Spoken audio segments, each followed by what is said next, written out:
Gotta show them how bad you want it. You don't always get them second chances. Don't start chasing till you got it. Do what I gotta do. I just break the rules like that. Maybe I'm just cool like that. Staying focused, don't sidetrack. Always when I don't come last. I'll never go less than 100%. I'll just keep waiting while you're catching your breath. I'm only living if it's close to the edge. So come and dive into the deep end, cause the best is yet to come. I'm like a song you can't get out of your head. You press rewind when you get close to the end. Each time you leave I know you'll come back again. So come and dive into the deep end.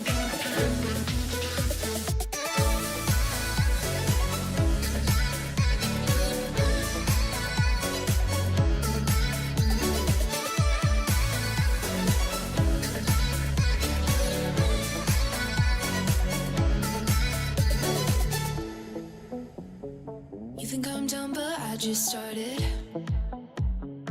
I'm the fire that lights the darkness. Don't get strong, confused with heartless. Do what I gotta do. I just break the rules like that. Maybe I'm just cool like that.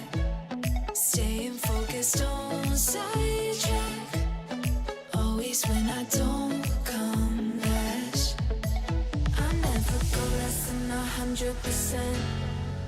I'll just keep waiting while you're catching your breath. I'm only living if it's close to the edge.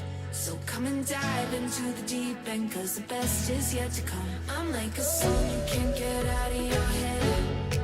You press rewind when you get close to the end. Each time you leave I know you'll come back again. So come and dive into the deep end.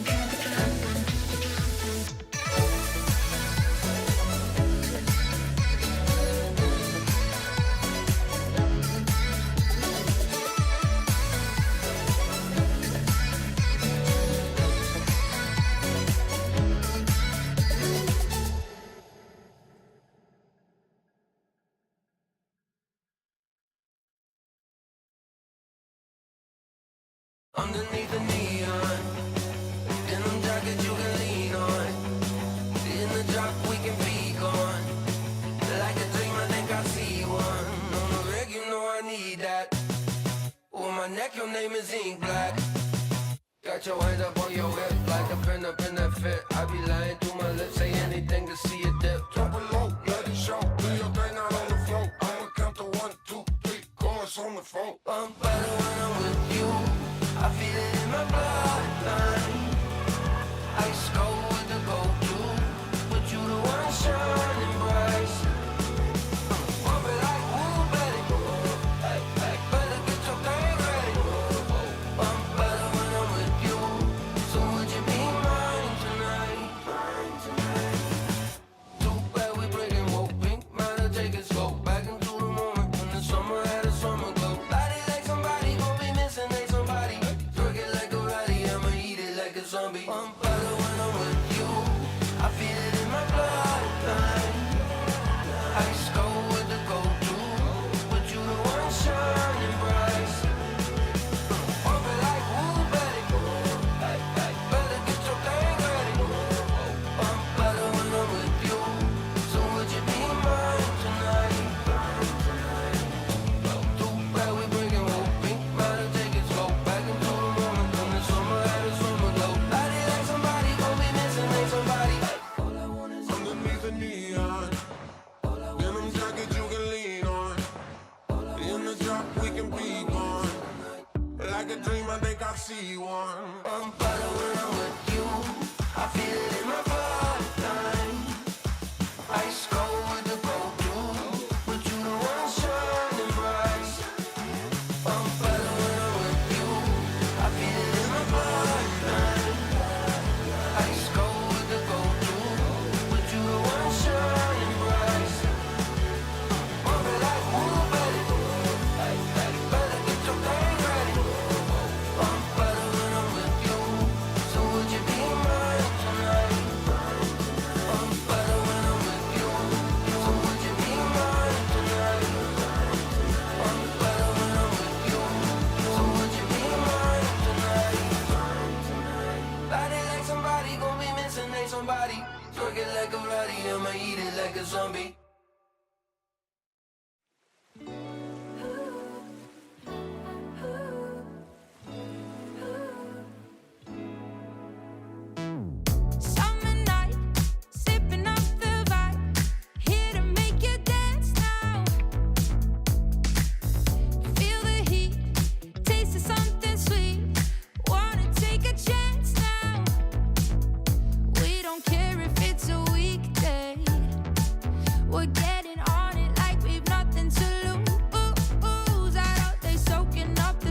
Something in the water drives me wild. We got the game, cool champagne, light it up tonight. On fire, won't stop, don't stop. Give me the getting down, funky sound, cherry sugar high. Now raise your glass up, hands up. Give me the summer feels. Got no plans, honey golden sands. We're California dreaming. It's a euphoric bliss. We want it just like this. We're trying to catch a feeling. Underneath the stars and neon lights. Something in the water drives me wild. We got the game, cool champagne, light it up tonight. On fire, won't stop, don't stop. Give me the getting down, funky sound, cherry sugar high. Now raise your glass up, hands up. Give me the summer feel.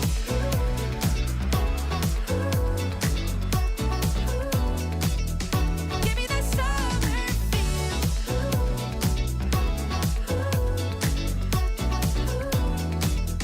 Give me the summer feel. What a feeling, got the summer feeling, come on.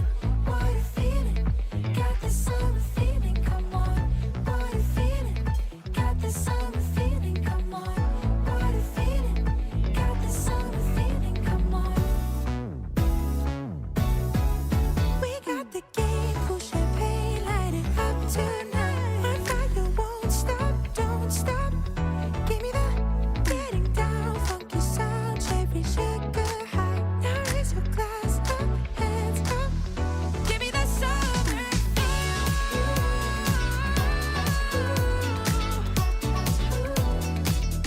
Give me the summer feel. Give me the summer feel. Give me the summer feel. Got the summer feeling, come on. Give me the summer feel. Got the summer feeling, come on. What a feeling.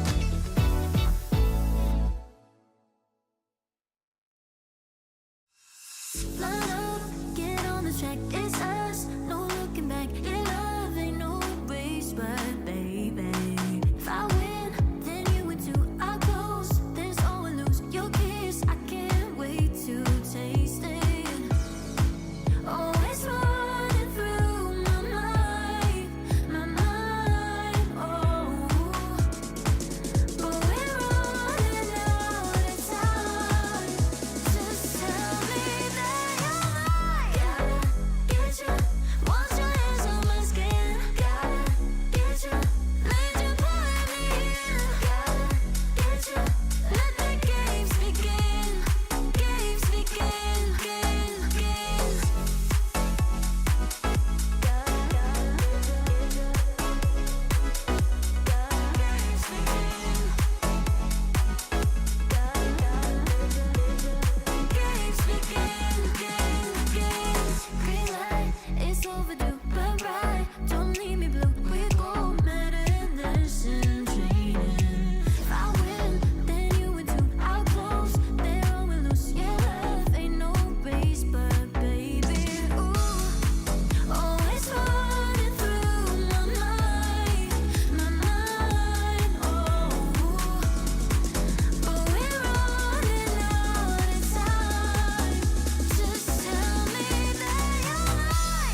I can feel the walls closing in. Yeah, the hardest part is trying to get over them. If you could see, would you do it all again? Yeah. To take my time, I haven't decided yet. Yeah. It's just a Saturday night, I don't know if I should call you. Deep in my mind, I find it's always all you. Waiting in line, I wish that I could walk through. To tell you the truth, there's still ways to go, and I don't wanna get too far. Now it's too late for us, 'cause I don't wanna get involved, not this time.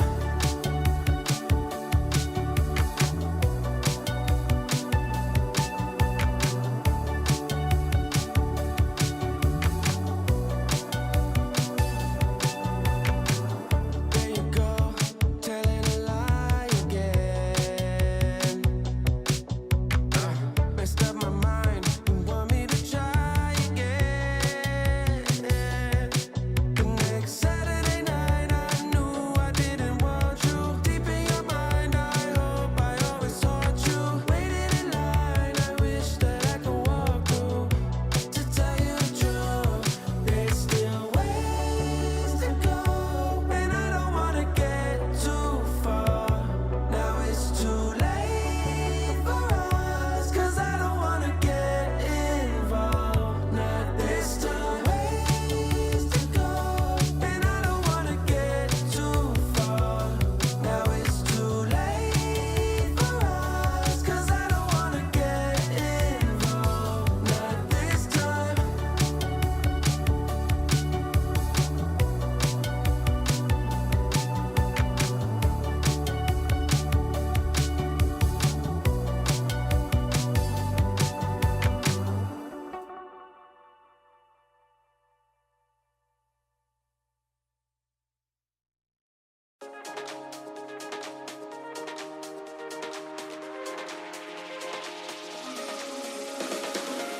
Every day think about you, every night dream of you. Love the way you smile, love the way you move. Every day think about you, every night dream of you. Love the way you smile, love the way you move. Every day think about you, every night dream of you. Love the way you smile, love the way you move. All I want now is you. Every day think about you, every night dream of you. Love the way you smile, love the way you move. All I want now is you.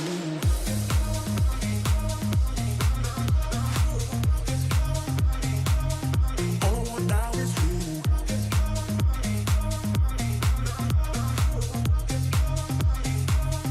All I want now is you. Every day think about you, every night dream of you. Love the way you smile, love the way you move. All I want now is you. Every day think about you, every night dream of you. Love the way you smile, love the way you move. All I want now is you. Doesn't really matter if the stars don't shine. Who can love you better? Doesn't really matter if the stars don't shine. Who can love you better?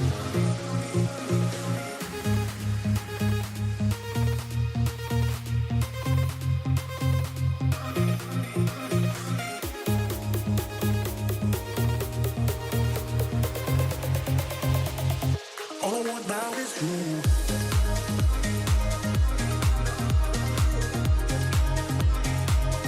All I want now is you.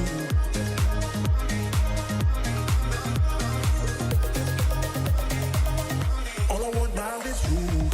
Every day think about you, every night dream of you. Love the way you smile, love the way you move. All I want now is you. Every day think about you, every night dream of you. Love the way you smile, love the way you move. All I want now is you.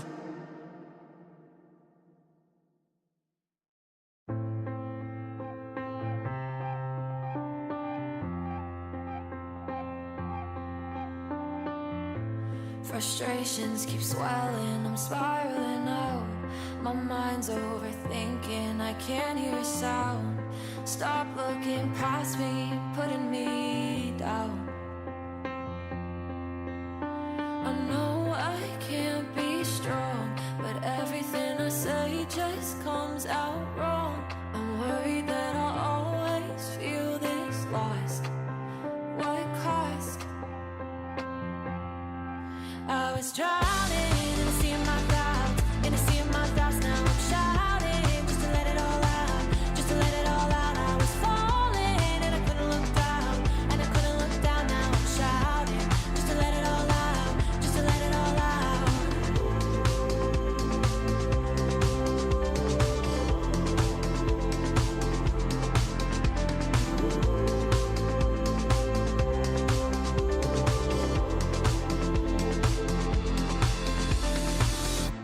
Resenting is easy, but anger gets old.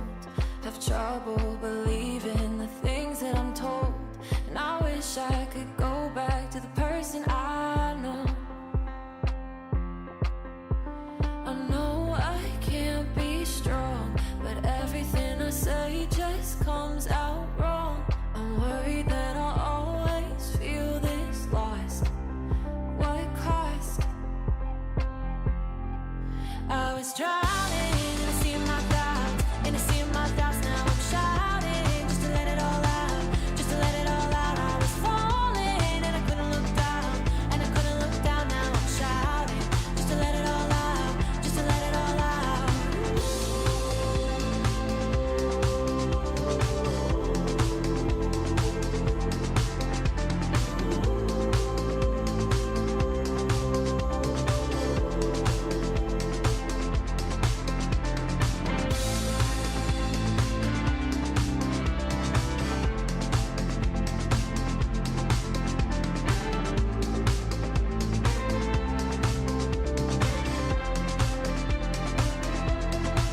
I was drowning, now I'm shouting. I was falling, now I'm shouting. I was drowning in a sea of my doubts, in a sea of my thoughts. Now I'm shouting just to let it all out, just to let it all out. I was falling and I couldn't look down, and I couldn't look down. Now I'm shouting just to let it all out, just to let it all out.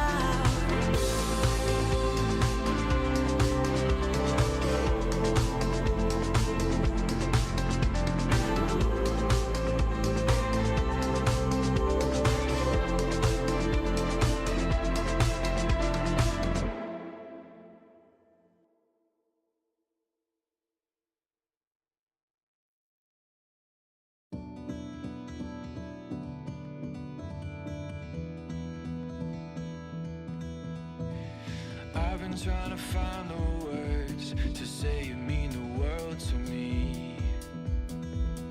When I'm fighting and you see me hurt, don't walk away.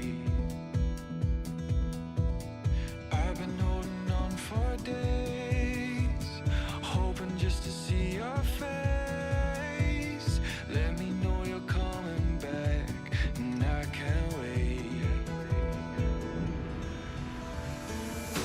When it gets too much, my troubles, they can hold me down like heavy weights. Don't let go or let me fade. Just don't walk away.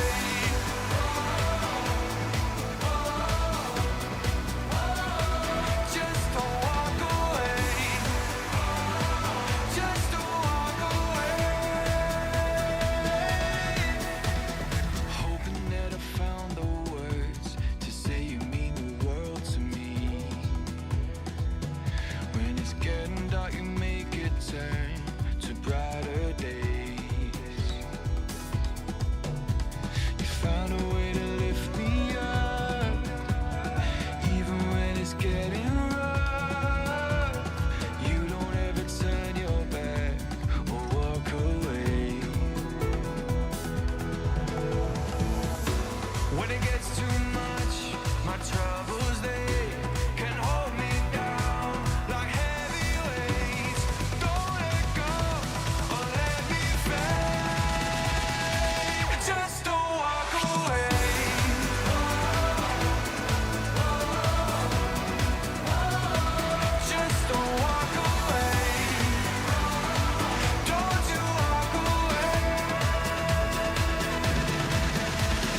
Paris, the city of art, culture, and now freestyle chess. Welcome to the 2025 Freestyle Chess Grand Slam Tour. I'm your host, James Dash, and over the next 8 days, we will watch 12 of the world's top-rated grandmasters will compete at the highest level. Freestyle chess is unlike anything the world has ever seen. And who better to bring in this fantastic event than my incredible friends, David Howell and Tanya Sachdev. James, it's great to be back with you boys. Paris is the perfect city for the second leg of the Grand Slam Tour. Of course, Paris has emblematic architecture and incredible art. But the city is also home to iconic chess history, from casual matches in Jardin de Luxembourg to 3 global chess tournaments in the 19th century, to chess cafes that have attracted the likes of Voltaire, Rousseau, Ben Franklin, and even a young Napoleon. You're absolutely right, Tanya. Paris has been the setting for some thrilling chess tournaments throughout history, from famous artists like Eugene Delacroix to legendary chess players like La Bourdonnaise and Alexander Alekhine. Freestyle chess is now going to write the next chapter in Paris's chess legacy.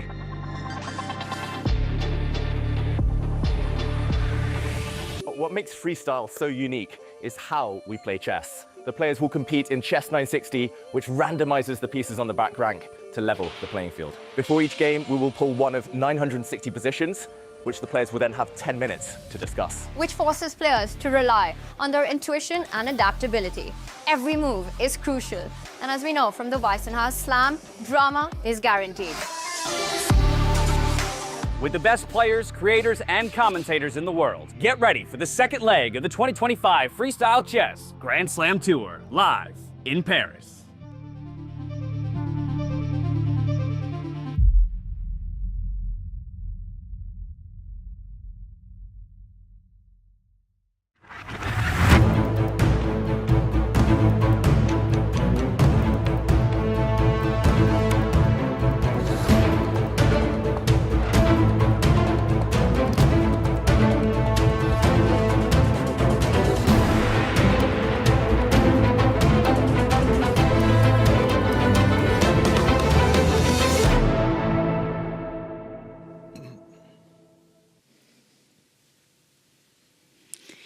Hi everyone, welcome to Paris for the Grand Slam of Chess Freestyle event. What an amazing event. I'm Grandmaster Judith Polgar, and we had the first day yesterday of extreme excitement. Out of 36 games the players played, only 6 were drawn. And today again I'm going to be together with experts. Hi Peter. Super Grandmaster, what do you take of yesterday? What was something that caught your eyes? Thank you, Judith. Welcome, everyone. We had brilliant games, fantastic fights. That's exactly why we love freestyle chess. The unexpected twists and turns, crazy openings, better positions already after move 1 with g4 in the 4th round, black fighting back in many games. Actually, if we would look at the statistics, I don't really believe that white had any plus score. Yeah? Black won so many games. That's also interesting to highlight many decisive games, and I can't wait for the action to continue. And of course, as yesterday and always, we are also joined by Grandmaster Nicholas Huschenberg. Welcome. I want to ask from you, what was the biggest surprise for you of day 1? Thank you, Judith, and also welcome from me. And I think the biggest surprise to me was the number of decisive games. I mean, we had some rounds where all of the games were decided, not a single draw, and I think overall maybe out of 6 games, 36 games, maybe we had 5-6 draws in total. That is unheard of for an event at this level, but this goes to show what happens if you give people fresh positions from the start, and this is freestyle chess, and there are no quick draws, there's no Berlin, there's no Petrov and all that kind of stuff. There's exciting chess. It was really, like Peter said, it was a spectacle. It was amazing, and today, of course, will be also really exciting, because today, Judith, it will be decided who will advance to the knockout stage. The excitement is going to be accelerating. And now let's see the video of yesterday, what has happened there. The second Freestyle Chess Grand Slam of the season has begun, featuring 12 of the world's top grandmasters in chess.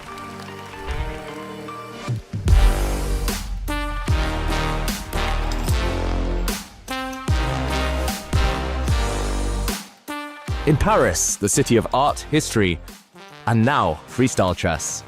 The action takes place at the Pavillon Chesnay-Duroy, right in the heart of Paris's Bois de Vincennes, a venue with style and history. 6 new players have joined the field, fresh faces, full of ambition. But can they take down the season's stars? From Magnus Carlsen to Gukesh Domaraju, from Caruana to Hikaru Nakamura, every name is a giant. Oh, I'm very, very happy to be here. I think it's very good for chess that more new people come into the sport, and there's a uniqueness about this tournament, and it's very nice to see a tournament being organized so professionally. The first 2 days is the round-robin phase. Every Grandmaster plays each other once, over 11 rounds. All eyes are on Vincent Keymer, the 20-year-old who stunned the chess world in Weissenhaus. Can he do it again? I don't feel the pressure of having to win this event. Of course I'm going to try, yeah? That's not the point. I'm going to give it my absolute everything to perform as good as possible and play good games and hopefully even win, but that's not something I expect. Or will Magnus Carlsen, the world #1, take back control? Freestyle is very important to me. It's something I've wanted to do for a long time, and I really, really want everything to work out great, and I'm very happy with the way things have gone so far. The first day went perfectly for Magnus Carlsen, with 5 games won. Vincent Keymer gets off to an average start with a total of 2 points. The surprise of the day, Nodibek Abdusattorov, the last-minute replacement from Uzbekistan, with 4 games won and just 2 draws. The player of the day. I'm very satisfied with my result and really looking forward for tomorrow. Chess is back. Bigger, bolder, and more unpredictable than ever. Paris 2025, day 1. The race is on. Stay tuned. And well, it was what a day, first day. And let's see the standings, how it is right now after day 1, because there's going to be a lot of excitement. Who is going to be the top 8 who qualifies?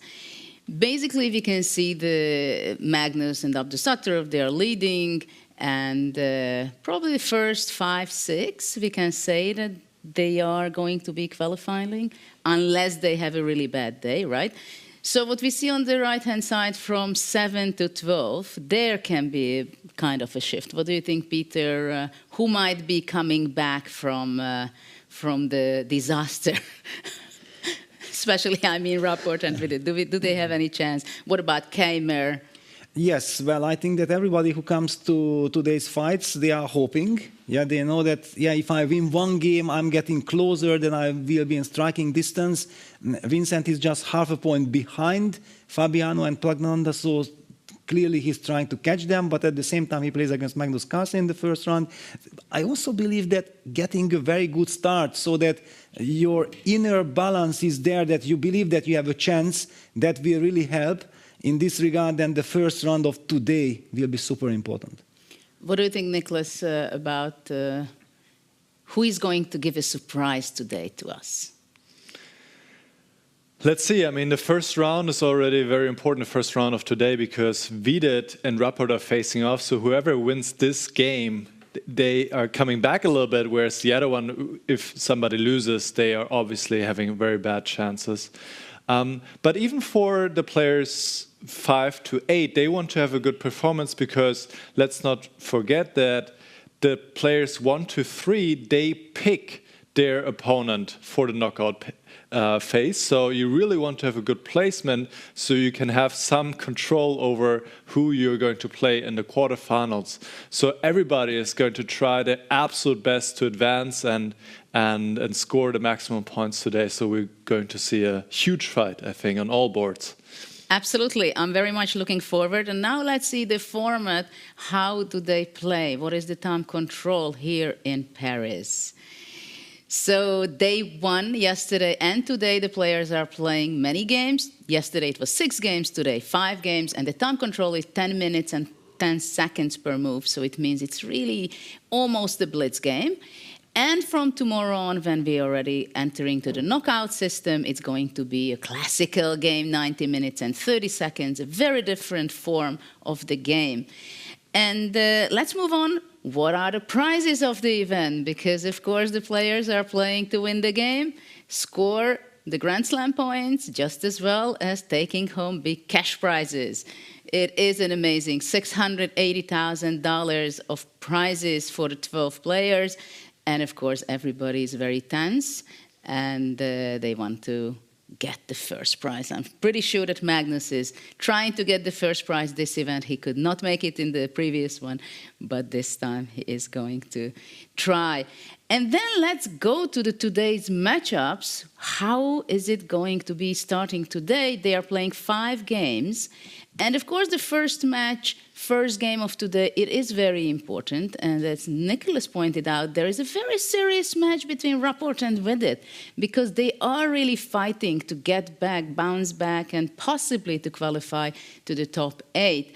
What is the match that you're looking for, Peter, the most out of these matchups? Yes, it's true about the Rapport-Vedit match, and also Praggnanandhaa against Gukesh catches my eyes, because Praggnanandhaa is the one who had 2.5 points. He was ahead on the 7th and 8th place with Fabiano.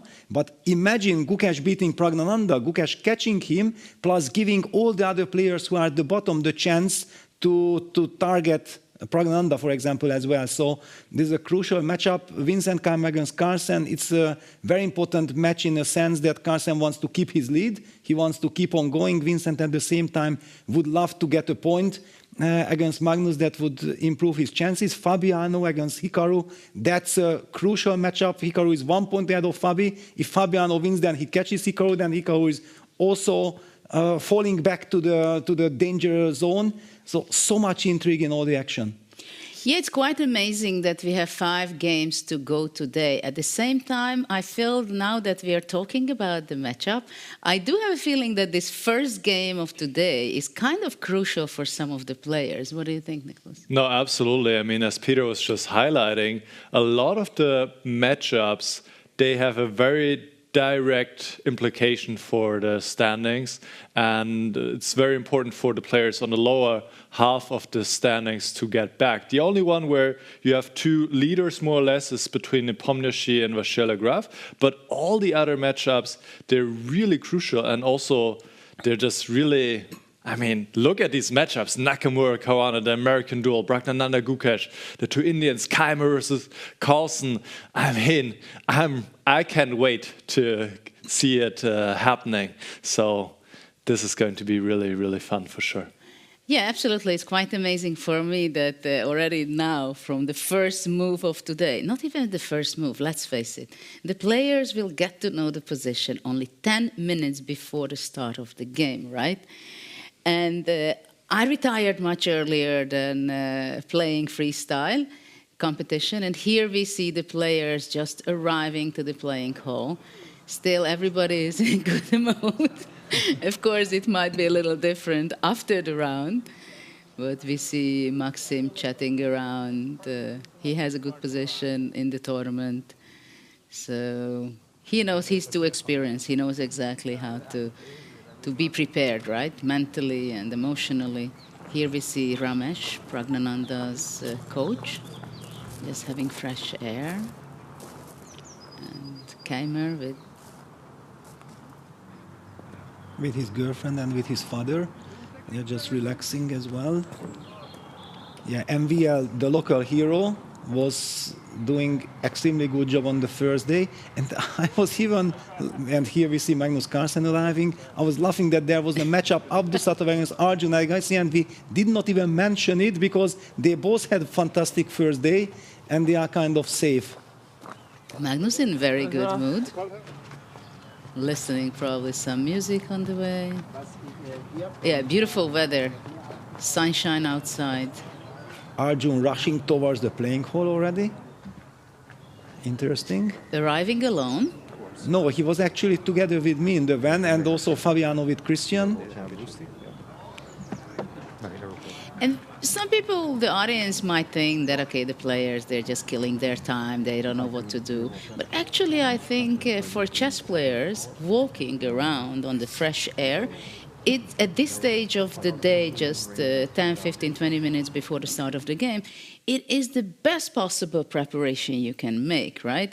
And also when you have a coach, you have a friend, you have your wife, whoever accompanying you, their job is not to talk about any sensitive things, not to talk about anything that it can make you nervous or think or distract your focus. At the same time, they have to keep on the conversation, right? How was it for you when you were playing and you were with your coach? Or... Well, basically the point is that you try to get yourself into the zone. Yeah, this is the most important. Yeah, that you kind of walk, you are easing your nerves down, and at the same time you already get this determination that you know that in 10 minutes or 15 minutes you're going to sit down at the board and you have to produce your absolute best. And this is kind of already the preparation for that. And the wife and the trainer knows it. The trainer has the right to give you some advice to ease the tension. Normally, wives are, very quiet. They don't want to interfere because they know exactly that no distraction is allowed. Yes, exactly.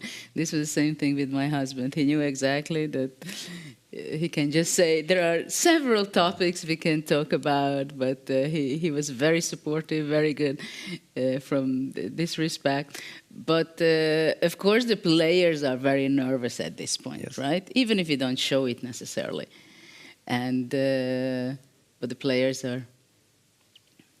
The players, after they went for a walk, they are entering and they are having a security check. Just these days, it's very common that in tournaments you do have a security check. I wanted to bring up Nepomniachtchi from yesterday because I was very much amazed by his play.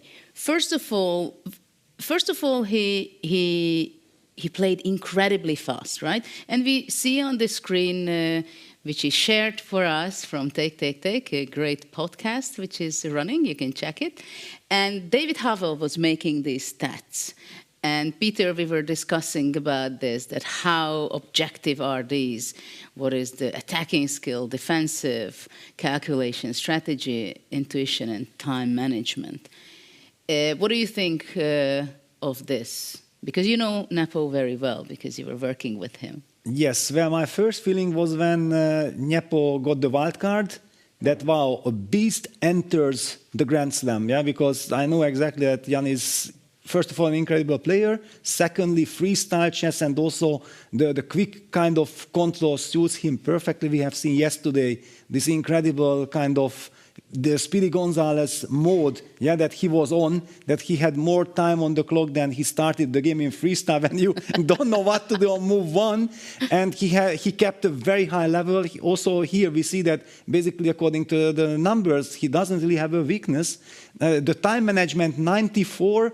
Yes, the time management is kind of tricky. Nicholas highlighted yesterday as well that, yeah, on one side it's fantastic that if you can play quickly and good, that's brilliant. But sometimes you also need to slow down, not to rush to. With Richie, we have seen it, yeah? Yes. That Richie paid very heavy price for rushing at critical moments. Nepo wasn't punished because of this. And if it works, then it's a fantastic system. You just put pressure on the opponent and you keep on going and you feel like you're unbeatable. Well, absolutely. And today I was looking back some of Nepo's game. And he plays sometimes incredible plans, you know? I mean, with his rooks, he's playing some very strange maneuvers. And somehow his attacking skill shows, and his resourcefulness shows very much. Like he's very aggressive. At the same time, he's maneuvering his pieces. You don't know which side is what actually happening, shifting from here to there. And it was quite amazing to see him be able to handle the event. And just in a few seconds, we're going to go to the opening ceremony. So let's see what the position will be.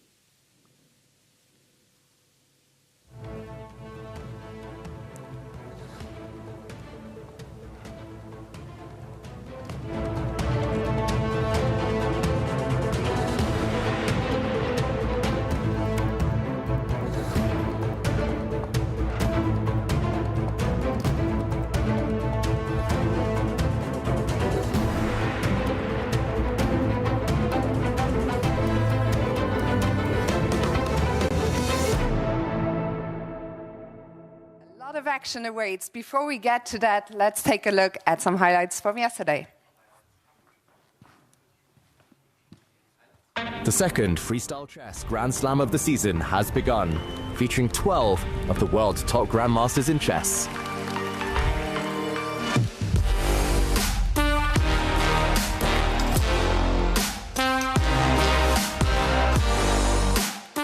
In Paris, the city of art, history, and now freestyle chess. The action takes place at the Pavillon Chesnay du Roi, right in the heart of Paris's Bois de Vincennes, a venue with style and history. 6 new players have joined the field, fresh faces, full of ambition. But can they take down the season's stars? From Magnus Carlsen to Gukesh Domaraju, from Caruana to Hikaru Nakamura, every name is a giant. Oh, I'm very, very happy to be here. I think it's very good for chess that more new people come into the sport, and there's a uniqueness about this tournament, and very nice to see a tournament being organized so professionally. The first 2 days is the round-robin phase. Every grandmaster plays each other once, over 11 rounds. All eyes are on Vincent Keymer, the 20-year-old who stunned the chess world in Weissenhaus. Can he do it again? I don't feel the pressure of having to win this event. Of course, I'm going to try, yeah? That's not the point. I'm going to give it my absolute everything to perform as good as possible and play good games and hopefully even win. But that's not something I expect. Or will Magnus Carlsen, the world #1, take back control? Freestyle is very important to me. It's something I've wanted to do for a long time, and I really, really want everything to work out great, and I'm very happy with the way things have gone so far. The first day went perfectly for Magnus Carlsen, with 5 games won. Vincent Keymer gets off to an average start with a total of 2 points. The surprise of the day, Nodibek Abdusattorov, the last-minute replacement from Uzbekistan, with 4 games won and just 2 draws. The player of the day. I'm very satisfied with my result and really looking forward for tomorrow. Chess is back. Bigger, bolder, and more unpredictable than ever. Paris 2025, day 1. The race is on. Stay tuned. So as we just saw, we witnessed a very, very exciting day of chess yesterday. Today, 5 more games of rapid await. And at the end of the day, the top 8 will qualify to the quarterfinals. So a very important day. I think everyone is ready now for the chess. So in order to draw the first position, I would like to welcome to the stage, please give her a warm round of applause, Kyla Zhao, the author of the chess novel May the Best Player Win.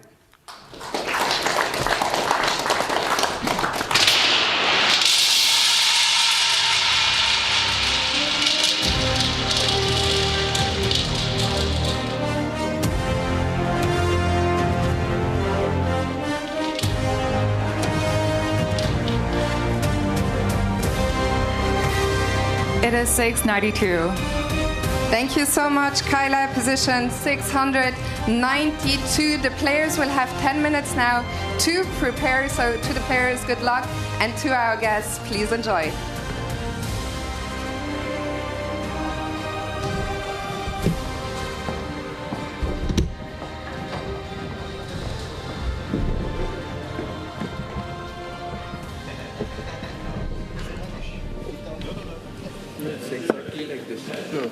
King and queen. Wait, like really? King is here, no? Yeah. Is this black? Oh, sorry. No, this is black side. This is the right position. Oh, this come. Oh, just. Yeah, this is hilarious. But does the king? King is here. Yes. Okay. This is just like what happens up here. White basically has like a perfect. This is it's like a perfect Italian, yeah. Like this the 393, C3. Wait, is this just dubious for black? Or I mean, it's maybe it's probably not that. Also, you can play C5. Yeah, I was wondering, can you? Yeah, but isn't it like? But now you have no check. Yeah. But there's this take a 93, or maybe it doesn't matter. Takes knight f6. Also, d4 is very tempting in this version, right? Why? Takes 96, knight f6. Maybe C4 with the idea What about C5, 1e6? No, okay, that's incredibly stupid. I take that back. It says e4 instead of c4 instead of e4? But c4, c5 doesn't D4, no. No, e4's got to take 96. E4's got to go away. but no queen c3, like I want kind of feeling. E4, E5 seems bad, so maybe just Sicilian. E4, I think we should just go. Why is d5 so bad? We should just Maybe go Caro E5. makes sense. What? Caro? Caro, but but then D4, E5 and then this knight? Because white is kind of ideally placed for us. Caro is never really good. Yeah, but black is too. Yeah. Why? No, but I'm just saying, like. I thought. Knight F3? Knight F3, Knight G6. c6 even, I guess. Maybe now this. Yeah, but is this a big deal at all? Go H5. I think white is calling the shots here, no?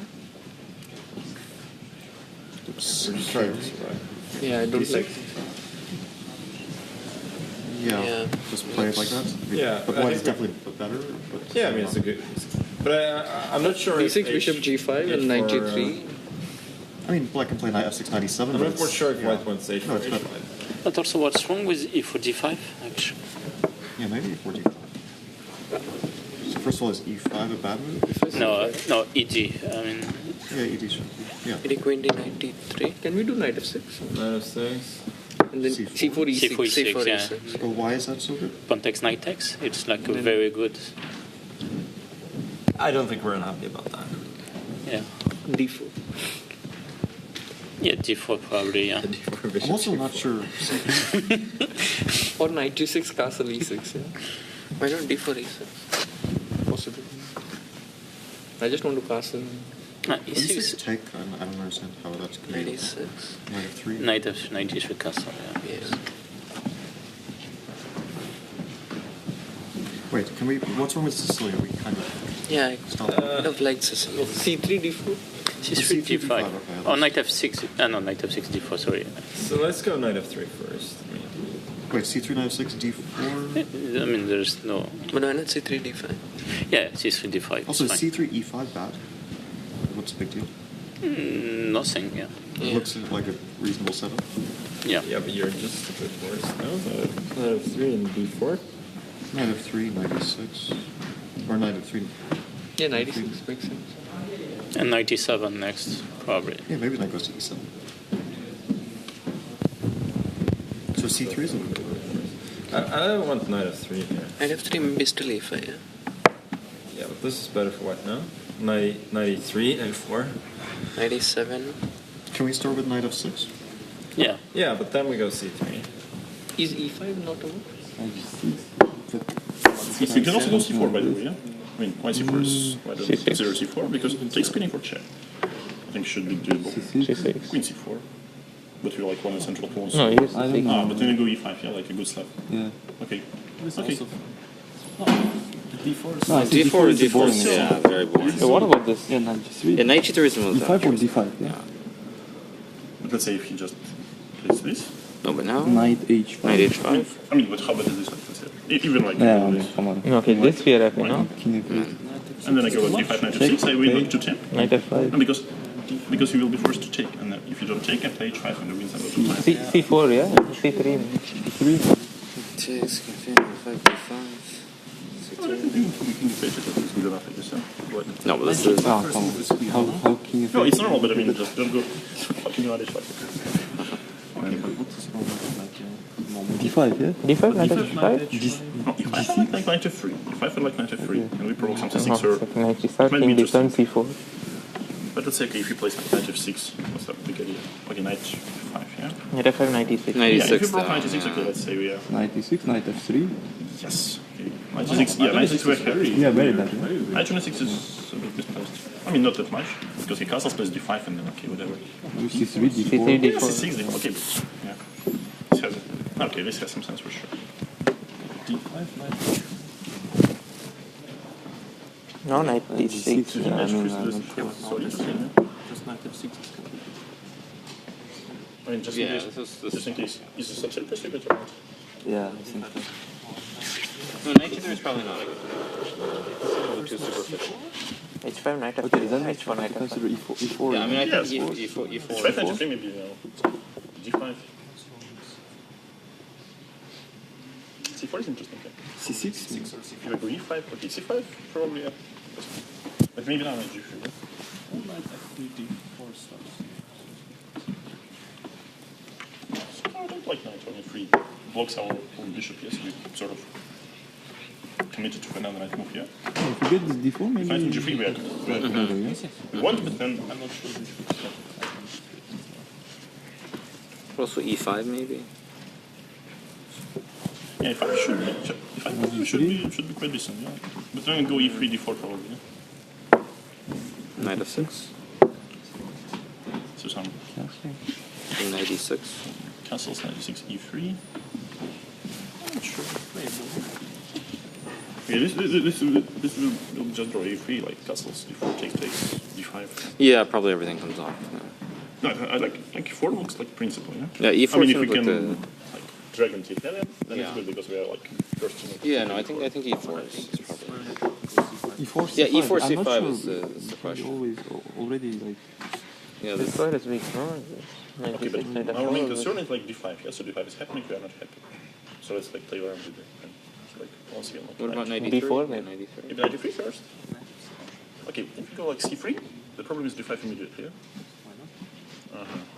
Okay, so knight e3. Okay, let's say. No, actually, I like back here. Yeah, I'm not so sure. happy. Yeah, I think maybe c4 is the best. C4 or something else, yes. Okay, we set knight. C4, G4 feels like we'll have some slight advantage. I mean. Yeah, I have a feeling c4. I have a feeling c4 is probably the best. C4, c6. So. Yeah, very boring. I don't know. I still like e4, like c5. Okay, knight e3, c3, like. It's like you can try. Yes, okay, I will. That's what I will do. Okay, c4 is makes a lot of sense also, of course. This is just very boring. d4, d5. No, but d4, yeah, e4 we can set for a little bit for the knight. What about c5? Here we sort of throwing like knight h5. Knight e6 again? No, take yeah. e4, queen g4. Not much follow. Strange position. Yeah, I think so. Okay. What?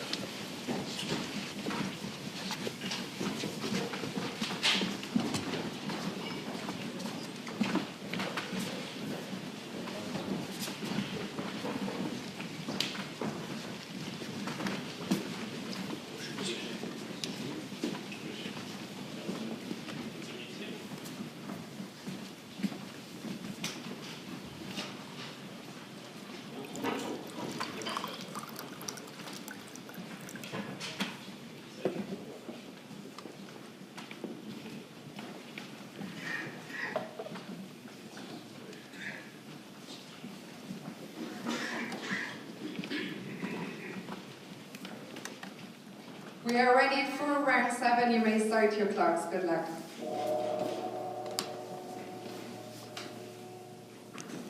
So, round 7 and game 1 of today, the second day is just about to start. And we have c4 on 3 boards and 1 e4. As we've seen, the players were thinking about all kind of pawn moves, c4, d4, e4, f4. What is amazes me that there is only one piece which exchange its original square, right? The f1 knight supposed to be on b1 and the b1 bishop supposed to be on f1 in classical chess. But it will make a huge difference in this round also. Even just a small change, it can be a huge change. And so actually 2 games are e4, d5, Scandinavian. Yeah, but there is also this incredible funny thing that the players discuss that if we play e4, then the Sicilian is kind of annoying, e4, c5. And then we see c4, e5 on the board in Keymer against Carlsen and also Abdusatov against Arjun. So there is so much psychology. And we have also seen the Scandinavian exactly between Rapport and Vidit and also Nepo and Maxim. Yeah, incredible.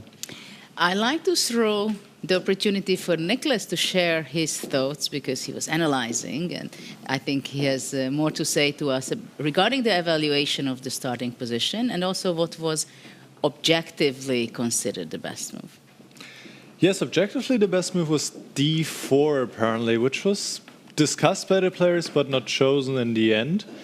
And c4 or knight f3 was second best. e4 the computer didn't like so much because of the Sicilian, in fact. So going e4, c5, which also the white players did discuss, but in the end, Nepomniachtchi still decided to go for e4. However, none of I guess the black team did not come to a conclusion that the Sicilian was best, but rather chose d5 as Vidit and Vashela Graf have done it. And it's interesting to see also how the players reacted to c4. Fabi taking a very solid approach. We have like a somewhat Slav exchange variation, you could say, and Nakamura against Karano, whereas Carlson and Gukesh and Erigaisi, they have gone for the more combative e5 in the first move. I think it's amazing how the players want immediately to get advantage of the differences, right? Because from this perspective, I think c4 is a very logical opening move when you have your bishop on b1. You think, okay, c4, I open up the diagonal for my bishop, and only after that I play the other moves. So from this point of view, e4, logically, I think is not so logical, having the bishop on b1. And also I see the players immediately try to see the benefits of the drawback or the changes of the bishop. Like, for example, Arjun, he has c6, his bishop on b8 is kind of opened up and kind of wants to drive the game into the direction that the b8 bishop is beneficial. Contrary to the Scandinavian type of position, I'm not sure, for example, that Vidit will have enough time to free his bishop on b8 when he already took a, I don't know whether it's poisoned, but we usually say that the b2 pawn is a poisoned pawn. Yes, there is also this big surprise between Jan Nepomniachtchi and Maxim Vashela Graf. Nepo going for e4, and I would have bet everything on the fact that Maxim will play c5. You know that he's a Najdov player, and instead he goes for the Scandinavian, and after 10 moves, he seems to be in a lot of trouble. Look at this. Where is this queen going to h5? Nepo with h4 restricted the pieces. g3 is a threat. He's coming out with his pieces. He has the space advantage. I'm basically shocked. The same Scandinavian between Vidit. It's somehow a very solid strategical player like Vidit going pawn hunting with queen on b2. I would say no, never. Vidit will never in his life do this. But this is what happens when you get to the opening that doesn't suit your style. You are not a Scandinavian player. g3 on the board by Nepo. The knight is kicked away from f4. Wow, knight g2 check. Brilliancy. Does it work? Knight takes g2. And bishop g4. Maxim is laughing. Look at that. Because wait a second, knight f4. Then knight takes f4. No, then I just looked on the wrong square. Yes, let's go there. And let's go there. It's Queen quite b3 rare. looks good, no? Sorry? Queen b3 looks good. I mean, I haven't checked it, but it looks good. But it's a very unexpected way of playing by Maxim, I believe. Queen b3 not just win? We have to go there. Yeah. Yes. Let's get our board out of Nepomniachtchi and Vashela Graf, because there is some action already just after a few minutes of the start of the round. Yeah, exactly. So basically, bishop e4. Bishop e4 played, defended. Yes. Black has sacrificed the knight with knight f4 going to g2. The knight from e3 captured. Yeah, let me even bring that back because everything was so small there. Yeah, basically this was the situation when I was highlighting that, okay, white will play g3 next. And what did Maxim rely on? Rely on this phenomenal tactic of knight g2 check, sacrificing knight just like this. With the idea knight take g2, bishop g4, setting up a deadly pin. But Nepo says, wait a second, I have a defense. And he goes bishop e4, protecting the knight. So f5. The pawn harasses that bishop.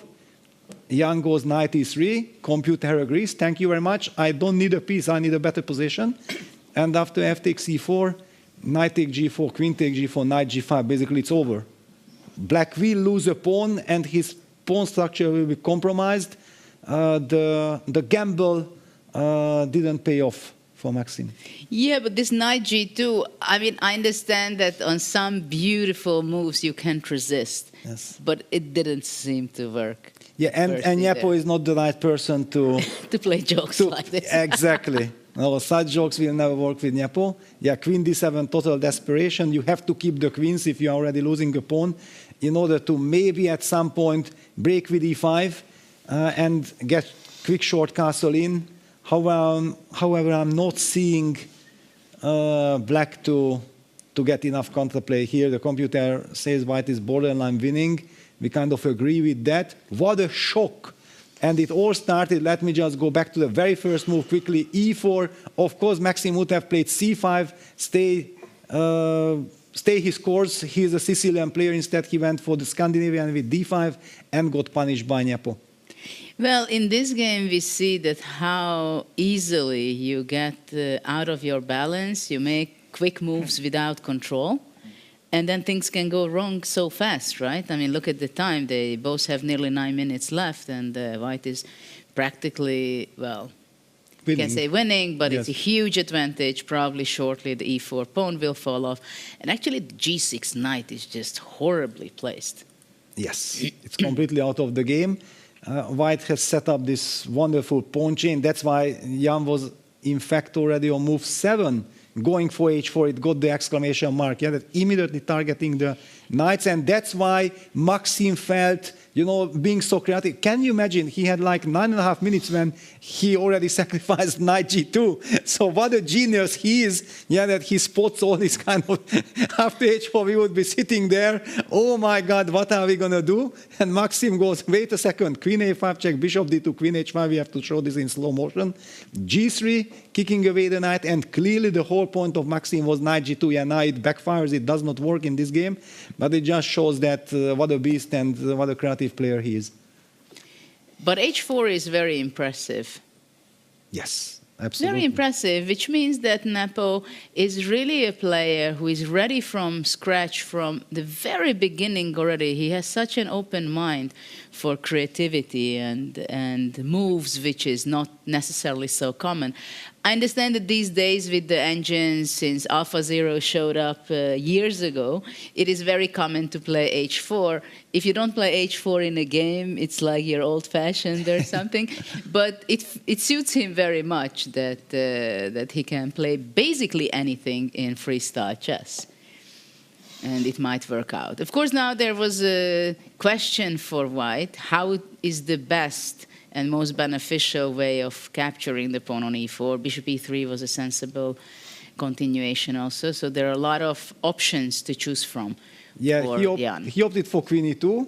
Yeah, basically sacrificing the d4 pawn. Please take it. I'm going to get one more tempo with bishop c3. Then the pawn on g7 will also fall. So clearly Maxim played the move e5. I already highlighted as well. Black needs to try to break things up. However, the move h5, kicking away that knight on g6.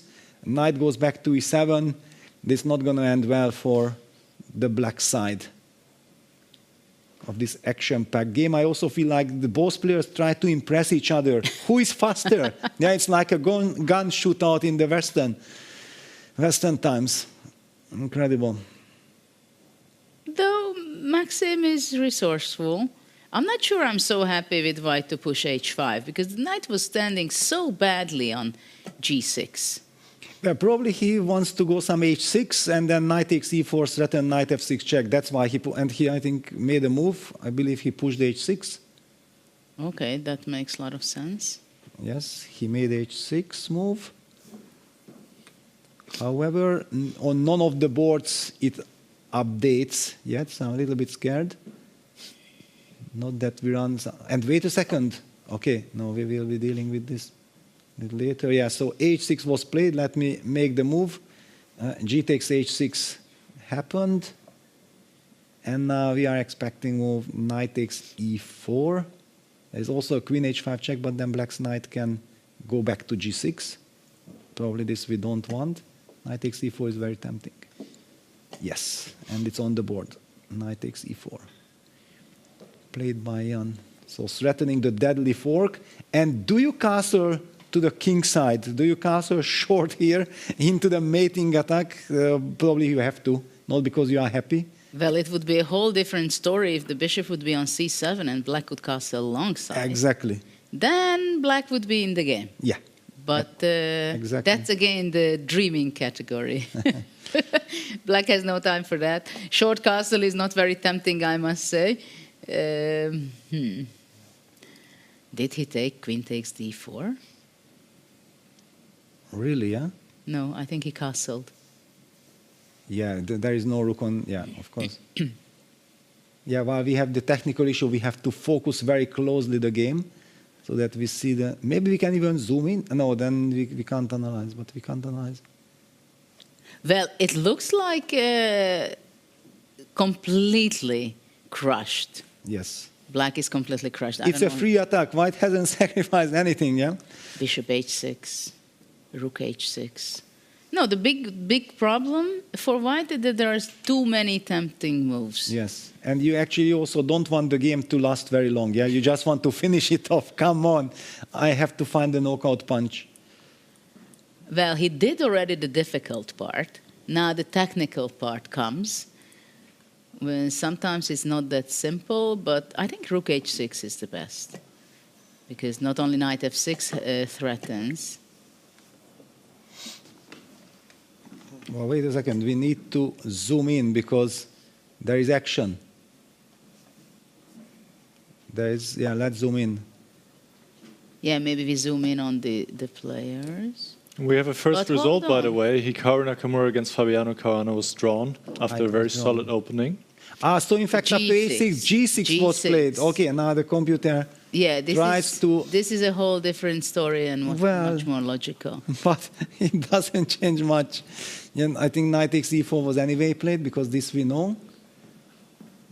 But we are still waiting for the update. But okay, basically this game, 99% Nepo is going to be Exactly. winning. We So can why don't move on. Yes. Yeah, why don't we go on to some other games? In the meantime, I was also keeping my eye on Nakamura-Caruana game. It was a kind of a classical, symmetrical position. So let's go to the bird's eye view for a moment. Observe the other 5 games, what is still going on, and then let's pick well, by the one of time the we move from Nepo's game, Black is fighting, yeah, already.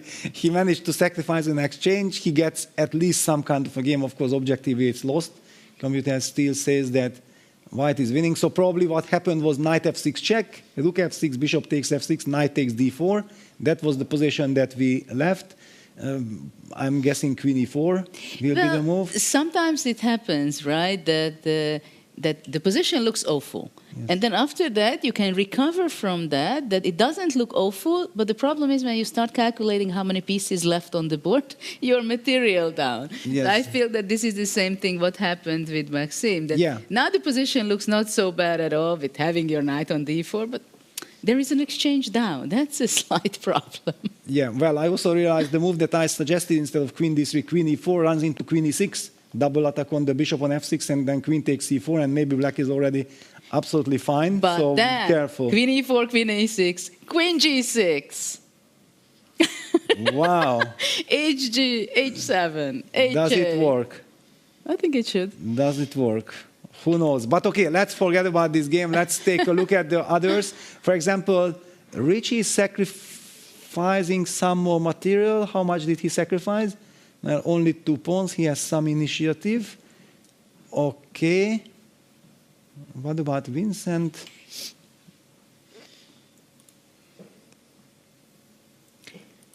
Rapport and Videt's game is extremely interesting, and they are probably who wins. The other one is basically out of the tournament, and the other one has still some chance. What do you think? Let's focus in there? Maybe that's also the reason why both of them play like all-in. Yeah, they don't care about safety, they don't care about stability. I want to win this game at all costs. That's the approach I'm getting from both players. We asked Nicholas, what do you think about this position? What is the evaluation here? The evaluation is a bit better for Black. What caught my eye immediately is that Rapport is down to 3 minutes against Videt 5.5. This seems like it's a transmission error. It is probably not, but Rapport taking a very different approach from yesterday, where he was very fast, sometimes too fast, whereas we did often got very low on time. So this feels like a bit of a reversed order right now, what is happening. But maybe it is also because of the difficulties on the board. Queen e2 just played by Rapport was the best move, protecting the pawn on c4, and white is attacking a number of different pawns here, d4, e7 and b7. However, also white is down 2 pawns right now, 7 pawns for black, 5 pawns for white. The queen could be in some trouble as well. It's not so easy. There's some tactics here, like the move knight takes f4. It's definitely an interesting one, making use of the fact that the bishop is pinned and the rook is also under attack, so white cannot take this knight, but white could take on e7, maybe move the queen. It can become quite sharp, and this is definitely a position for all 3 results. However, a draw would not help anybody here. Vida and Rapport desperately need a win, and we'll see who can get it, Judith. Well, for me, it's very funny to watch this position because it's a very normal kind of position, but something bothers my eyes that the pawns are on e7, g7, and how does that castle work? How that f8 bishop disappeared, right? So somehow it is a strange feeling to see this this position could be from a classical game very easily if the e7 pawn would not be there. But 2 pawns seems to be too much for white to give away. Yeah, one of my worries is that there is no direct threat, yeah, from white side. Okay, maybe rook a1, rook fb1, trying to trap the queen. But even then, some queen b3, d3. Still, anyway, black to move, so maybe it's the move like rook ac8 or rook, targeting that c4 pawn, if not going for this tactical possibility of knight takes f4. It's kind of logical. But we also know both players want to win, need to win this game. So maybe if one of the natural moves leads to some liquidation, then it's automatically eliminated from the player system. We have to keep an eye on this. But maybe we should also not get stuck because so much happening. Also in Praggnanandhaa Gukesh game, it seems like black is actually having a nice position. And we know that Gukesh needs to win in order to catch Praggnanandhaa. That's also a very huge game. Should we stay here or should we move? No, we should go to another game because here they will be playing it out and we get back when we know towards the very end. It's just an important matchup, yes, right? So if any of them wins, then they still have some practical chances to qualify. Yeah, so I'm already picking the game between Praggnanandhaa and Gukesh. I think let's take a closer look. This is a prestige duel of 2 brilliant minds, 2 youngsters from India. One has won Tata Steel this year, actually in a dramatic tiebreak against each other, and Gukesh has stunned the world by becoming the youngest world champion ever last year in Singapore against Ding Liren. What a prestige fight. And we see very funny situation. Yeah, black's king is safe on c7 on the queen side. White's king is safe on h1. I feel like this is some kind of a normal classical chess position. Oh, absolutely. Though the king on c7, it would be more natural on g8. At the same time, it fits good on c7. The question is whether can white benefit from the bishop pair? This is a big question. Yeah, also the last move from white, rook a1 to b1, sets up the b4, b5 idea. The reason why I thought like black is having a nice position that it looks like the bishops are not doing that much, and black's rooks seems to be perfectly placed. Yeah, so I was worried that maybe black's rooks will enter. However, this rook b1 followed by b4, b5 was a very smart idea and forces Gukesh to burn time. Yeah, somehow we can say, I think, that black is better developed in this position because white could not develop properly.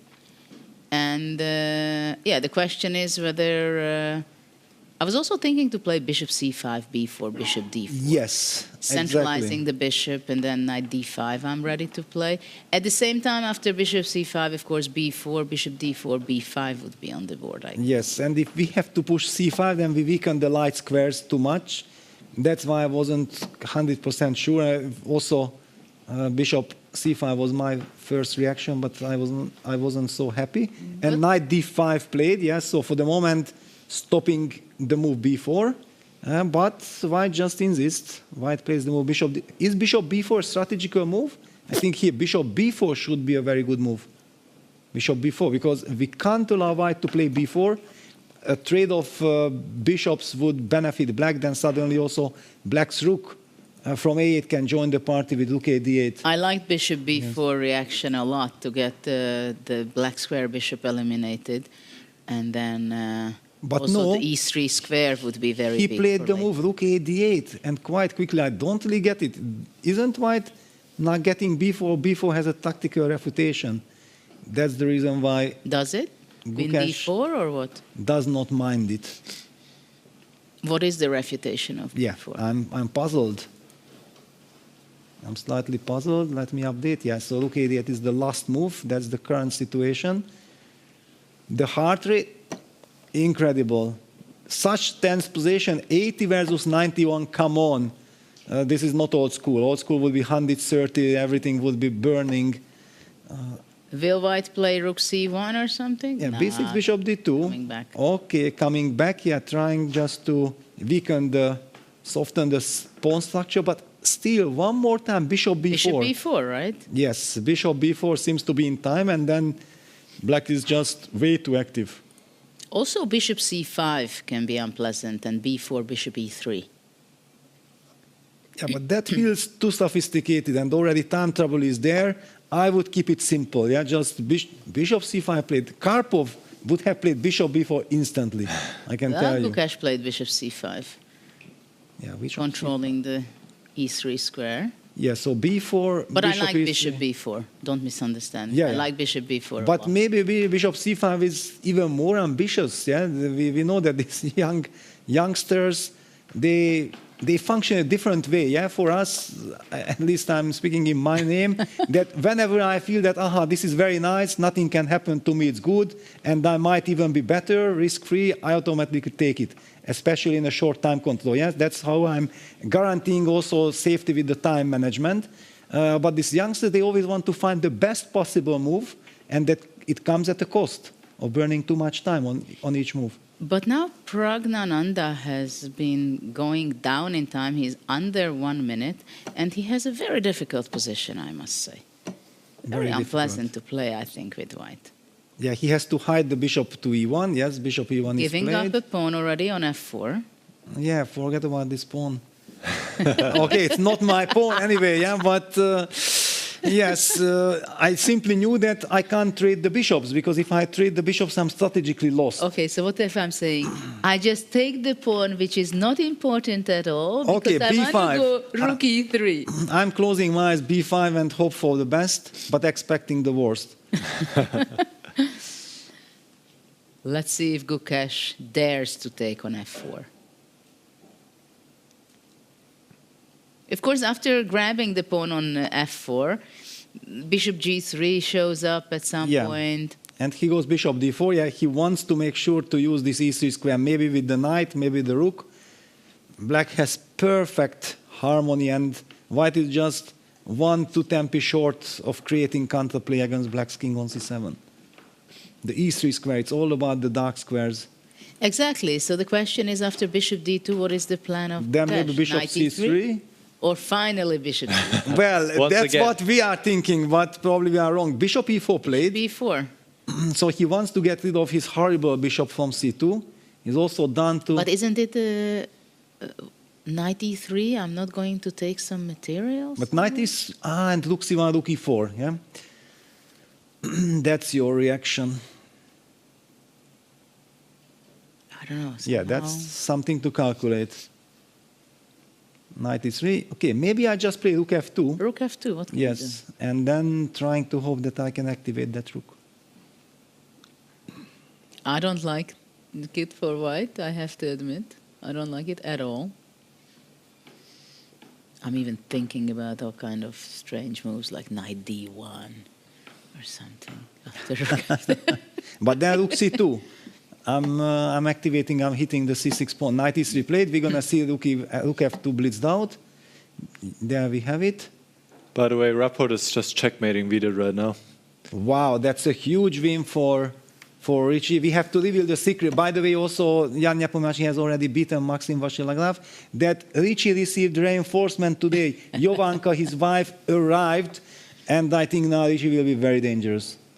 No fooling around, no mercy, just using every single chance. And he took his time in that game. That's a very different approach. It paid off. Rook e2. What's going on the e-file? I'm not sure I like the rook on d6. No, not at all. And now also the knight on e3 is loose. Pragga is fighting back exactly when also Gukesh gets very low on the clock. This whole operation with bishop e3, bishop d4, knight e3, why just go bishop b4 and there you see already the evil bar suggests that white is better, but g4. Maybe, oh, okay. Pragg can find it. I would not be able to find it because it's not a stabilizer. G4 is my move. I should be able to find exactly. it. G4, but I would play it in desperation. Well, let's focus on Pragg. Will he play because G4? I think it will be better already for white. Let's see, because he can. He's Ramesh student, very dynamic, very creative.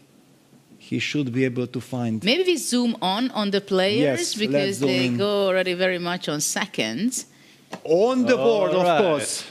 There you have it. 4 seconds on the clock plays G4. Even with 1 second, Pragg will play G4. No other way.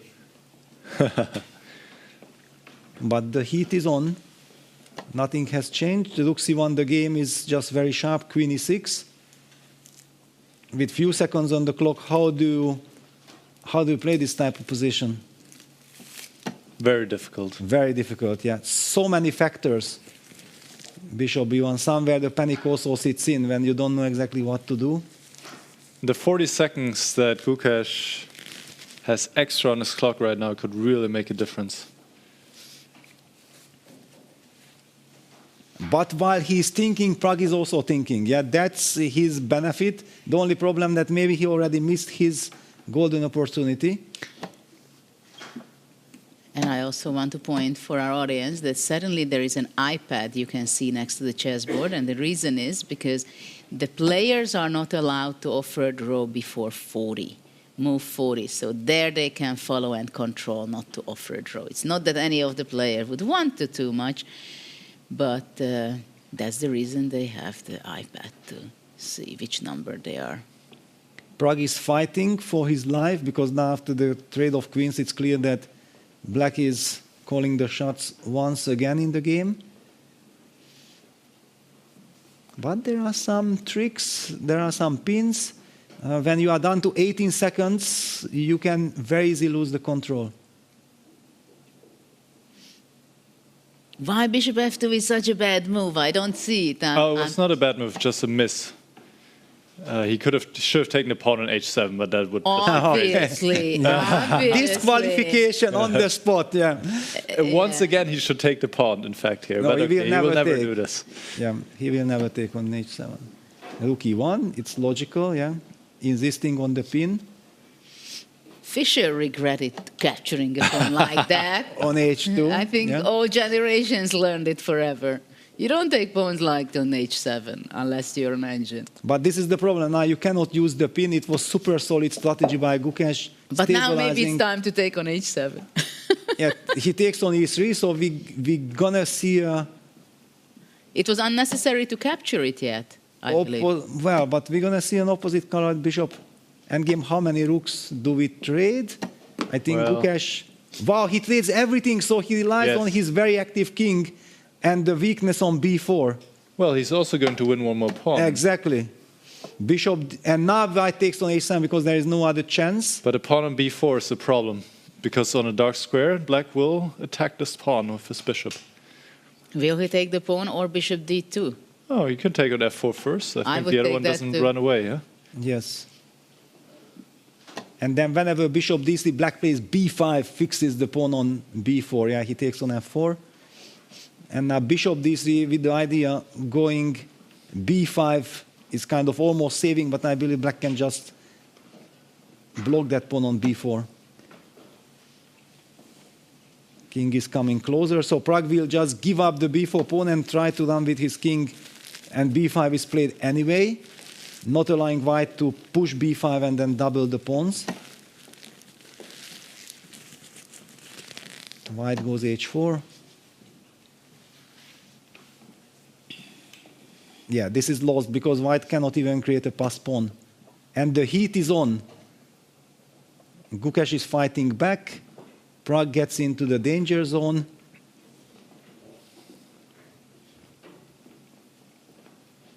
Does white have any real chance to save the game? I think he needs a miracle. Well, we have seen miracles already in the tournament, but...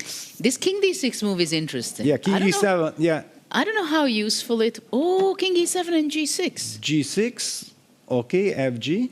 No, I mean black plays g6 and traps yes, the bishop. no, of course, yeah. But, yeah, so white has to play g6 now, but then already you are losing all the pawns. King d6 was smart, so he could defend the pawn on f7, didn't have to play f6. Yes. So very clean solution by Gukesh. And threatening with this idea of g6 and then king g7 trapping that white bishop. We have another opposite-colored bishop endgame, by the way, between Keymer and Magnus, but this seems to be a fortress, even though Keymer is also up 2 pawns in the position. Yeah, the bishop is trying to escape, but king f8, h5, king g7, that's it. This is why we say that don't take on h7, because this is what can happen to your bishop. It's like typical. Don't try it at home. Well, very important win for Gukesh and for the whole tournament, yeah, because now all the players like Richie, who has won against Vidit, will have chances to fight back. We have to move on to another game. Arjun won. Arjun won, so then to Vincent against Magnus, that's the last game, last remaining game. Let's update, let's zoom in. Let's zoom in on the players. Vincent and Magnus. White is up 2 pawns, but this is fortress. This feels like a fortress. Vincent Nicolai, I outplayed Magnus. How can I break through? Do I have a chance to break through? But Magnus seems very comfortable. I like this king g1. Want to go from h2, h3, h4. Yeah, but can I be a spoiler? The king came from h2 just a couple of moves ago, yeah? So it's... Peter, you're supposed to be the dreamer, not the spoiler. Yes, but you know, I'm following Vincent's game, so I was keeping an eye, and I have seen that, yeah, unfortunately, yeah, bishop f1 comes, targets the g2 pawn. Yeah, it's invites king hard g1. for me to argue with you. King e6. There's no progress to be made. Yes, protecting the f5 pawn, that's a crucial pawn. The king h4, black simply takes on g2, and then the f3 pawn is also falling. There is no breakthrough. You know, in such a positions, I would think, okay, what would Magnus do in this position with white? Well, bishop b6, Zugzwang, make a move, yeah, but black simply comes back to d5. He doesn't really need the king on e6. Yeah.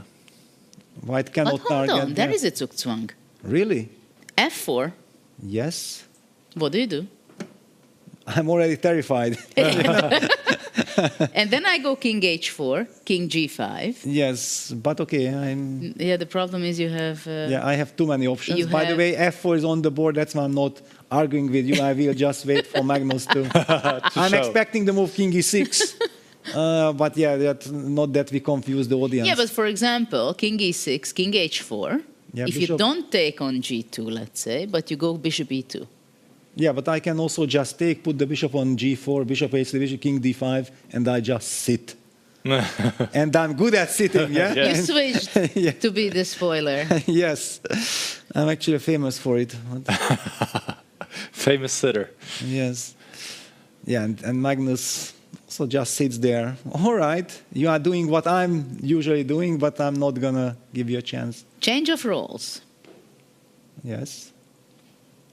That's how it works. And Magnus is not taking it for granted it's over yet. Yeah, he has to be careful because he's 2 pawns down after all. And maybe he's even slightly bothered that he has to show some accuracy. Yeah, it would have been so nice just to enjoy making my move a tempo. But there is at least something to think he needs to make a decision. King e6 played. But also I think he's trying to figure out that is there any circumstances that I can get in danger? Yeah, certainly. Yeah, that was. I'm expecting this blockading idea. Yeah, bishop f3 and the bishop goes to and he g4. goes king g7, king f8. Yes. Bishop goes to g4. Yeah. Yeah, king g7, king f8, and going all the way, targeting the a6 pawn. But the problem is that black will also free himself up. There's just no way forward. King g7, bishop g4, king f8, bishop h5. Yeah, you can also cut me there. Bishop f3, bishop c6 probably also possible. You know, this is possible. That is possible. If you Yes. go to bishop c6. Then the diagonal is short a little bit, but okay. I think I will be able to handle. I'm not even sure I need the a6 pawn. Maybe I can even remove the a6 pawn, yeah, and it's still a draw. But So this is what Magnus thinks, that he just goes back bishop c6. it's just too drawish. Yeah, king f8, Bishop b6. Okay, bishop b6. King f6 probably. Actually, Vincent held very similar position against Dominguez in the Berlin Grand Prix 2022 with the black pieces. He's going to put his bishop to e5, I think. King f6. Yeah. Bishop c7. Shuffling king e6. Bishop e5. Bishop d7. And then king g7, bishop c6. I'm frightened, yeah. But you should be. Why? No? You don't take me seriously that I'm trying hard. No, you are trying, and Vincent will do the same. You are doing absolutely right. That's how you have to play.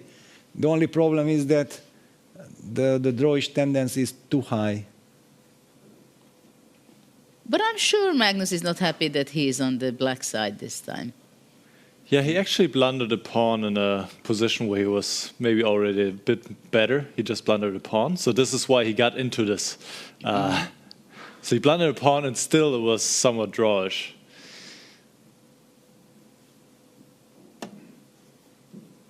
Bishop d7 looks very sensible. Yes. Yeah. Yeah, but at least Vincent achieved something. Yeah, achieved something. Well. Not in progress, in advantage, but... Wow. Basically, the king g8 finesse shows that there is no idea. Okay. It just doesn't make any difference. So I'm going to put the king to g8, bishop c6 back. White will have to play king g7 anyway. Now it's Zugzwang. Yes. The famous Zugzwang. But I only have 10 good options to draw. Any bishop move. Yes. Basically. Yes. Exactly. But now I'm already, again, tempted to stay on the long diagonal, yeah, so that I'm controlling g4, yeah. Of course. Bishop f3.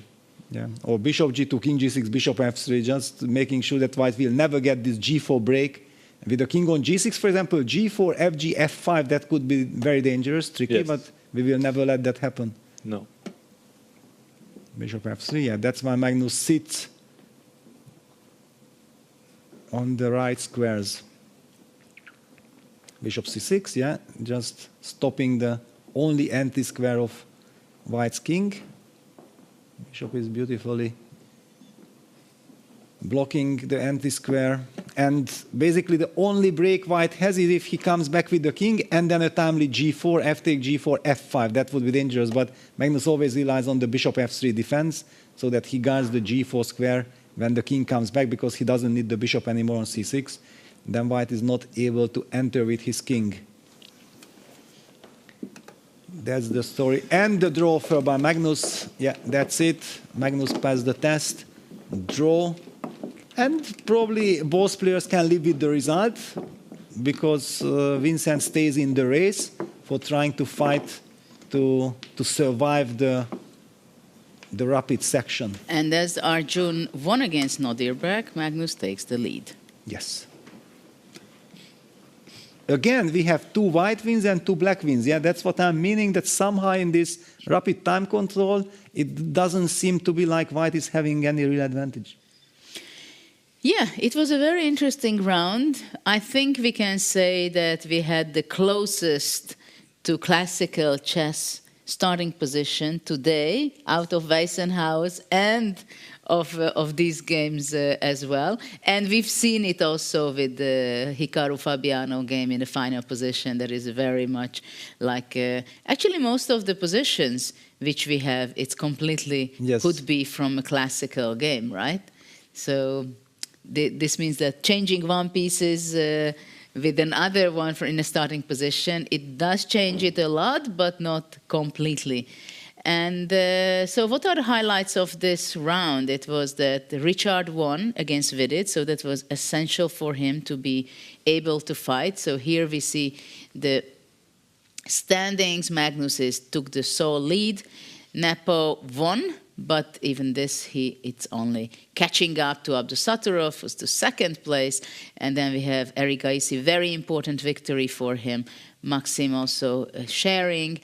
And Nakamura has 4, so he's still there. He thinks that it's going to be enough, and he doesn't want to waste maybe so much energy. Anyway, it was a rivalry between Fabiano and Hikaru, so they made a draw.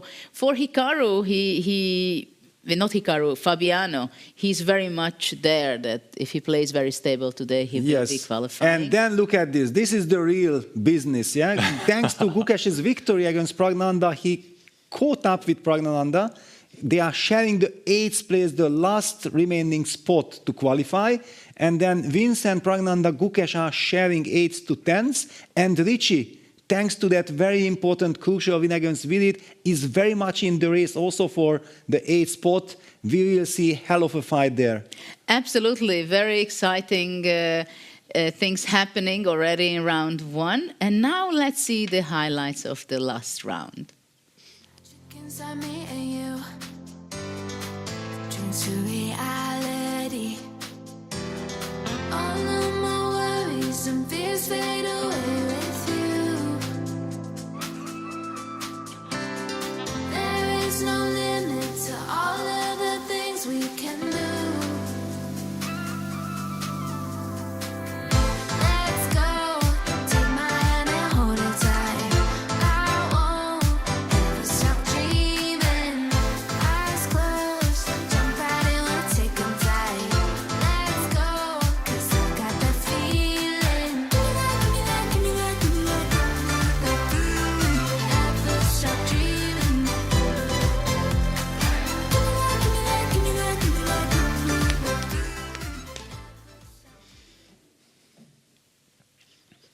Nice and tense moments from round 7. And what do you think, Peter, if you would have to guess and say who is going to be qualifying from the bottom 5? Like we see right now a tie between Praggnanandhaa, Keymer, Gukesh. Well, my feeling is that Vidit is kind of out. I don't see him mounting this comeback after this bad start. Losing a direct encounter to one of your main rivals, it sets you back. Of course, I'm wishing for Vidit, if he can do this heroic comeback, then it's fantastic. After all, if you just look at the numbers, he's 1.5 points behind. So it's not impossible, just psychologically, yeah? Because I think that after being in the last place, you are trying to calm yourself down, you try to get ready that, yes, I need to win that very first game, and then you believe that I will have all the chances. And if you lose that, I don't know, you have to be a superhero to overcome. But all the other players now, Vincent, Praggnanandhaa, Gukesh, and Richie, very much, because Richie is carrying now all the positive emotions. Jovanka arrived, he won the first game. We just talked in the VIP lunch before the start. I was also trying to get him in the right mood that, okay, come on, Richie, just show what you are capable of. There is nothing extraordinary you have to do. Just play as you can. Yeah, this is kind of also usually my advice to Vincent. Yeah, that okay, just play your best. If it's enough, it's fantastic. If not, what to do? The opponents are also brilliant players. But we see today that Nodirbek, who came into the tournament in the last minute, we are not exaggerating by that, really few hours just before the whole event started, he arrived and he had incredible kickoff in the tournament, and he played so well, fighting chess. He was even in positions where you would think he would give up. He was going, and scoring. And today he started with a loss. How can it affect him? Well, I think that actually if you qualify, it doesn't really matter where you qualify. Niklas highlighted one thing, that he thinks it's very important to be in the top 3. I might slightly disagree, which I'm not really doing often with Niklas. But here the point is, I feel psychologically to pick an opponent, and this is what happened to Alireza by picking Vincent, and Vincent was the player who just qualified in the last kind of second. And Alireza picked him. I remember seeing Vincent's face. My wife Sophie told me, you know, Vincent will become a monster now. That's what she told me when going back from that dinner, because the effect that you are so-called the weakest link, psychologically it changes everything. Yeah, Vincent became so determined that I'm going to prove that Alireza was wrong and so on. Yeah, you take it personally. I would never be comfortable picking an opponent. Well, now we have actually an interview which was just made a few minutes ago with Hikaru after his game with Fabiano. Hikaru seems like a very pragmatical decision in the first game today. What was your reasoning? Well, I mean, in some ways chess players can be very smart. In some ways they can be very stupid. I don't think that's any secret out there. But one thing chess players are very good at is understanding the name of the game, meaning what the tournament strategy should be. And before the game, I mean, I basically came into today feeling that if I don't lose any games, let's just say I draw all the games, I'll finish in the top 8. That's the first thing. But secondarily, when we started looking at the opening, it was pretty funny because there was something of a disagreement. Basically, Nepo thought that e4, c5, the Sicilian line, was good for white, and Nodirbek, myself, and Pragg, we all thought that it was good for black. So then when I took that into consideration before the game, it didn't really make sense to be very aggressive, because it could work out, but if it doesn't and I lose the game, it starts to become very, very tricky. And again, top 8 qualified. We're top 4 is something that I would have to try much harder, but because of the tournament situation, it just didn't feel like the right moment to take chances. You're feeling good today about your chess? I mean, I think the thing is you try to put yourself in a position where you have good chances, and for me, the less games there are, the less chance to lose, the better it is. So that's one down, but there's still 4 more games, so we'll see how it goes. Good luck. Thank you. Thank you, Carl. Well, it is interesting, and it's always great to listen Hikaru, because he's so experienced, right? Yes. And you could feel it, the way he says that. You have to be smart. You have to have your tournament strategy, right? Yes. So, and he understood, and it was very interesting to listen him that what was their conclusion, right? That after first move e4, c5, some agreed that it's better for, I mean, it's great for black or it's great for white. So he understood the danger and the importance of choosing the first move. Yeah, this also shows that how tricky it is when you have this disagreement, yeah? That whom do you believe? You feel like, I just want to do something else, yeah? And yeah, he played it very solidly. What he was saying, that he wants to make only draws. If it would not be Hikaru, I would say, no, forget about it, it's wrong strategy. But he has such a class that if one of the players can kind of navigate the muddy waters, the stormy sea, then it's Hikaru. And let's go to the drawing of lots for the next round. Starting position. 8 after round robin. We just saw the standings behind us there a second ago. It's very tight. Remember, top 8 is what it's all about today. We are ready to draw the next position, and for that, I would like to welcome to the stage. He won his ticket to come to visit us here by winning a prize at the Blitz Society tournament a couple of days ago. Please welcome Jules Brunier. Give him a round of applause.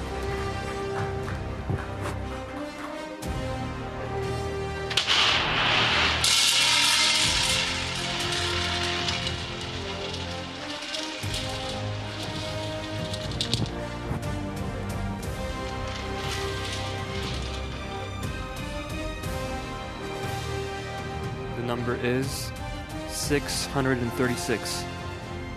Thank you very much. Position 636. I will take that off you. Thank you so much, Arjun. The players will have 10 minutes. As always, we are going to listen in. So have fun and good luck to the players.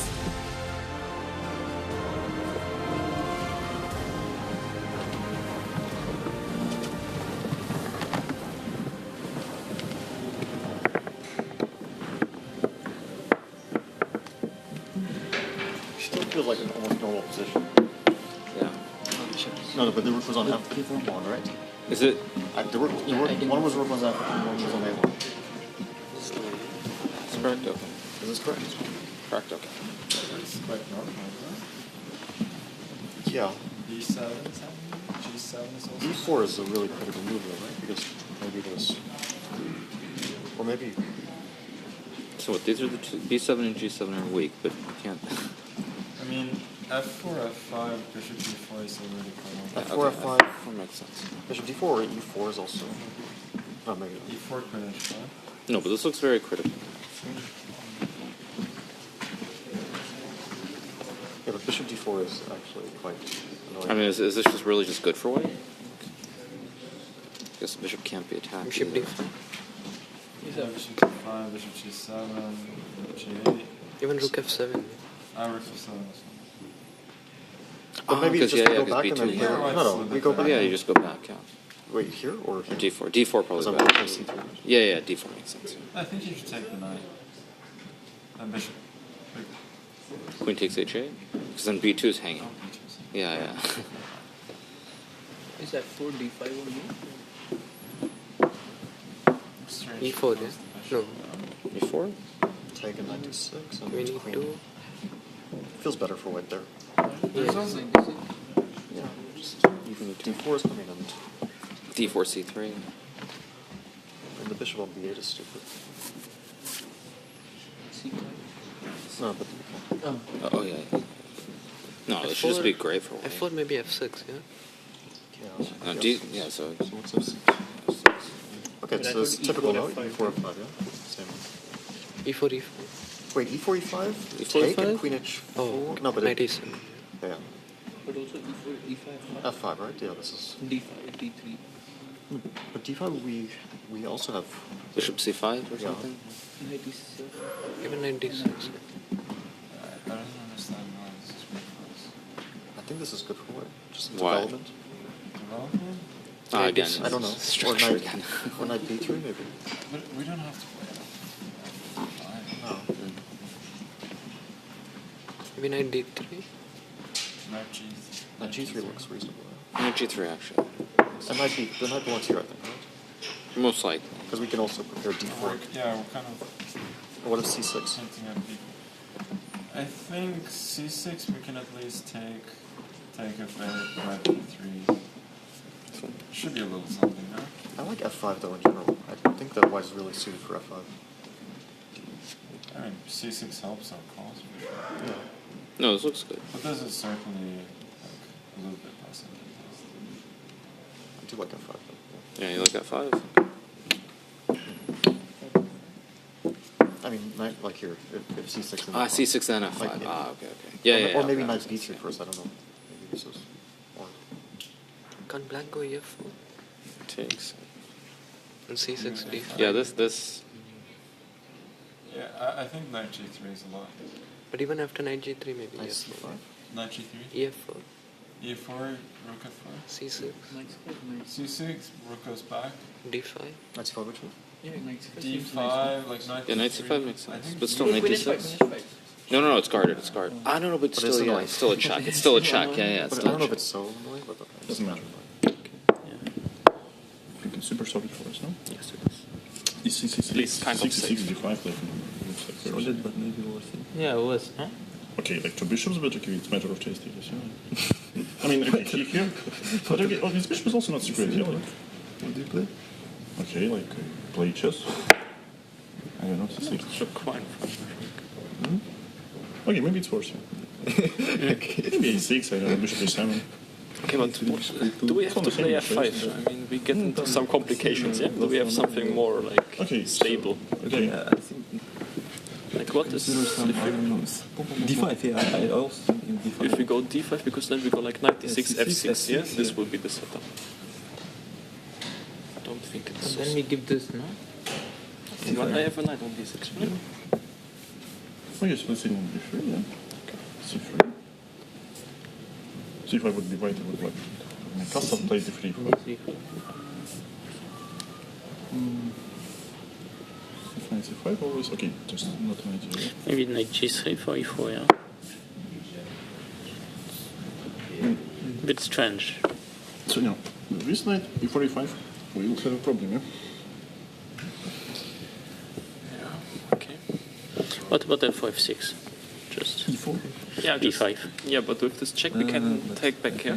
Like a normal person. You can. You have 97. 97 always, yeah. It's not as dangerous. But I don't like the general idea, like, so like... Yeah. I mean, it's like... Knight D3. Because in this game, space advantages. D6. We can also go like maybe A6, Bishop A7, yeah, later. Yeah, maybe D6. D6, Bishop A7. D6 we're also like... How does it happen, like... F4, like... F4 is very and let's say if we are like... And we have like... no, I mean, okay, then E4, D4, yeah? No, I mean like, just to make maybe G6, E5 and then B6, because here E4, D4 the problem. To get this out. Yeah, okay, we have to... So F5, what was the problem on Bishop D4? Maybe let's solve this instead. Because it doesn't seem like it's solvable. Okay, so let's find this. What we didn't like this. Also there's Queen G3, yeah? Just to mention it for 1 second. Oh yeah. Here. Yeah.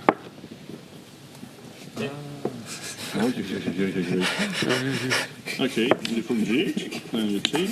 Okay, but better rook G1, yeah? It's pawn. Or G3, yeah, just G3. Yeah, G3. Yeah, okay. Bishop D4 is very annoying. Okay, at least I wouldn't want to risk it. I see. Okay, this is annoying. Maybe we can make some neutral move now. Okay, what about C6? But I'm not sure if E4. C6 or A6 E4 was my issue. E4... Yeah, I can't do E4. No, it's super tricky. Okay, F6 is fine. I think we have two good moves, like D5 or F6, I don't know. Yeah. D5 is decent here. D5 is decent F6s. Okay, E4, yeah, makes sense. If not G3 first, does it change something?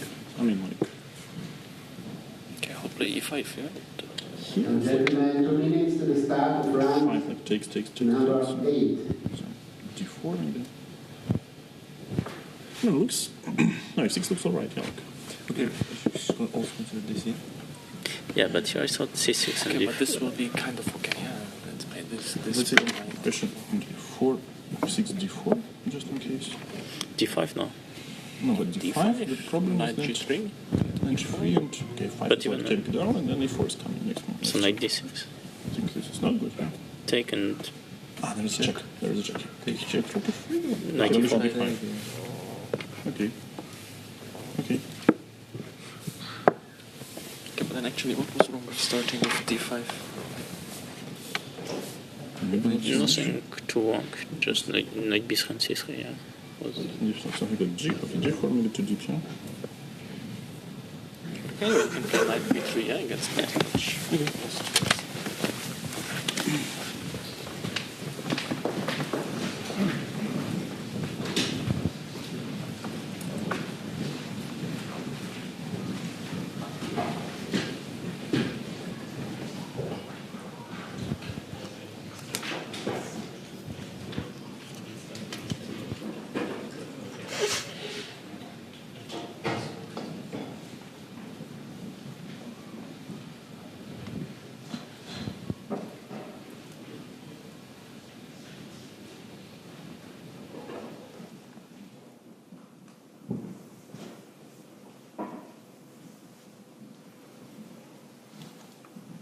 We are ready for round 8. You may start the clocks. Good luck.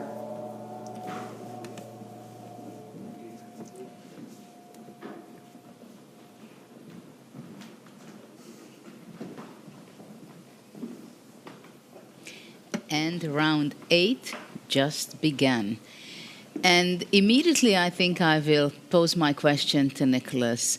What do we know about the evaluation of the position of 636, which the players are just started to play out?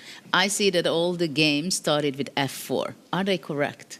Yes, the players quickly came to a conclusion that f4 is a promising move, opening up the bishop, because black does not really have the symmetry defense, just mirroring, because after f5, there's the bishop going to the center of the board to d4, hitting one of the unprotected pawns on g7. So in freestyle chess, you always want to check for unprotected pawns, and there are actually two in the current position on g7 and on b7. And if you cannot play the symmetry defense, already you feel like you might be in a little bit of trouble. And actually, objectively, this position is better for white. The computer gives around 0.40. And we see Rapport. He is the only one who answered f4 with f5. We see f6. We see knight b6 by Keymer. We see very different approaches. Also d4 by Nepomniachtchi. It seems there was no clear agreement, Peter, how black should respond to this move f4. Yeah, I have no idea how to respond, but I do understand Vincent's reaction. f4, knight b6 has the intention, let's get out of book as quickly as possible. We have also seen that Gukesh was in the team with Magnus, with Fabiano, with all the big boys who know and understand this game so well. And yeah, f4 came, knight b6. I'm not really understanding exactly where this knight is heading, and Gukesh has answered it with c3. I believe that it's kind of a good opening for Gukesh, but it's just the beginning. What else? And Richie is the player who fell into this trap of f4, f5, bishop d4, going after the g7 pawn, and then bishop d5. I believe right after the very start, the team Magnus and Fabi has been discussing this crazy encounter, yeah, that you can sacrifice the g7 pawn. Then also, like 5 minutes later, team Nepo and Keymer and Hikaru also discussed this. No, Hikaru was also in the other team. No, it was someone else. I think Abdusattorov. Yeah, Abdusattorov was there. And it will be very intriguing to see how this game really progresses. Is white really getting an advantage? Or it's more like a ghost threat that, oh my God, I'm the one first losing the g7 pawn. Yeah, well, Richard is reacting symmetrically, played bishop d5, so now both of the pawns are gone in the game. So we'll see how the game will continue, whether rook g1 will be the move. That seems to be more logical to me at this point. But yeah, interestingly enough, the players discovered that f4 is the most straightforward continuation in the starting position because the bishop d4 is coming out. But while in the previous game, the bishop was on b1 and the players played c4 and it was not the best. So there are many times there is a logic to it, but after all it becomes very concrete, right? Because now the g7 unprotected pawn was the reason why f4 is such a good move, or that's... Yeah, well, my feeling is that looking at the positions, I love the reaction of Maxime and this d5, f6, knight d6 kind of move. And I believe that he's kind of absolutely fine. And he's also playing very quickly. I just feel that this format also suits Maxime fantastically. And he was here with us. He was sharing his feelings that the first couple of games were a little bit difficult. But once he settled in, I feel like he plays with so much ease and with so much confidence that I wouldn't be surprised if we will see him being extremely successful in this format. Well, we also see an interesting game between Hikaru and Praggnanandhaa. Close setup, but both of the knights are out, b3 and g3. Probably the idea is just to get ready to jump. Well, knight h5 is not possible, and knight f5. So far, black is defending all the opportunities for white to target the unprotected pawns, the b7 and the g7. And bishop c7 also. Black is kind of getting ready to castle on the left side. But it can be a quite reasonable game for white, castling and then e4, and the bishop on g1 stands fantastic, isn't it? Yeah, well, I also feel that we have to kind of pick a game, yeah, so that we can get in a little bit deeper, focus on something, because yeah, we have so much action, and if we are just jumping around, we might confuse our viewers. Even we are not really sure what we are seeing. The players themselves are not sure how to deal with the challenge, because this is freestyle chess. You have the uncertainty, the unknown factor right from the move one. Which game should we pick? Judith, it is now your turn to decide. For me, it's also very interesting to see Magnus's game, because actually it seems to me that he was not developing with any of his pieces apart from the queen. And it's kind of interesting pawn structure, and it's already an open position. And it's the Magnus strategy. As you highlighted, I think that he always loves to move the pawns. Controlling some squares. Yes, and then, based on the structure he gets, we'll try to place the pieces to their ideal squares. Now we see that he already occupied the center, so it would be very tempting, I believe, to set up that knight from c1 to d3, enforcing the control of the e5 square, and then, for example, bishop c2, and we will be talking about left side castle, long castle, white getting very dynamic, very nice position. Yeah, I mean, for Magnus, I think this is kind of the strategy in this tournament. First, I put my pawns, I control some of the important squares, which I feel it can be the most important, and after that, I put my pieces behind them. Yes, however, time is a factor. I highlighted that white would love to get knight d3, bishop c2, and castles in, but black is just one move away from castling, and that castle will be queen, king from d8 to c8, rook from a8, jumping to d8, and then who knows, maybe some tactical idea of e7, e5 combined with bishop c4 pin along the a6, f1 diagonal is there. Is maybe Magnus planning to castle to the short side, to the right side? On the king's side, it's puzzling. Yeah, indeed. Indeed, it's a big question, but something on c4 from black side will show up, I think. The question is where the white bishop from g1 will be moving. If bishop e3, then knight c4 can get with tempo, or if bishop f2, then maybe the f4 pawn can be vulnerable. Yes. Either with by knight g6 or just moving away the d6 knight. Yeah, I'm somewhat surprised that Magnus played the move knight g3 rather confidently, quickly, and he's also leaning back like, I don't care about your e5 break because it will never work. Is it possible that he will follow his strategy and go f4, f5? Is that a move, or that's too much? Well, castle is on the board. Because then black will break with c5. I don't believe that we have time. The knight has to land on d3. In my mind. Knight d3 should be played. Let's see the body language, how is Magnus reacting. And he's leaning towards the knight d3. Knight, exactly. I already saw, like, it cannot be bishop d3, yes, so knight d3. So what do you think? Where is he going to castle? Right or left? long, which keeps both options open. Yeah, if we talk about freestyle chess, then short castle is actually the long castle now. I'm keeping all my options, but somehow bishop c2 and going left towards the queen side. I also think looks that more natural. He would like to do that. Why is bishop c4 not such a good move? Will he play b3, forcing black to move away with his bishop, or capturing it on d3?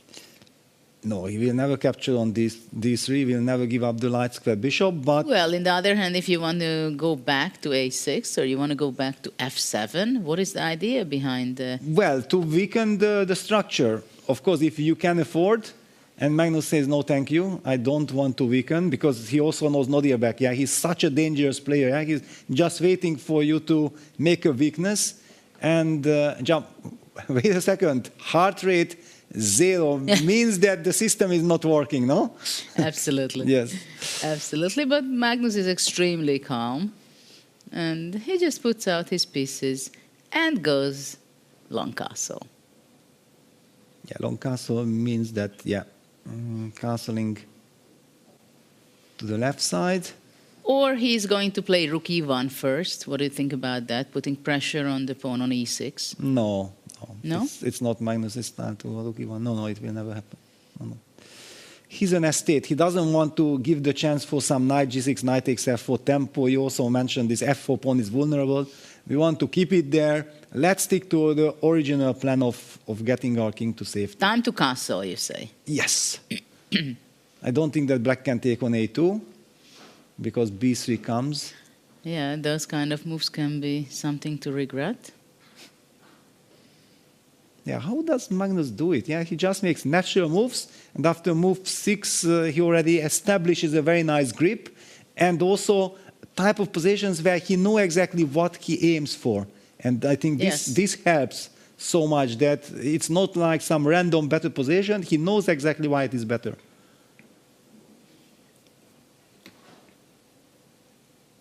Interesting that he's having a dilemma whether should I castle or I should be waiting. But what other move can be logical if you don't like the rook e1 kind of move? Yeah, no, I don't like it. And he goes b3, yeah. Now it's the time, because he already got his bishop back to c2. He wants to ask a question, like you as well asked me, yeah, that where do I go with the bishop? Because bishop takes this strategically such a bad move that I feel like I can't do it. But if I go bishop a6, you might even play a move like c4, completely burying my bishop. Then moves like knight c5 might also come with devastating threat.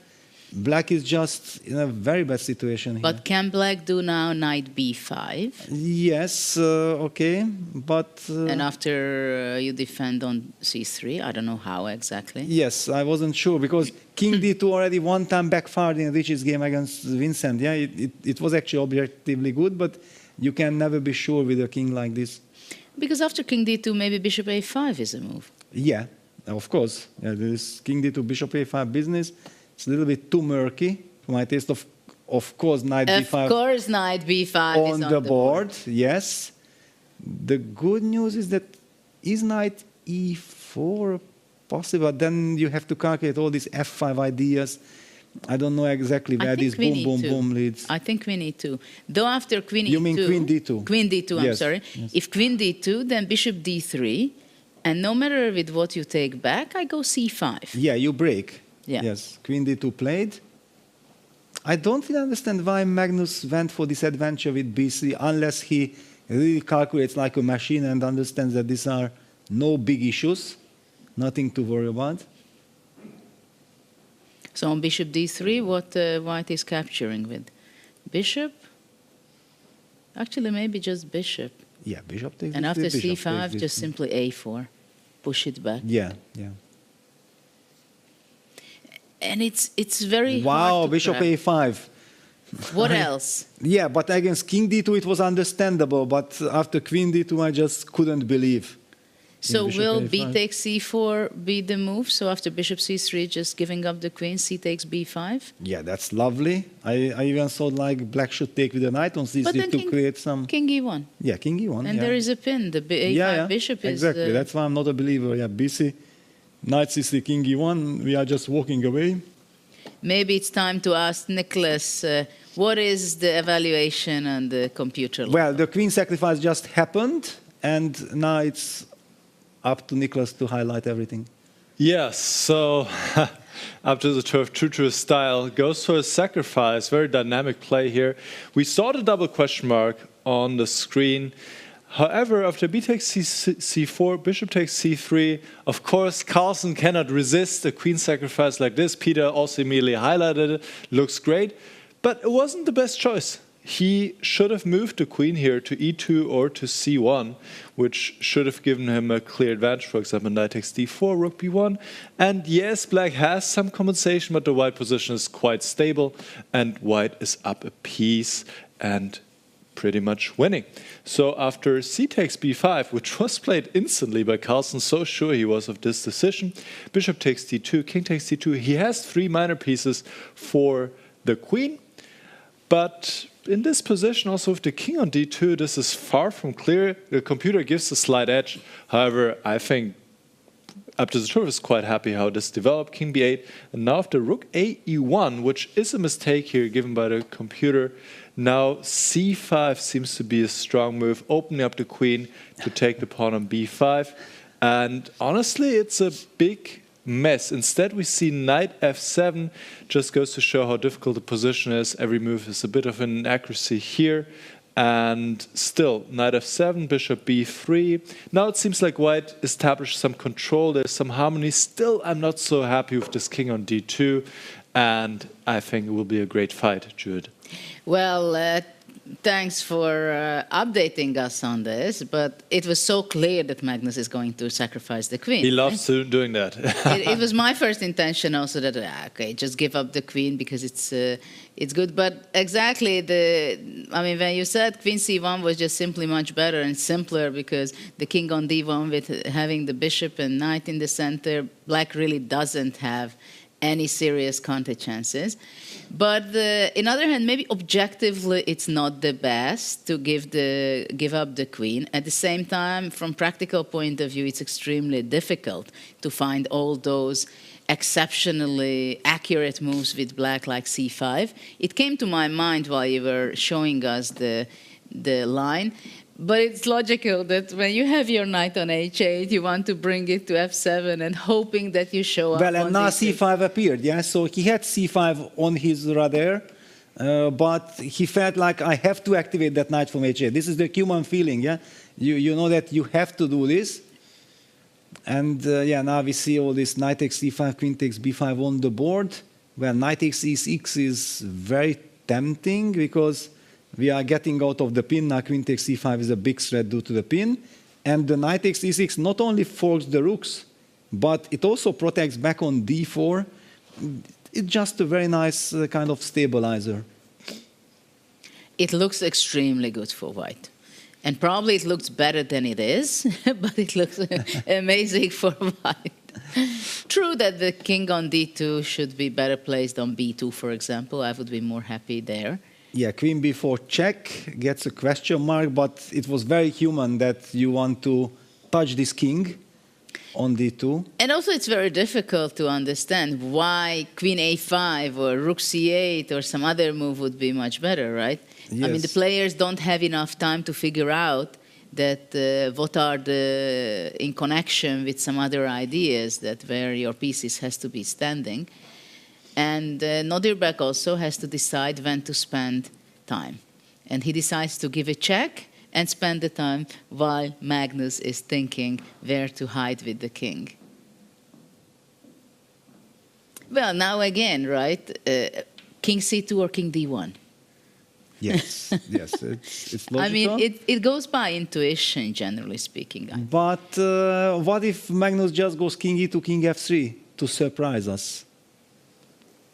It's also possible, but what I want to highlight, for example, if king c2, then rook e8 is possible. So king d1 actually defending the e1 rook, which can be important. Yeah, so knight d6, yeah. Black sacrifices the rook. The knight wants to join the battle. Knight b5, knight c3, knight c4, because actually white has this lovely bishop on b3. That's the bishop that holds white's position together. The bishop on g3, knight on... the bishop on g1, knight on g3, rook f1, those three pieces are far away from action. And that's why Abdusatov is trying to target that bishop. Yeah, bishop e3, getting ready to eventually... Well, maybe when he's already planning to open up an escape route for his king. King e2, king f2, king g2. Do you think, Judith, that that's something that might be on his radar? Because otherwise, bishop e3, my first instinct was, he wants bishop d2, but then the d4 pawn would fall. Well, the question is that if knight b5, is he really wants to play king e2, giving up the d4 pawn? Yes. Or he has something But yeah, he goes a5, yeah, he wants to kick the bishop away to logical. Open up, yes, that monster bishop. But that monster bishop will go to e6. It will stay on the diagonal. It's not over. This is heating up. In a practical game, yes, yeah, king e2. Yeah, you're right. Yes, yeah, bishop e3, somehow it signaled me that, yeah, now bishop e6, correct. At least following the plan, I don't know if it's correct, but if Magnus does it, then it feels correct. Yeah, in the next few moves, it can be already decisive. Yeah. Because if white can go f5 or d5 and rook c1 and some few moves stabilizing, covering some important squares, and hide on f2, I think it's enough to go to f2. You don't even have to go to g1. Yeah, and the body language also tells it all. I believe that the way we see Magnus sitting there, he thinks like, this is in my bag. Yeah, this really looked good. I have everything under control. I have a rook and 2 pieces for the queen. This outweighs the queen.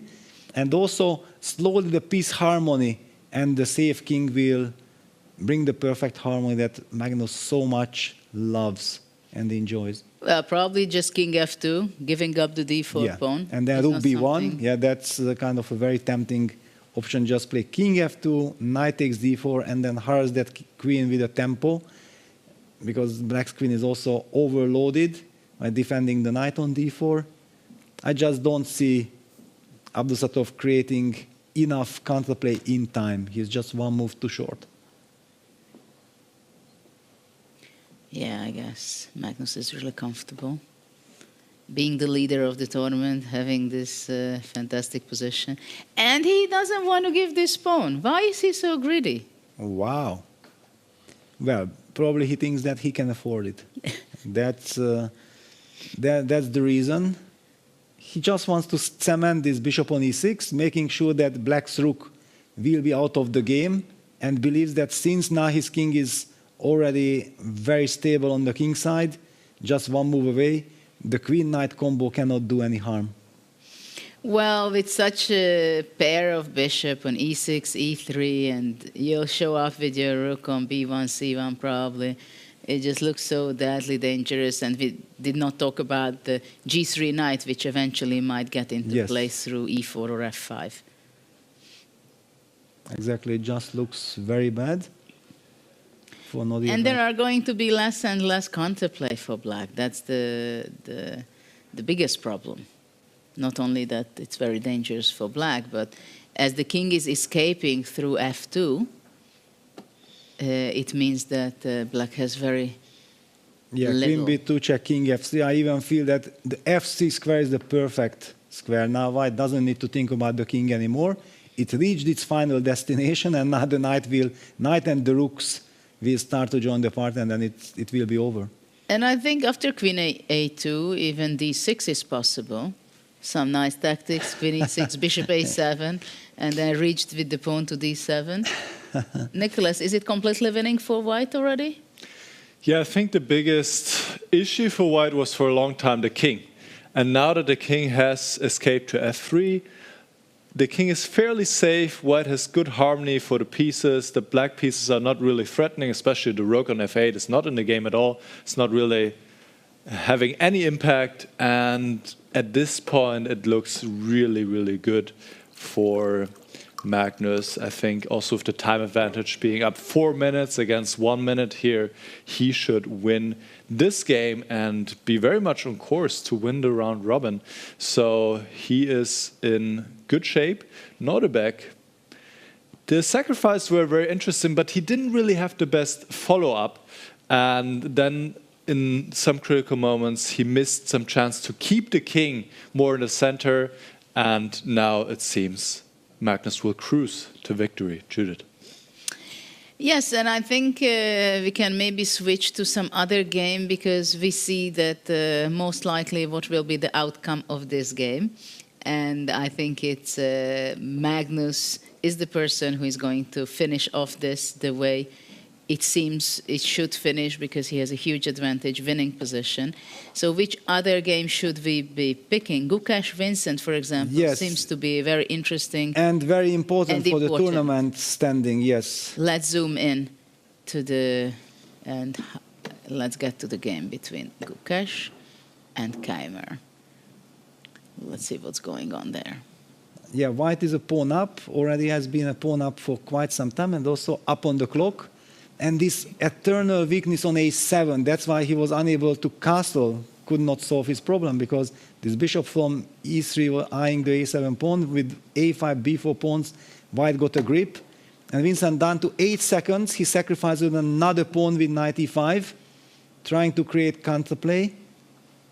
Is there any counterplay? That's the big question. I'm just wondering, after knight e5, if white is just capturing on a7, what is the idea behind it?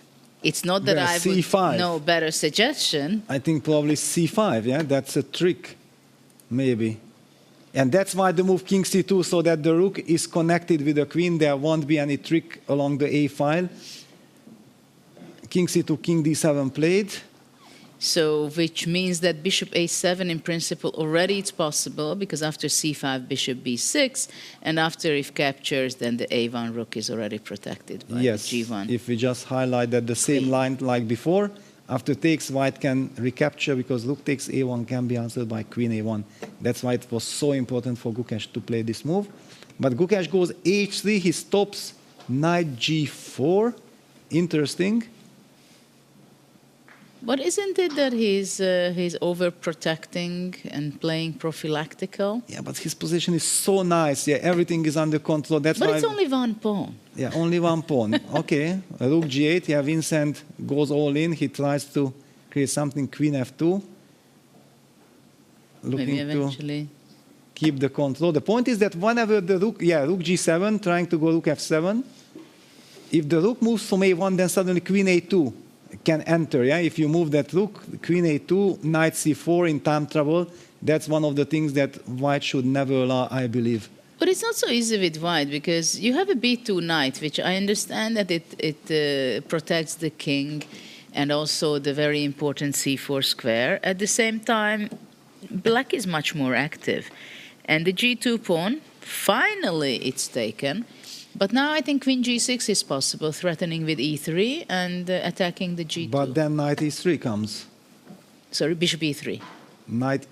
Sorry, yes. I wanted to jump with the knight to c, protecting everything. The c4 square. Yes. But not so freestyle. yeah, it's not allowed. Yeah, even not in freestyle chess. Yeah, I'm just so worried for Vincent that it's losing my mind. That will be an upgrade. Yeah, queen g6 fighting, but yeah, bishop e3. Unfortunately, this will be an end game with pawn down for Vincent. And Gukesh, if he wins this, and Vincent doesn't want to take the pawn, he wants to hope for some counterplay, but where is the counterplay? White has a very solid construction. I would have taken on g2 before. Yeah, but takes and then rook g1 was very annoying. Then you have to trade the rooks, because otherwise e2 rook g7 was hanging. Yeah, okay. Not a believer. Yeah, g4 played. Queen e6. Yeah, unfortunately, the rook from a1 does not need to move. It's perfectly placed. White might also play a6 at some point, opening up the a file, and then the rook enters with rook a7 in the future. That knight on b2 is a monster. Stops any kind of counterplay, and this bishop on e3. A lovely harmony for Gukesh. Well, incredibly important game, because both are on the edge of not qualifying or qualifying, so... Yeah, takes h5. There is a lot at stake. Yeah, a lot at stake. Good fighting by Vincent. He needs to fight, but... At the same time, rook a7 seems to be quite unpleasant, or even bishop b6 immediately. Yeah, targeting already black's king. It's time to target the king. Rook a7 played. Unpleasant. Yeah, bishop b6 is a huge threat.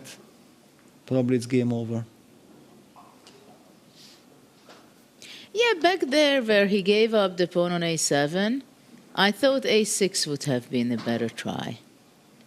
Because... yeah, he did not want to weaken the b6 square, but if you lose the pawn, you weaken the b6 square anyway. I understand, but the g2, h3 setup with the pawn, it was not so easy to progress, I think. Yeah, king c8, queen f2. Now the queen enters from the king side. Rook f7, queen h4. Yeah. After hg, queen h8, queen b8, bishop b6. Yeah, and also the rook is protected on a7, yeah? So you can't even kick it away with king b8. It does not help. Yeah, Vincent desperately searching for some last trick, but you can't touch white's pawn position. Yeah, you cannot touch the king by any means. Yes. You can't give up the e4 pawn to open up some diagonals. Knight c4. He trades that monster defending knight. Well, it's going to be capturing queen h5. Still, the a7 is not only an attacker, but defender on a2 as well. Queen h8 again, threatening, and queen b8 next. Or bishop b6 after king d7. Yeah, just hopeless, and also Vincent has no time. Of course, time would not help here at all. I'm afraid he will lose material after queen Yeah, queen h8 check, and it's game over. Yeah? Well, queen f5 is also quite promising. You could not make any move. Yes. Sit out. And still win. But yeah, king d7, rook a8, and checkmate is inevitable. Or queen b8, or bishop b6. Yes. You name it. Yeah, there are several unpleasant continuation. Yeah, and Vincent resigns. And the crucial game won by the world champion Gukesh, and Well, two vital games. Yeah, he beats Praggnanandhaa and beats Vincent, so he's very much in fight for that 8th spot. That's super important 8th spot. Actually, Praggnanandhaa was putting pressure on Hikaru, but the game ended draw. And we still have action. We have 3 games. Where do we want to go? Fabi is about to... Well, yeah, it's a stunning endgame. Opposite color bishop endgame. 2 pawns up, but he's sacrificing now a pawn with c3, c4 to get a target on a4. That's spectacular. Maybe we should go there because Magnus's position, it's technically winning. Yeah. And okay, Richie is fighting as well. He needs to keep winning his games. I think Richie is more let's exciting, go to, and okay. also they're low on time. wow, only seconds. So let's focus in, maybe zoom in on the players. And let's see. Well, it seems like Eiga is trying to offer a draw with the perpetual check if Rapport wants to take the rook. But Rapport is winning. He needs to play. D5. D5, yes. If someone tells you it's winning, it means it has to be d5. Yeah, that's how the brain works. If you take the rook, then there is perpetual with queen e7. Oh, but d5 allows rook h3. Calculate d5, rook h3. Maybe you get checkmated with 8 seconds on the clock. Well, you still have the perpetual if you need it. Another check. He goes d5. There we go. On the board.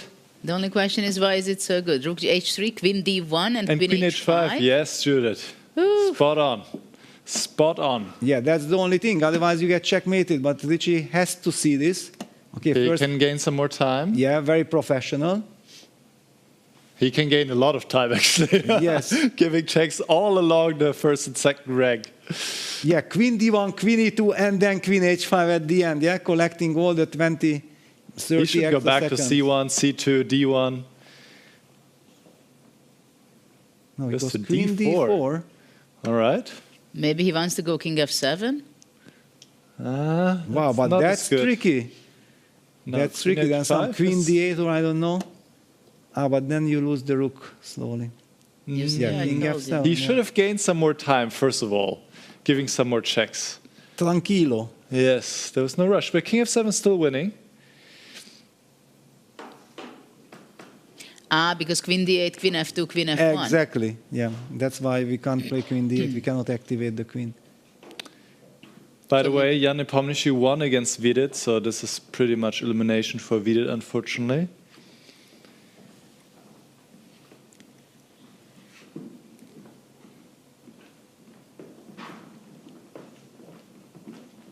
What a tension. What a tension.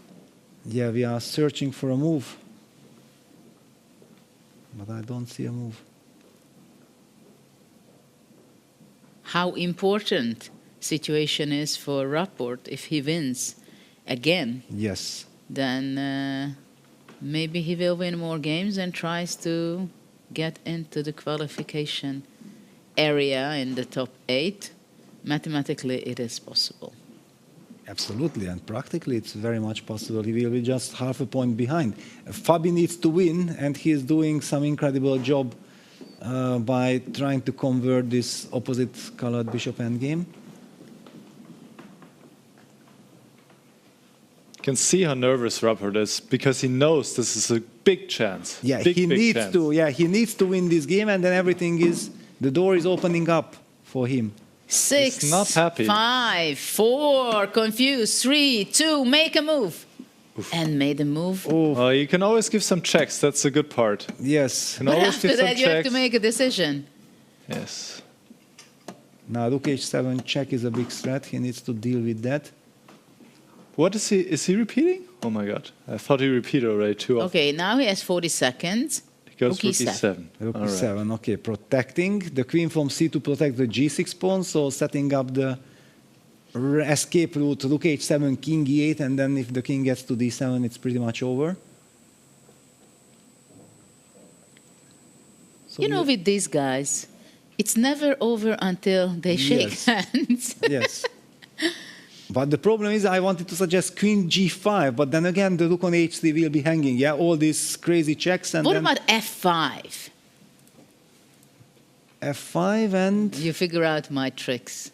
Yes, so shortly. ef, then rook h7, Rook h7. check, king f8, Rook h8, king g7. Queen d4. Ah, there is the check. You opened up this diagonal. I want to go F5, exchange the rook, and then it's stalemate. I want stalemate. I thought you can want I do? perpet. Yeah, no, it's fun. No, you have to No, play f5. stalemate is my Specialty, favorite. yes. My favorite, so let's go in that direction. Queen h4. But what is queen h4? What's the point? It doesn't do much. King e8 or queen d1 and d4.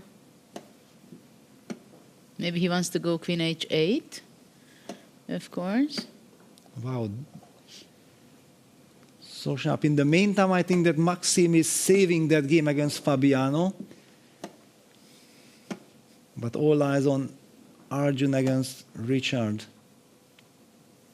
He needs to go king e8 at some point. But computer says it's the wrong moment. Yeah, because queen h8 and queen e5. But you lose the rook, no? Aren't Am you I? losing the No, rook? because the e5 you cannot get to f1. Yeah, and he goes for it. Why, it will be a heartbreak if exactly now queen e5. Queen e5, it's equal. And he has Yes. to go perpetual check. Oof. You can never win that rook. Oof. And queen e5 was only move. And again, Richie had enough time. He had a minute on the clock. Yeah. He could have Painful. made sure or gave some more checks. But I Painful think reality. this is very tough that when you are already down to 10 seconds, you accumulate some time, but you are still under the impression that you have to keep on blitzing because you had so little time. That was my kind of problem because I'm not used to this But extra it's time. so difficult. You go down to 2 seconds. Yes. And then you're back and you gain, you build Exactly. up your time again. And then you're just so confused, Yes. I think. And he understands that he has the time, but he doesn't have the position anymore to play for a win.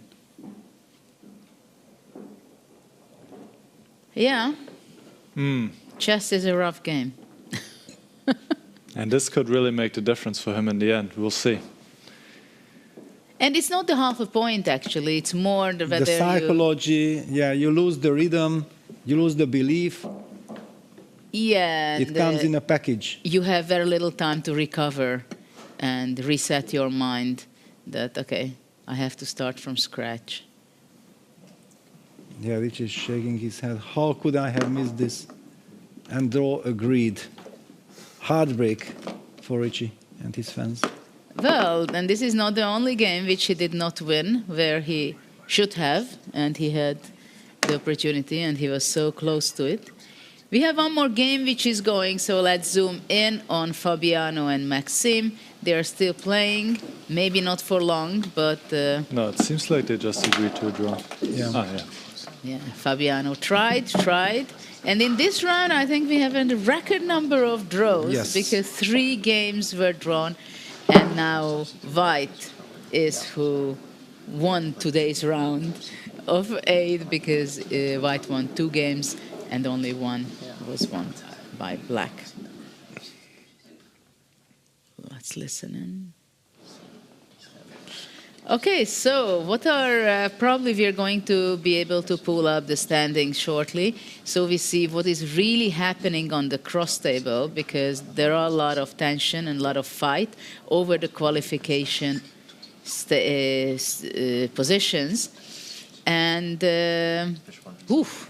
what was this for Rapport? Maybe this was the moment where he could take off and go already and fight for the qualification. Yeah, because we know exactly that Richie is very emotional. Yeah, so if he starts winning, he can keep on winning games after game, and there we have the standings. So here we have the standings. Magnus is keeping his lead. Nepomniachtchi won as well. Poor with it, he stayed at 1 point. And we have Erigaisi, which was not so essential for him to hold a draw actually against Rapport, but they are having a tie 3-5 with Abdusaturov and Vache. Maxime made a draw. Of course, this way probably they are going to be a convenient promoting to the knockout. Quarterfinals, Nakamura has 4.5. He's also kind of in safety. And only after that, Caruana, Gukesh, they are also there. It seems that they are the ones, if they are going to be playing draws and sometimes win, then they should be the ones to qualify. And Praggnanandhaa, he had some very important missed opportunities, like yesterday against Magnus in an end game. And today he lost against Gukesh in the previous game. For Keymer, it was very difficult, especially after this, that he lost this crucial game, I believe. What do you think, how much chance you would give for Vincent? How much is he destroyed after such a game? Well, I think he needs a miracle. Yeah, I think already only miracle can save him. It's 1 point, but also psychologically, yeah, when you lose to a direct competitor, yeah, with whom you are fighting and whom you were hoping to overcome, that has a psychological effect on you. I'm not so happy also for Hikaru, his strategy, because I have seen that he was struggling with White against Praggnanandhaa. This strategy of just trying to play safety, draw all the games till the end, might even backfire for Hikaru. Hikaru should just play chess, because he's so good at it. Forget about drawing all your games. And there will be a very big encounter, Keymer against Nakamura in the next round, Praggnanandhaa against Caruana, super important matchup for qualification, and Rapport needs to win against Carlsen to keep his hopes alive. And Abdusaturov, okay, all the pairings are fantastic. So, what do you think about the next matchups here? What are the crucial ones? Wow, Keymer will play against Nakamura. Yes. It will be a fun game, probably, just in case. No, it doesn't matter whether he's getting closer or not to qualification, but I mean, why not to play well and win against Nakamura, right? Yeah, one thing is for sure in my mind, that this game will not end in a draw, because Vincent will burn all the bridges and Hikaru has this fantastic class that he might just beat Vincent, or Vincent will pull up the upset. But the draw is kind of impossible in this game. What do you think about Praggnanandhaa and Caruana? Well, Prag is not yet in a situation that he has to go crazy, yeah, because he's just half a point behind. Vincent is 1 point behind, yeah, so that's why I feel like Richie and Vincent are kind of at least feeling that they are in a must-win situation. And that's why I will be super interested to keep an eye on Rapport against Carlson in the next round, because Richie was about to win his second game in a day. It shows that he came very determined, he's refreshed, recharged for today, and he wants to fight all the way till the end. What do you think, Nicholas? What is there any pairing catching your eye that you think will influence the tournament so much that we should be focusing on that one at first? Well, there are several ones. As highlighted, some of the players, they really need to fight back at this point. Like Peter said, Vincent, he needs to win. Rapport, he needs to win. They play against the number 1 and number 2 in the world. So this will be quite a challenge. But I think the game between Praggnanandhaa and Caruana is quite important as well, because Praggnanandhaa can catch Fabi. And Fabi just missed a chance to win this endgame against Vashela Graf. So he is definitely feeling the pressure as well. And, well, it's just 3 more rounds to go. And now the nerves also really play a big role. Oh, absolutely. We have 3 rounds to go, right? So everybody has to be in turbo mode who wants to qualify, and they are not there yet. So it's getting even more exciting, the upcoming 3 rounds. It seems like Gukesh is doing very fine.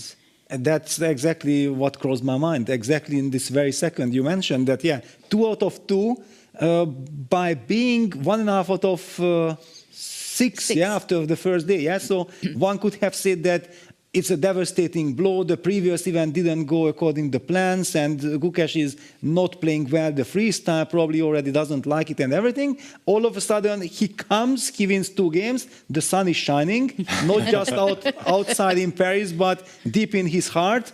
And he starts to play brilliant chess. Who knows where this road will end for him? Yeah, absolutely. I think from round to round, we're going to see some huge excitement and still a lot of fight over the 7th and 8th place.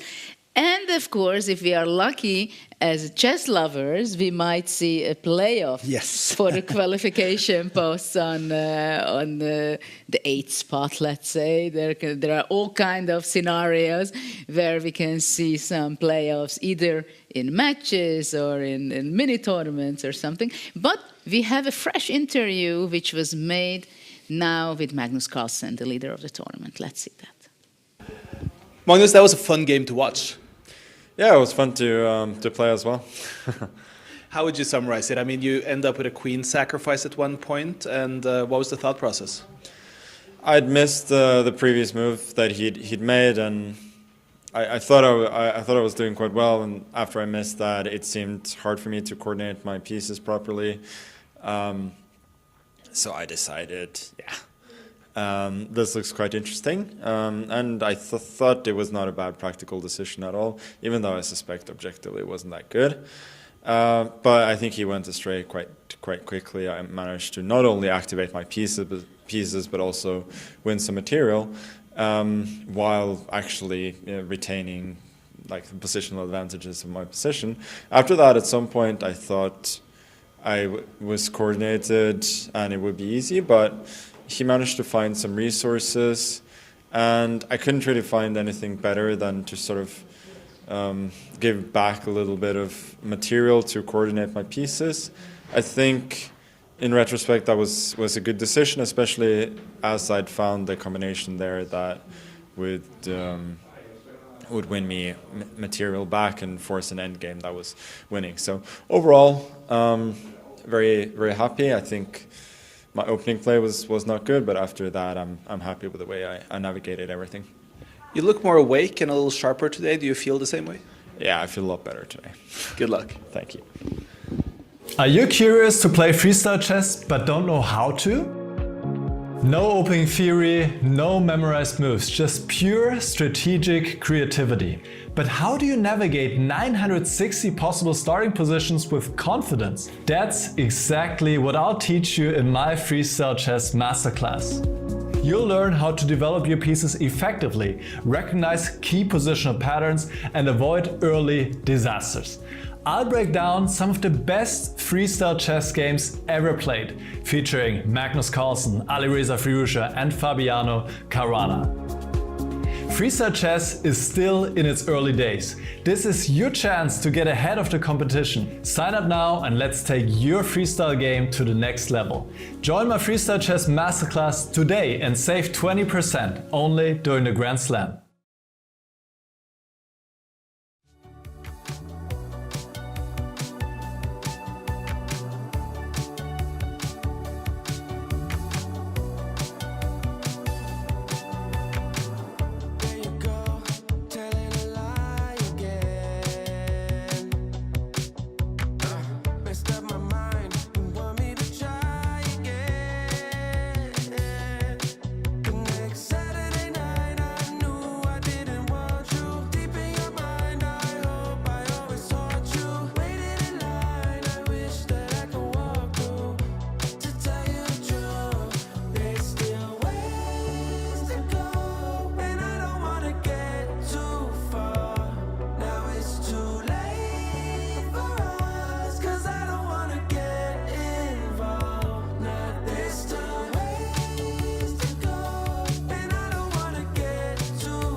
Every day think about you. Every night dream of you. Love the way you smile, love the way you move. Every day think about you. Every night dream of you. Love the way you smile, love the way you move. Every day think about you. Every night dream of you. Love the way you smile, love the way you move. All I want now is you. Every day think about you. Every night dream of you. Love the way you smile, love the way you move. All I want now is you.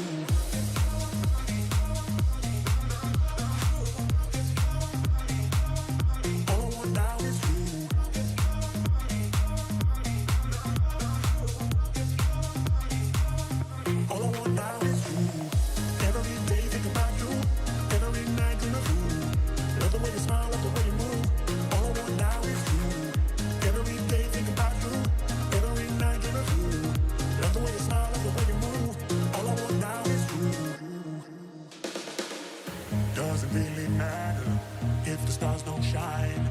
Who can love you better? Doesn't really matter if the stars don't shine. Who can love you better?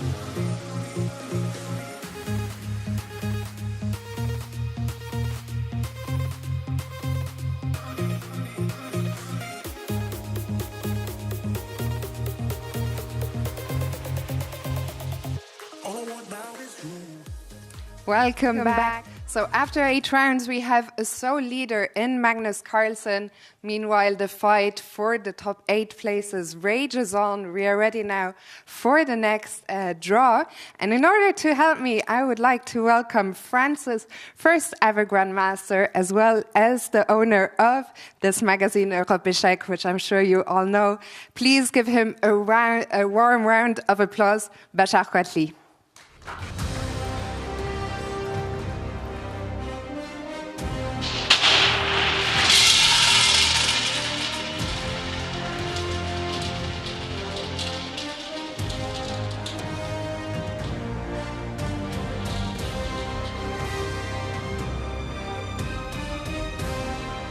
Six, 6, 7.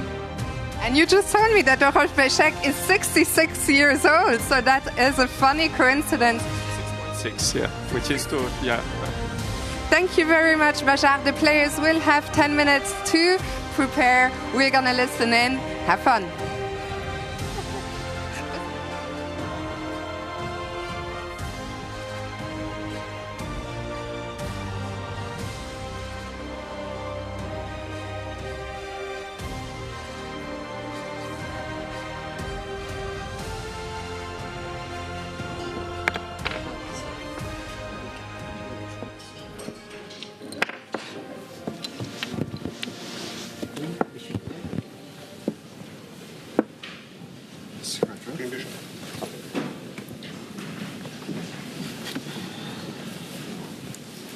Okay, so obviously G4 is G4 F4. G4 F4 D4 probably, right? It's probably 3 moves. D4 doesn't. No, I'm not saying it's stupid. I'm just thinking it makes sense. G4. G4 to me looks like the most. G4, G5. F4.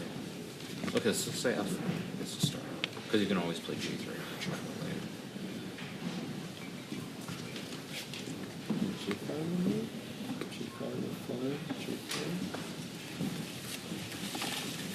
G5, G5, G4. There's even bishop H4 is kind of odd. Yeah, bishop H4 and then G3. And why not F5? Yeah, probably just F. But F5 can like G4 maybe.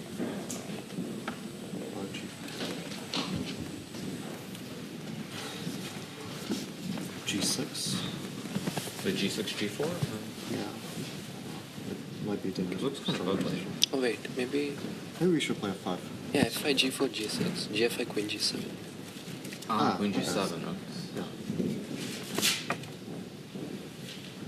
So we can start with G6 now. Yeah.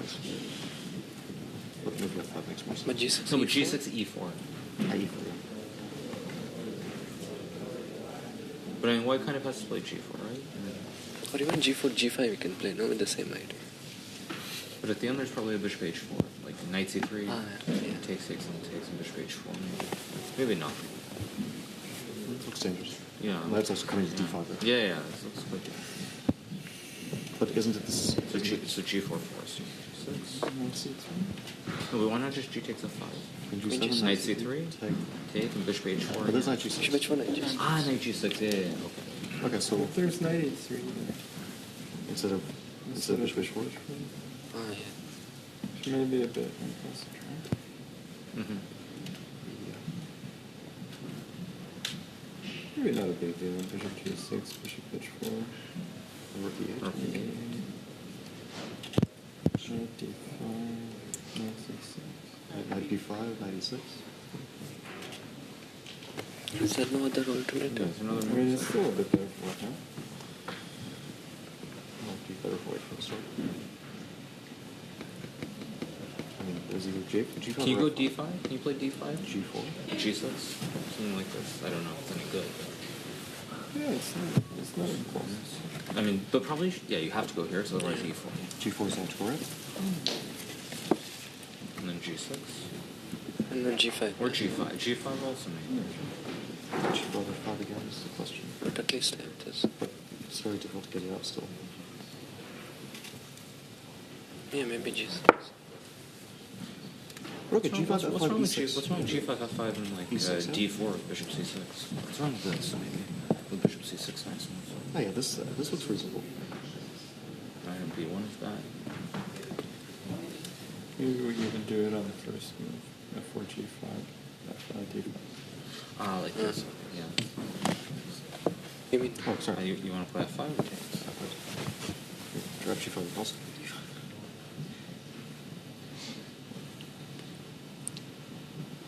D4? I mean, why should probably go D4, I assume. But maybe G4, yeah. Still bishop. I mean, bishop H4 is not a big deal, right? Knight C6. Even I don't know bishop F6.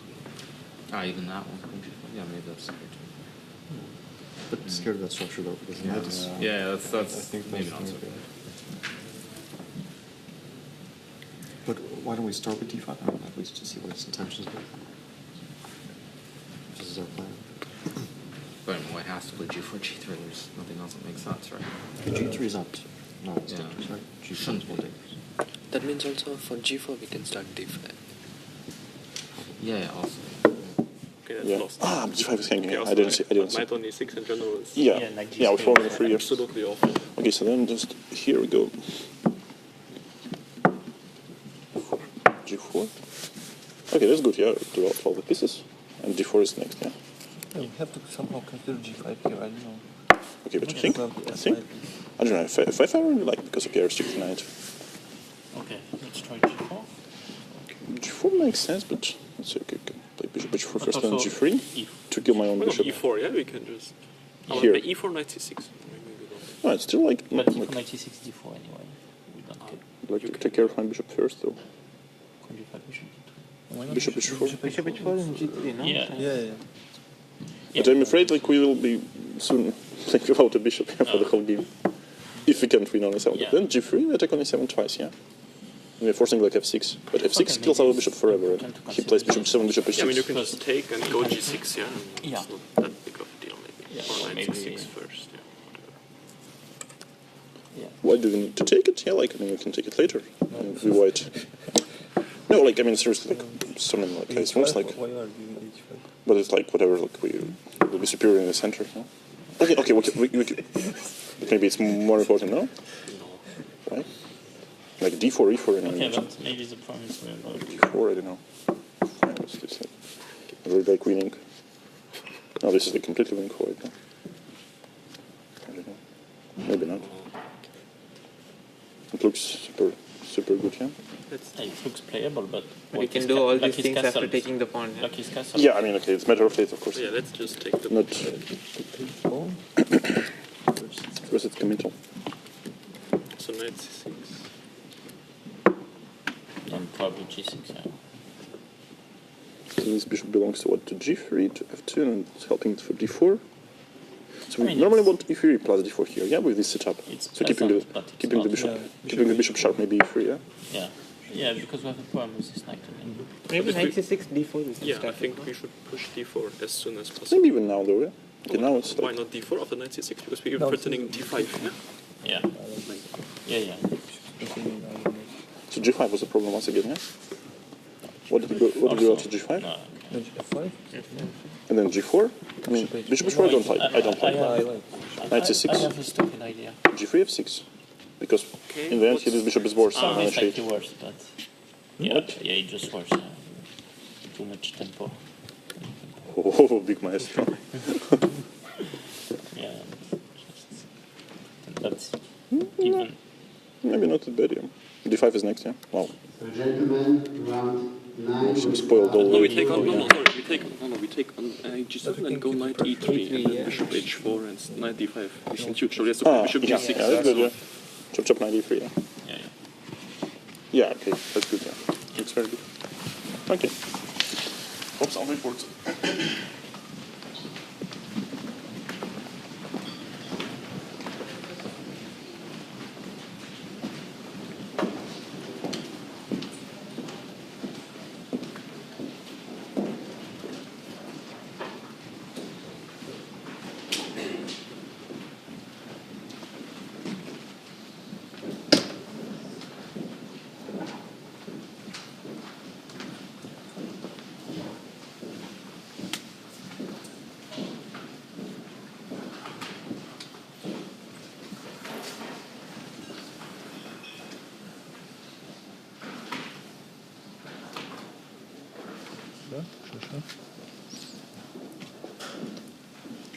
So round 9 is just about to start.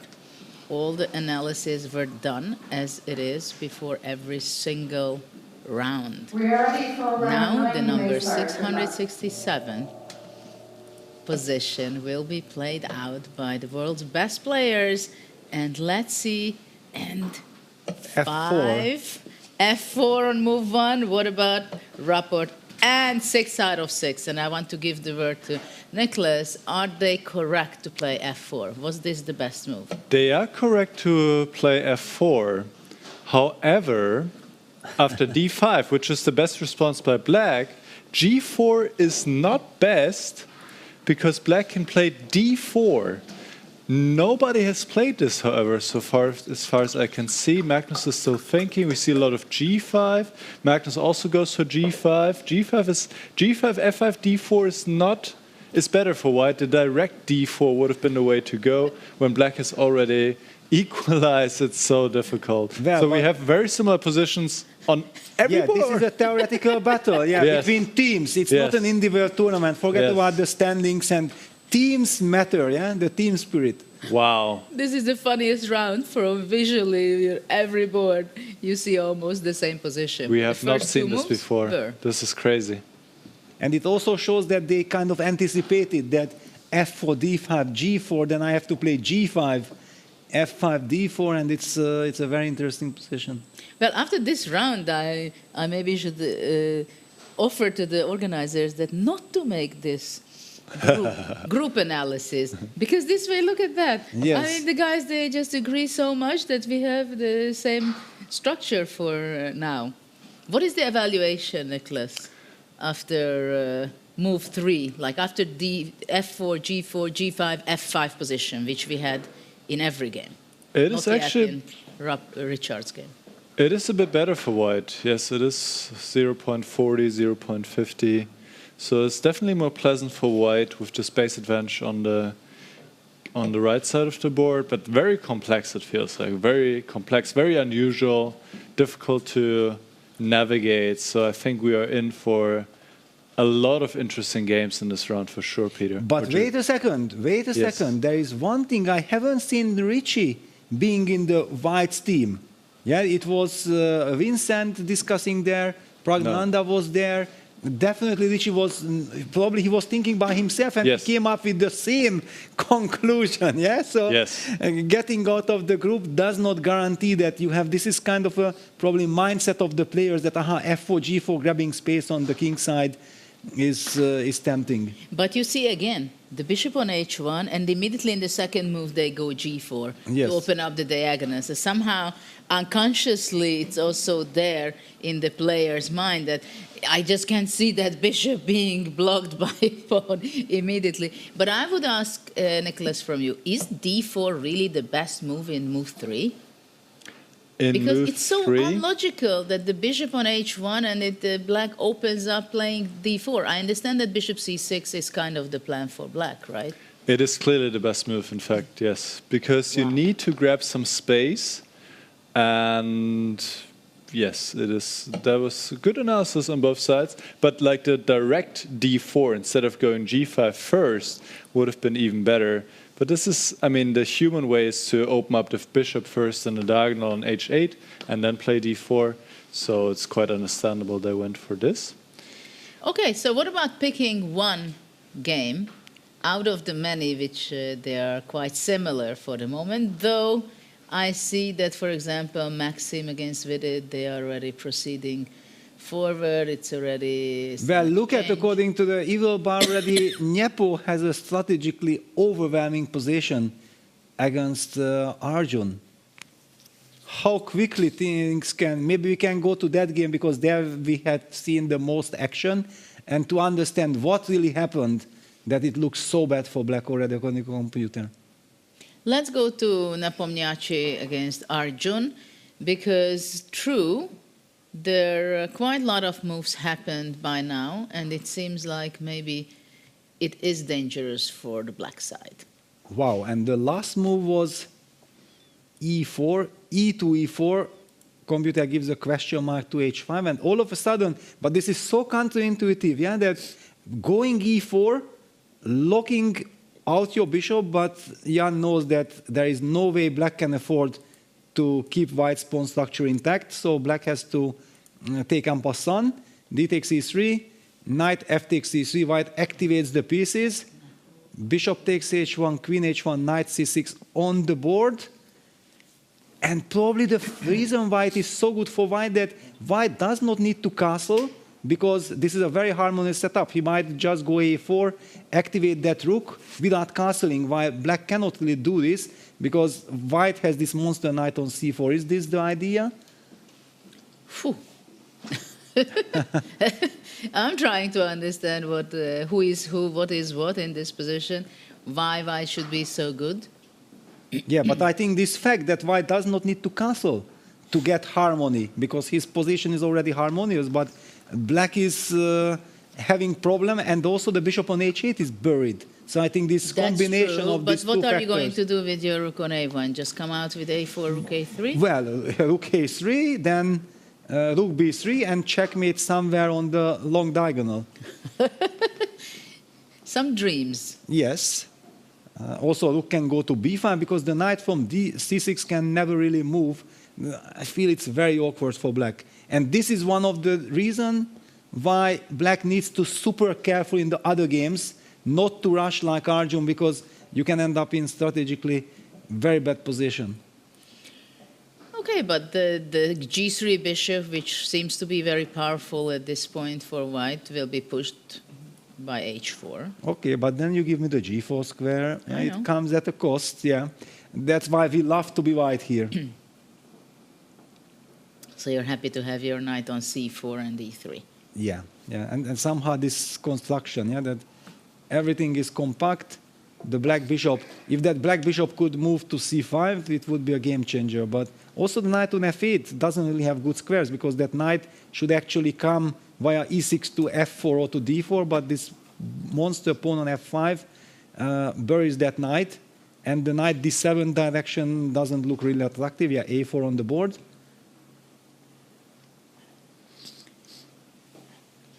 Yeah, the problem for black is that knight d7 is not possible, is it? Because the d5 square suddenly will be... Well, at the moment also white is just setting to push a5, a6, so I'm expecting that black should play the move a5, but it gives a tempo for white as well. But, okay, what happens if I go knight d7? Okay, knight d7, so let me push a5. a6. Yeah, a6, and now I'm already looking for a knockout blow. I don't know, this looks... Knight d5, knight e5 was my plan. Yeah, which, I mean, knight d7 to e5 because of knight e7 fork. Yeah, you have to, but... This is looking so bad. I just don't even know which move to make, because you still don't have a move, because knight e5 will also be strategically very bad. I might just follow up with rook a3. No, okay, at least computer doesn't I can think go knight c5. It's not a knockout punch, rook a3, that's true, but it still looks very promising. I don't like my rook on a8. Yeah, now, for example, I do rook c3 business, maybe, setting up somewhere some Knight a4. Yeah, and then some knight b6. Yeah, that was the party is starting. Idea that I wanted. Yeah, just to highlight this queen on h1. The sleeping queen is doing an incredible job hitting on c6. No, it's too awkward. We have seen it. We have established this is what black needs to avoid in the other games. Now we can go back and pick any other game just to compare also where other games were leading. And since I chose this one, now it's up to you, Judith or Nicholas, to highlight where you want to go next. It's interesting that in 3 games, actually, we have a black bishop set up on c6 and e5. This is kind of interesting. Yes. Praggnanandhaa Fabiano game is very interesting. I would be interested to jump over there. Praggnanandhaa Fabiano. We know it's also a lot at stake. Pragg needs to win as well. If he can beat Fabi, that would be a huge step forward. At the same time, Fabi thinks like, okay, let me keep my lead. And Fabiano has a huge lead in time. But let's see what is the position. It's a little crumpy there for black with the a8 rook, b8 knight. But the good news for black is that that bishop from h8 got activated. Yeah? We have seen, and it was so nice, I think, that we took a look at the Arjun game first to see that how bad things can get if your bishop gets buried. Yeah. So all the other players who had the same position made sure to get the bishop out. Of course, we have to be fair. White's knight moved to b5 in this game. In the other game, the knight was heading towards c4, which had much bigger control of the e5 square. So we cannot exactly compare the games, but this position certainly looks much better than the other one. Fabiano is on a move. Yeah, now white played the move c2, c3. The position is so complex that I think we have to ask Nicholas, please take it away, tell us what's really going on. This is really one of the wildest freestyle chess positions we have seen today and yesterday. And c3 was a genius move, honestly, by Praggnanandhaa, setting up incredible ideas here. So, for example, if black takes this pawn on c3, then white takes back with the rook. Takes back with the rook, not being afraid of black taking on c3, because white takes back with the pawn, and now the bishop attacks the pawn on c7, and if black takes on b5, well, white has great control over these diagonals. The black pieces are quite passive, and white has beautiful compensation here. So let's see what Caruana did. d3, this was actually the other move I want to cover. d3 is a better choice, but also here some crazy possibilities can arise. Let's say white takes the pawn. Also, watch out for this check at some point. This is also always in the air, which would force black to give the exchange. But for now, black takes on h1. The white queen takes. Black can go c6. And we might just go down this route, honestly. And here, white could actually just leave this knight on pre on b5, play a move like rook e1. And if black takes on b5, you just take back. And you play this position where the knight is not being developed. And also here, apparently you have great compensation. Super difficult, super complicated. I'm really glad we picked this game because I think it's just about to heat up. Curious moment now, if Praggnanandhaa indeed, this is the current position, goes for rook e1, the sacrifice. Because if you play knight d4, you definitely are not so happy. So rook e1 would really set the board on fire. And he has played another move, d4, yeah, which d4, is was the also a piece yes. sacrifice. Yeah, it came to my mind. Yeah, somehow it's very tempting to play. This rook e1 is too mysterious. It's too deep, too sophisticated. I'm not afraid of sacrificing the knight, but I want to force things as well. Yeah, so with d4, I'm forcing bishop take g3, knight take g3, cb, ab. But maybe that the rook on e1 is already attacking the e7 pawn, or rook e4 or something. Maybe you need the 4th rank. I think the problem is that black now is not forced to take on b5. The knight doesn't have a square anyway. Oof. But I have a question. Can we put on the board Yes. what Nicholas was suggesting? Rook e1, c takes b5. CB or bishop, what was the line? Rook CB5? e1, c takes b5, Immediately, a takes b5. yes. And then Doesn't a- matter. I want to exchange also after a takes b5, go bishop g3, and then knight c5. Because that could be something that possibly annoying if you play with white. Yeah, it's a very natural kind of reaction. Okay, but we see many moves, but this was something that was... Maybe that's why white played d4 to take away the c5 square. This is absolutely... The engine says simply king c2, of Yes, course. I was looking at the smiling face of Nicholas, and yeah, king c2, what else can you do than just smile? And This the will e7 pawn is hanging. never happen in a rapid game, maybe in a correspondence game. d4, forcing things, bishop take g3, knight take g3, black captured the knight anyway, and a takes b5. We get the position where I think that white can just rely on dynamic factors, domination, because black's knight on b8 is horrible. White has lovely pawn structure, good construction. How is black able to get out? Move the knight to b6, another knight to d7, where Fabi goes the other way, knight f6, but then the queen on g7 is boxed in. You know, this is kind of funny in chess, in modern chess, that of course computers in these kind of positions, they say 0, 0, 0. And of course, who cares, right? I mean, who cares it's 0, 0, 0? I mean, we understand that it's just a mess. Every single move is a challenge, whether you're going to make a decisive mistake or inaccuracy or a genius move. But you don't know, only after, when you start checking it with an engine after the game for the player. So there's a lot going on by intuition.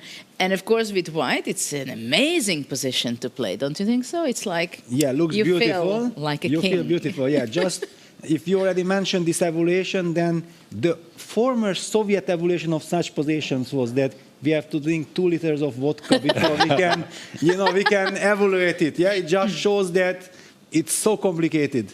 But it's so funny to see the pawn structure of white. Don't you think this is so funny to see on 3 lines, files, 5 pawns?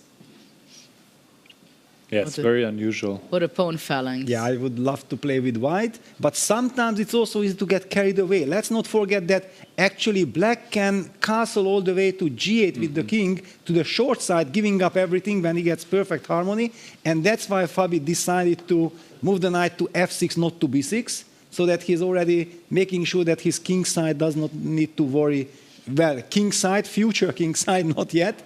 But yeah, that king will fly all the way to g8. It's also a big question now that the e7 pawn is under attack, and it's possible for white to capture it. And it's not so obvious that it's such a good move. I think rook e7 would be actually the move, which why I would consider it not only that I capture a pawn. It stops the castles. Exactly. Yes. High five. Exactly. Yeah. To stop your king to g8 journey to the other side. Yes. Though, you see, Prague is not sure at all whether is it time to take, but why not? Yeah, very interesting. The a3 rook is a little bit out of play, though. b4 is also something to be considered. I'm loving this round. Yeah, the whole starting position was already so intriguing. Yeah, white plays queen f3, just taking care of the g4 pawn. But black castles? Yeah, this seems too slow. It's Queen too f3 slow. is too slow. You had to take on e7 or play c4. But please, Nicholas, tell us after rook e7, what was black's move at all? After what rook was takes- he afraid of? Yes, rook takes e7, black probably goes queen f8 and then trades the rook on the e-file. For example, queen e1, or let's say the rook goes back, Yeah, and rook then you goes play maybe queen d6. Black, and then that gets black a lot more activates. harmony, whereas the white rook is still out of the game. And here black is actually better. But instead, what he should have done is play c4, also to maybe activate the rook this way. And now if black castles, now you can take on b7. And yeah, this is a so big tough. mess. Position is roughly equal, but of course very unclear. After queen f3, now castling looks very logical. And the black should actually be much better here. So let's see what Caruana comes up with. Well, I'm also looking at some other extremely interesting positions like Rapport against Magnus. Do we want to maybe get an update on that game? Because it's also so important. Richie needs to win against Magnus, none other than Magnus. Not only that, but it's shocking the time management, what's going on over there. Rapport is the opposite today. Yeah, let's jump right into it. I've never seen something like this before. He has 37 seconds versus Magnus's 6.5 minutes. What? Really? Unbelievable. I just looked at the position and it looked very promising for White. White has sacrificed the pawn on the queen side, because I can really call it like this, since White evacuated his king all the way to the king side. King G1 to the right side of the board. Look at this beautiful harmonious pawn structure. And once again, the problem is the buried bishop on h8, the monster knight on c4 in combination with the bishop on g3. It looks like very much Rapport's position. The only question, will he be able to control his nerves in the coming time trouble? Whew. What do you think, Nicholas, after this move, queen g2 came out from the corner? What is the evaluation here? Yes, Richard is indeed clearly better, but he did spend too much time to achieve this great position against Magnus. Queen g2 was also a good move. The last few moves, Rapport really played great chess. And yeah, there are some ideas here. For example, taking this pawn on a5 is in the air, setting up some pins along the a file. And maybe you can even think about something like this at some point. Of course, we should not forget black can still castle in both directions, but here you don't really want to castle short, because also this pawn on c7 is hanging. The white pieces are just way more harmoniously placed than the black pieces. The bishop is beautiful. White has a nice pawn chain. And knight takes d3. Whoa! Takes on d3. Tries to grab another pawn here. Not the best move. Very direct, concrete play. But White should be winning now. If Rapport can navigate this, it won't be easy with 30 seconds on the clock. He should take and the rook knight. c1. Take the knight, yes. I think he has done it, and play the rook to c1. Absolutely. Yes. Yes, rook f This c1. looks devastating for black. Actually, can we also zoom in on the play? I want to see body languages. Yes, let's see the players. The position, yeah, rook f c1 already played, and we know Richie being very energetic. He is a brilliant attacker. I want to see how Magnus is suffering there. He needs to play knight c5 now. It's the only move. Otherwise, he's busted. Rook takes a4 is a threat. It's very dangerous for black.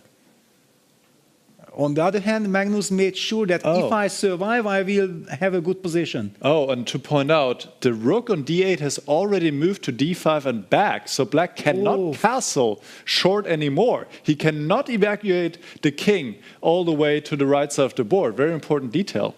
Yes, super important detail. Because I was just trying to play castle here, they couldn't. Fantastic. And then I realized. Amazing, yeah, and this is like a dire straits situation for black's king. The rook from c1 targets the king on c8. The bishop from g3 eyeing the c7 weak spot. Some tactic, the knight jumps away from the c4 square, like knight takes a5, opens up the road for rook takes c7. So yeah, that's why knight c5 had to be played. Richie is expecting the move, obviously, because there was nothing else. So rook a3. Yeah, rook a3 will be blitzed out, I guess. But no, knight d2. Knight d2. Wow. This is a mistake, which gives away queen big chunk of the advantage. But hang on, is he planning queen b5, b4? b4. Yes. Yeah. He wants to break everything on the queen side. Indeed, queen b5 would be a mistake for exactly and that reason. On the board, and b4 Oh, he missed out. it. Carlsen rushed. b4. b4 was obvious. It was obvious, and that was the idea of Richie. Yeah. Of course, when he moves the knight back to d2, it means Yeah, that but he after wants queen to b4, rook c4, rook c4, and tempo, b4. and then b4, and you just massacre. Oof. Wow. The beast woke up. This would be a huge win if he can finish this off, Richard Rapport, for his chances to qualify after all. Now what can black do? Take on b4 with the queen and just allow the white pieces to come? Wow. It's definitely not a position where Magnus feels comfortable. Yeah, he has to take on b4. He can only hope that Richie has very little time. Rook a b1. Rook a b1, not the most precise. Rook c4 first was better. Okay, queen a3. Well, he can still go back if he wants, no? I'm not sure. After rook a1, there's maybe queen b2. Yeah, maybe queen b2. Yeah, Richie goes back. He doesn't have enough time. He doesn't, yeah. Feels like, to really find the most precise way. He's still winning, but... And now the big question for Magnus, how long should he be thinking? Because he might blitz out the move queen b4, but then Richie changes his mind, or he tries to think and then come up with this queen b2. I think probably he should find queen b2. It's very important now to disbalance Richie. He doesn't have enough time to work out all the subtleties of this crazy... But no, queen b4 is played, so Richie gets a chance to play rook c4. Both moves are actually quite promising. You need to play with e5 if you go with rook a b1 to open up the queen and target the pawn on b7. But that's so difficult. Yeah, closing the diagonal of the bishop. We were trying to checkmate on c7. Yes, it's 30 seconds. You will never change your mind. Rook b1 played. But wait a second. After queen a3, rook a1, queen b4, Magnus can claim a threefold repetition. So Richie cannot repeat forever. No, after queen a3, he needs to do something else. I think he will go else. something. I mean, knight c4 is not a killer? Knight c4, queen d3. Rook b5. b6, it holds on somehow. Then the knight on c5 gets cemented. I know, Judith. It's hard to believe. I don't know. You guys have good nerves. Well, we also have the engine, or at least me. That helps. Now, e5 should be played after queen a3. I like that. I like that. Blocking the bishop, opening the g2 queen's power. But how easy it is to spot this, yeah? It's You just cannot make a move with black. No, e5 is possible. By the way, Vincent is also looking very good right now against Hikaru. Yeah, he also needs to win. This round might shake up the standings. Let's see what happens. And Nodirbek is winning against Gukesh, according to the computer. Completely winning, actually. Yes, he has just won. Yeah, he has just won. Very important. So huge chance for Rapport, Praggnanandhaa, Keymer to catch up.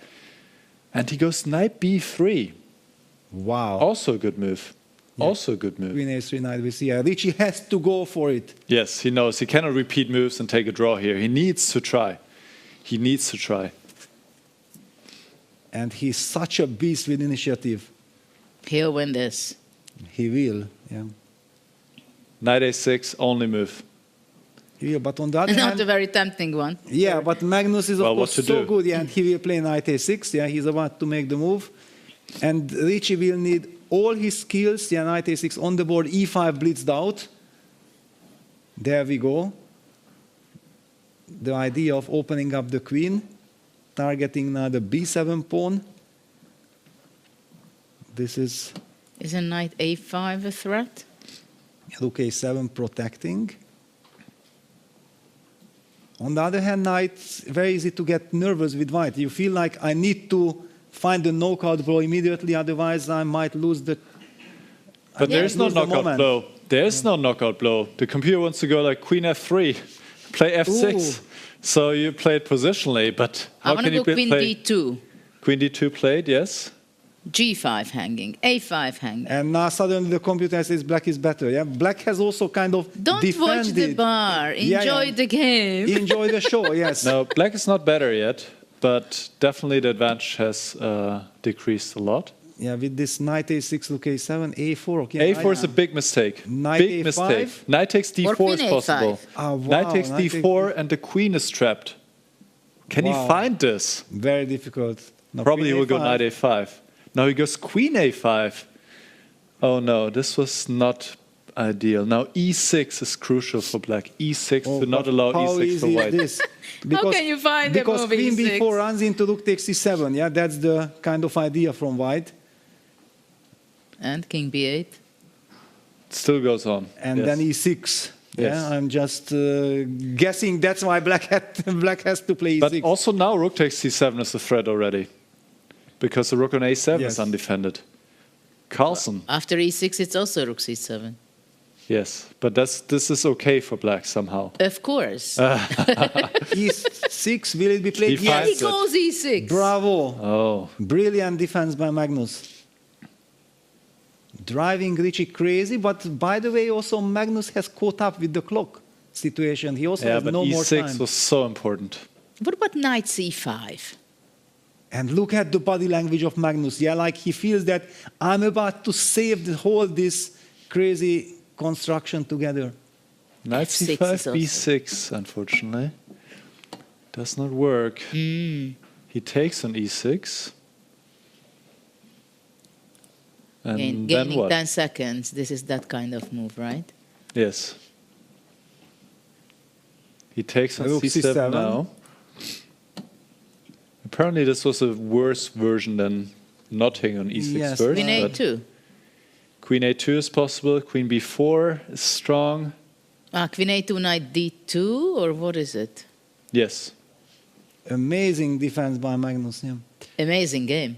Yes, unbelievable. Yeah, Richie needed 1 extra minute in the critical moment, yeah, to find all this perfect way of continuing the attack. It looked very promising, but it was not easy. So queen a2 or queen b4 will be played. Maybe both are answered by knight d2. Yeah, it leads to the same. So takes. And then queen takes b7 and rook f1. Oh. Wow, look f1. Okay, that's a very tough one. Well, gotta get to the king somehow. Magnus down to 14 seconds. Queen a2, rook c1 played. But what is Rook c1 is better, but this should lead to perpetual now somehow. Exclam. You mean queen b3, queen c5, rook d7? Yes. Wow. And I think both players cannot avoid the repetition of moves here.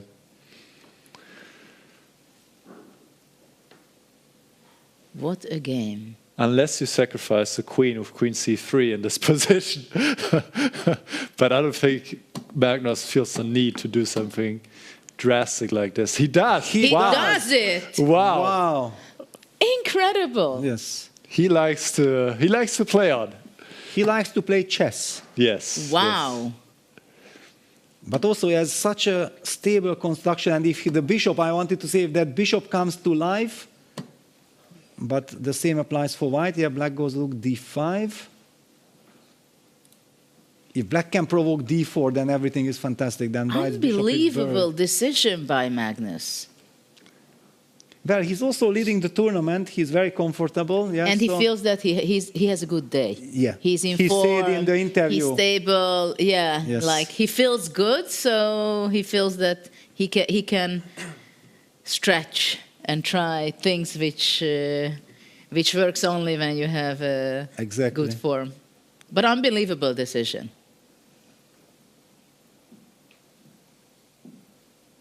I'm now really worried for Richie. I hope that he will be able to control things, because it would be a heartbreak to lose this. Yeah, he had all the chances to come back in the tournament, but if he loses this, then it might be the Then end. it's over. Yes.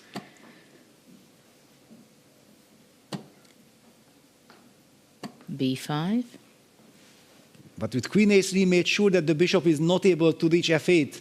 Very important to control this diagonal. But the white bishop is also kind of... Yes.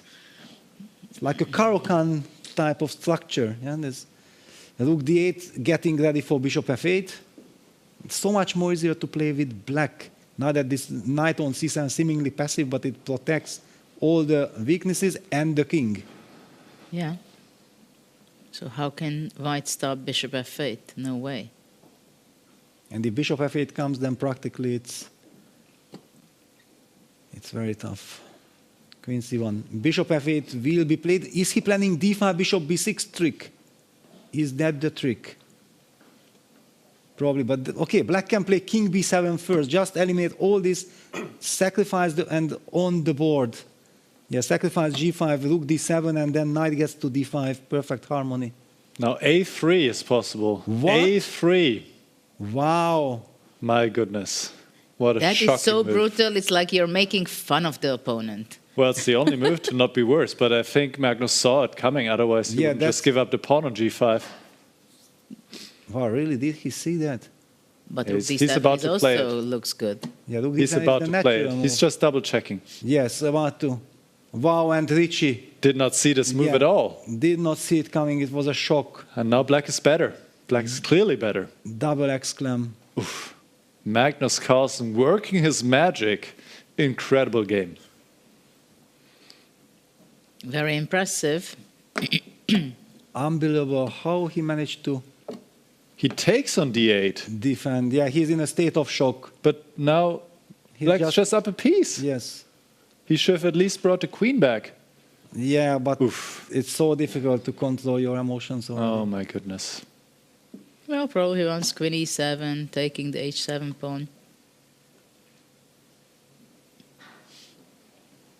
Black plays b4, b3. No, bishop h6, just now already no fancy business. And I said there was enough adventure in this game. I just going professional. Queen h7, queen c1 will be played, yeah, and perfect harmony. d5, trying to muddy the waters, but it should not be enough.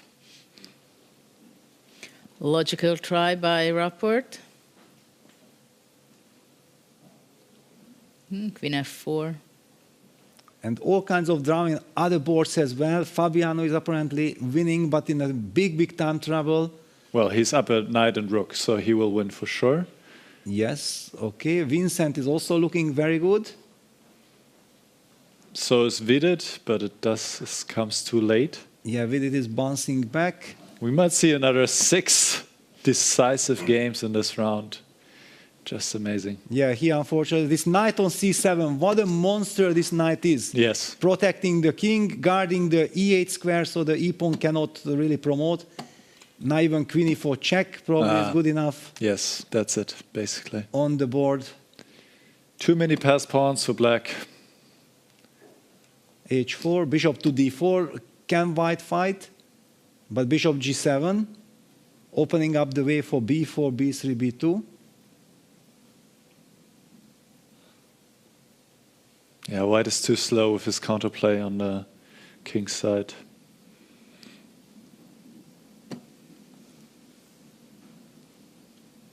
g5, okay.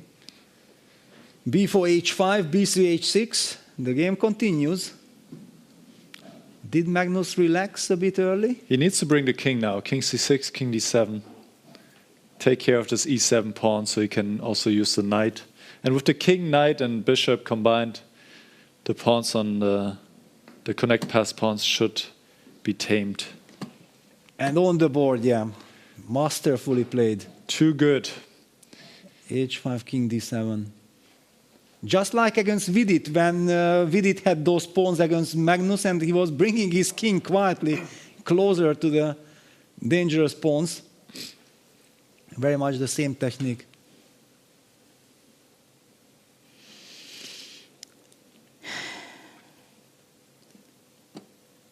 What an amazing fight.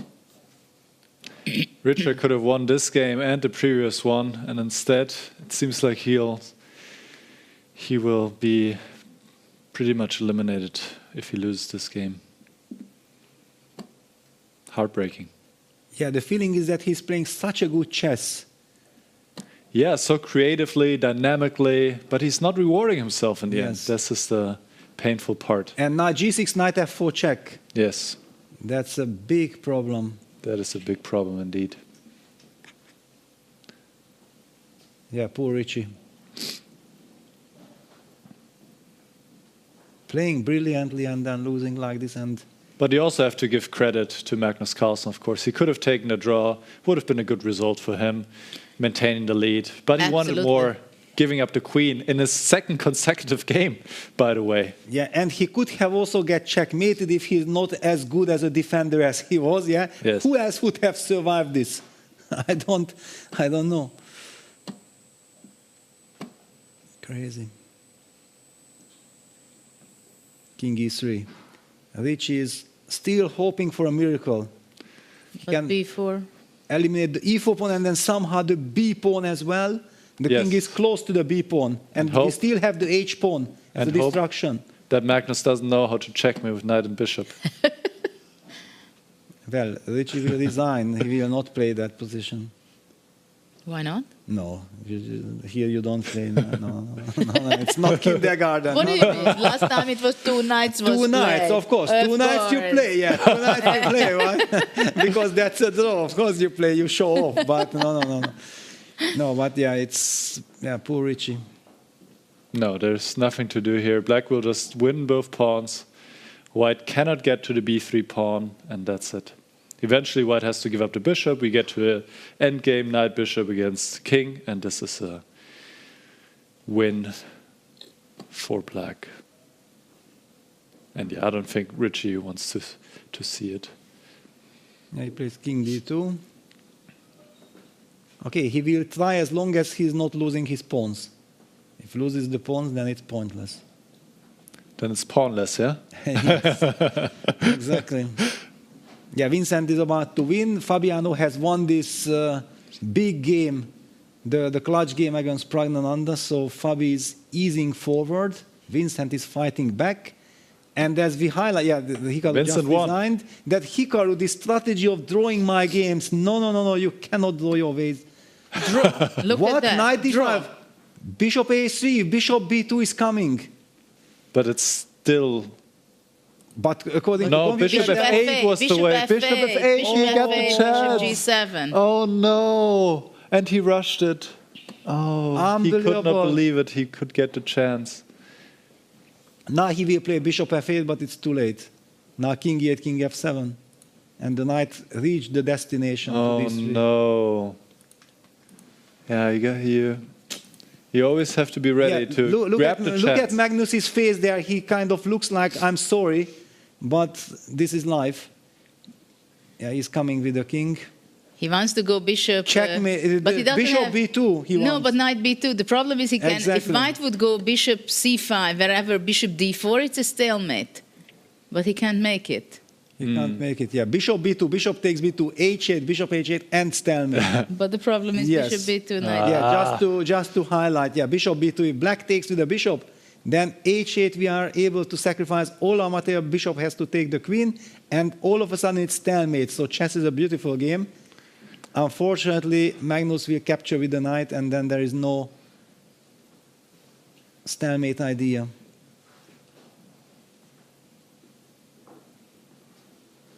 Yeah, the thing is that white has no place for the bishop. Yeah, bishop e7. He is sacrificing the bishop. But this is not checkers. Magnus does not have to take it. He will not take it. This would be stalemate. King he f7. just moves on to... And he will always take with the king, yeah? Whenever it comes... bishop f6. Yes, king takes f6. King takes f6.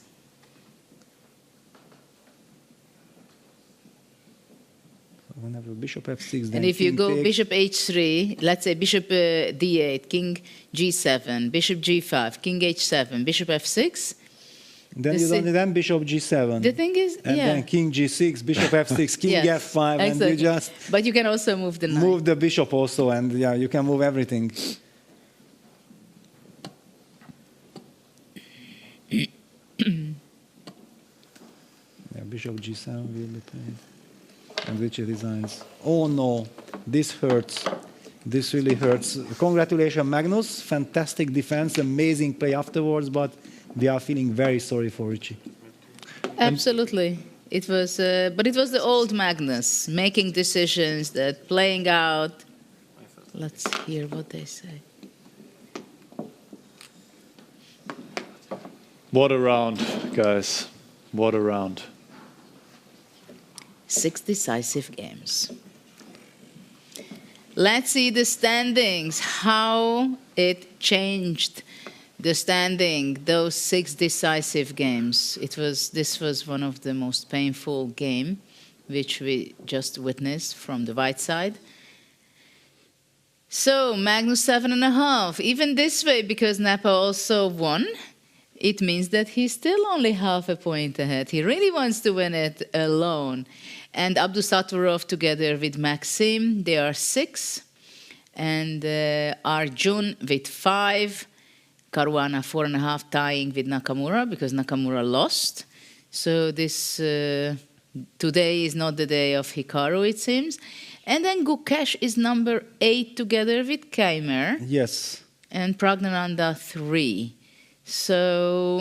Well, actually, nothing is over yet because also right. Gukesh and Vincent will be super nervous. Yeah, and Richie is still in striking distance. Yeah, and Praggnanandhaa also. But the most important thing that they have to forget about what happened before. And that is, I think, the toughest. For example, for Richie, if he thinks back and he have seen the move and then the computer highlights that actually it was winning what he have seen, it is so difficult to get over. Well, you will not believe what pairings we have in store in the next round.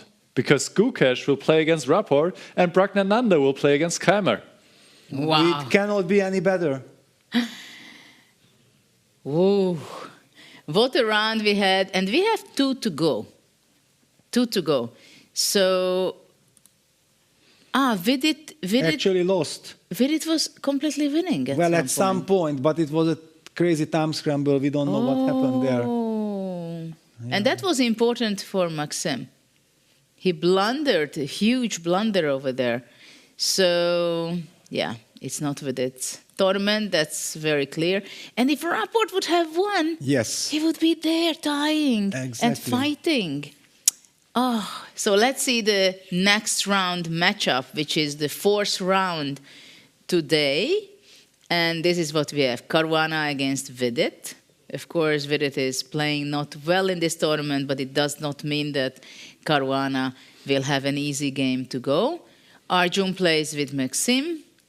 Magnus with Nepo. Yes. Big clash. Prestige They duel. have a past, right? Yes. And Gukesh with Rapport. Of course, still, if Richard wins, he still has some chances to come back. And Nakamura Abdusaturov, very tough game. So, but some of the players, of course, they can feel secured, like the top 4, I think, 4 or 5. But for 8th place, we're still going to see some blood in the upcoming round. And tons of blood. This Praggnanandhaa Keymer game will be very crucial, and Gukesh Rapport. Whoever wins here gets a chance to get to that desired 8th spot. One thing we have to also highlight that whoever ties for the 8th place, there will be tiebreak. It will be a playoff, so there is no direct encounter, whatever is deciding for the 8th spot, because this is so important. The players in the very first players meeting discussed that because it's so vital, it's a golden ticket, it has to be decided over the board in a playoff. Yes, because the number 8 it has the same amount of chance to win the whole tournament by itself, while number 9 is only going to be playing for deciding for the places 9, 10, 11, and 12. Yes. So there is a huge difference, and I think we can count on that we are going to have a playoff for the 8th place. I think there is a great chance to that, especially that in this tournament we have 12 participants and not only 10 like we had in the first leg of the Grand Slam. And of course the players are getting tired and they understand that it's the last 2 games, so who wants to get and the nerves and everything, tiredness combined with nerves and so on, plus the challenge of freestyle, not knowing your first move. You can't rely on anything. It's the ultimate challenge. And also we see big blunders, right? So it's you have to know that until the very last moment, you cannot make sure that you're winning and you're going to be. Yeah, but I don't like to phrase it like big blunder, because I think the big blunder is based on the fact that there is so much resourcefulness from your opponent's side.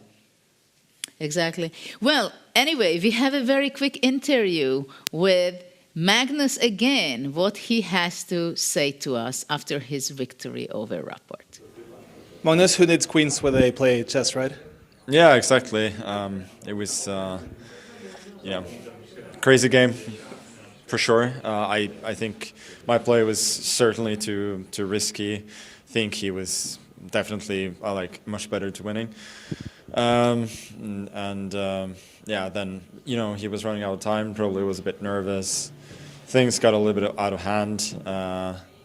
Things got a lot out of hand. Then I got down on time as well, and at some point it felt like a draw would be, with repetition, would be a nice conclusion after a crazy game. But I thought, let's keep it going a little bit more. I didn't think that I was better, but I also didn't think that I was like running serious risks of losing there. So it was like not an objective decision, but it was not like the craziest gamble either. And it's the kind of gamble you can make when you're doing well in a tournament. And yeah, it paid off. I got the joy of sacrificing a rook and a bishop simultaneously as well to queen and pawn, which is not something you do every day. So yeah, it was just a joy to play. It's funny because you speak about chess sometimes like us amateur players speak about chess, like, oh, it's so much fun, we got to sacrifice a queen. But do you still maintain that childish joy when you come into situations like that? Yeah, I think especially when you play freestyle where every game is so unique, then yeah, I mean there is just a joy of trying something you haven't tried before, right? And I think that spirit gets us to sometimes take risks we wouldn't normally take, and to produce games that we normally wouldn't be close to producing. We're enjoying it, so thank you so much, and good luck in the next one. Thank you. We see a very happy Magnus over there, right? He feels what we felt, right? When he sacrificed the queen, he felt that this is not a gamble when you are in good form, when you're playing well in the tournament. And he just wanted to play on. He wanted to give a little chance that maybe I can win this game. And this is the old Magnus. We've seen it so many times, that he was fighting, he was in danger, let's say, then somehow with some magic he got out of it, and then it's equally sure he has the opportunity to make a draw or something, but this is, you know what, I want to play on. Just let's see whether what's happening. And he has these incredible nerves to do that, yeah? Because, okay, the game was so crazy, so up and down, and then you have no time. It's so easy to tell yourself, okay, enough is enough, I survived it, let's call it a day. And no, that's when the game starts again for Magnus. Yeah, I feel like this is really the champion's character. I think we have a minute or so. Can you pull it up, Nicholas, that exact position where Magnus decided to not to agree to a draw when he decided, and it's I mean, you have to have such a strength, right? I mean, it's so deadly dangerous for Magnus. And then when he got out of it, and it was clear for almost all of us that, okay, Richie missed the opportunity, it's only a draw, then what did Magnus do? Nicholas, show us what he did. Like Peter said, this is a champion's mindset. He was worse the whole game. He was defending, but when there's a chance, Magnus is a shark, and he, instead of going for a repetition here, which would have been, like he said, a decent result, also given how the game went, he decided to sacrifice the queen, puts her on c3. The queen can be taken, but black already has a minor piece, was already a minor piece up, so now black's up a minor piece and a rook against the queen.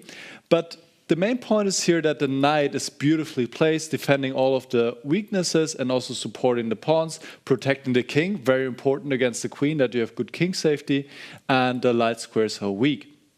So Magnus, rightfully so, didn't feel like it was a huge risk he was taking here, and indeed later it did work out perfectly, because he was able to play another beautiful move here, giving this pawn on g5, which looks very strong, hitting the bishop and the rook, and you could visibly see that Rapport was completely shocked when suddenly a3 appeared, and the pawn cannot be stopped after queen takes d8, a2. There's no way to stop this pawn. Here Richard should have played queen d2, but also here it would be a very difficult task. And after what happened in the game, he was down a piece and he lost. Just brilliant play by Magnus.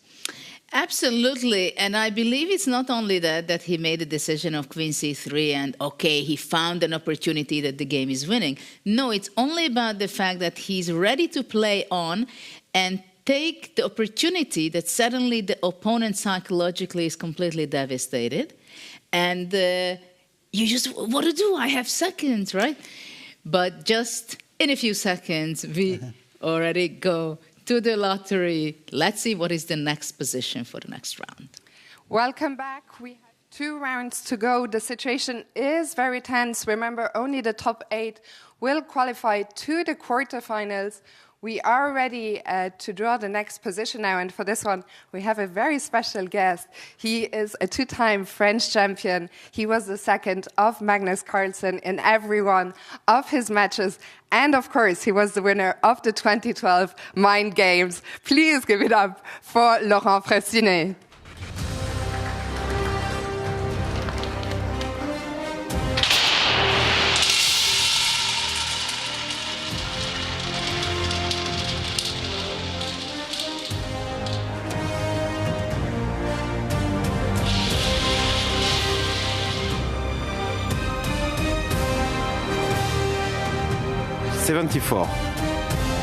How familiar are you with the positions, the starting positions? No, I'm not familiar at all. I don't know. Yeah. Well, we're going to take it back. The players will have 10 minutes as always. Thank you, Laurent. Back to you.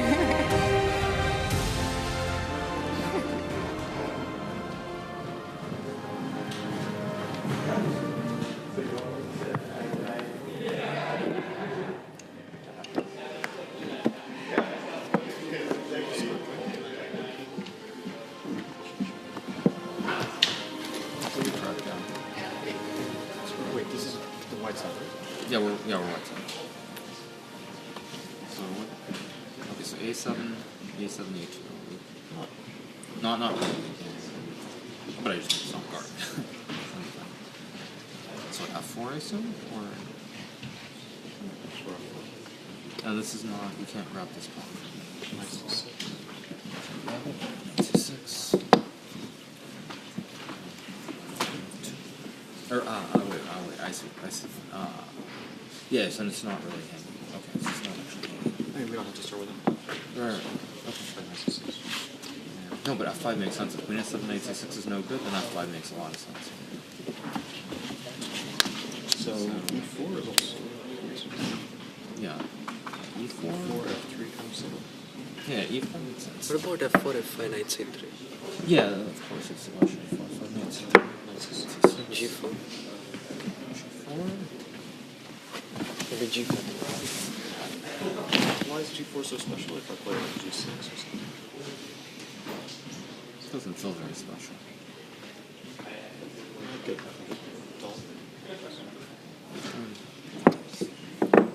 Actually, F4, F5, Knight B3. How do you actually You want to go Knight A5 or something? Or Knight C6? You can just castle. Yeah, probably not great. Castle the first one. What about E4? Also D4 is reasonable.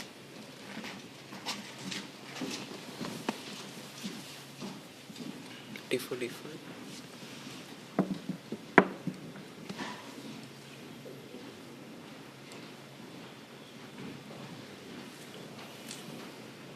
Very dull. I mean, D4, F5.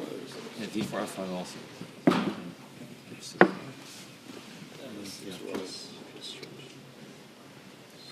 Why not Knight C3? Which one? C5? D5, but also Knight C6. It feels weird, the Queen on G1. It's too risky. Yeah, the Queen on G1 feels somehow out of being. Yeah, maybe E4 then. Yeah, E4 and F3 this time. E4. F5 is not.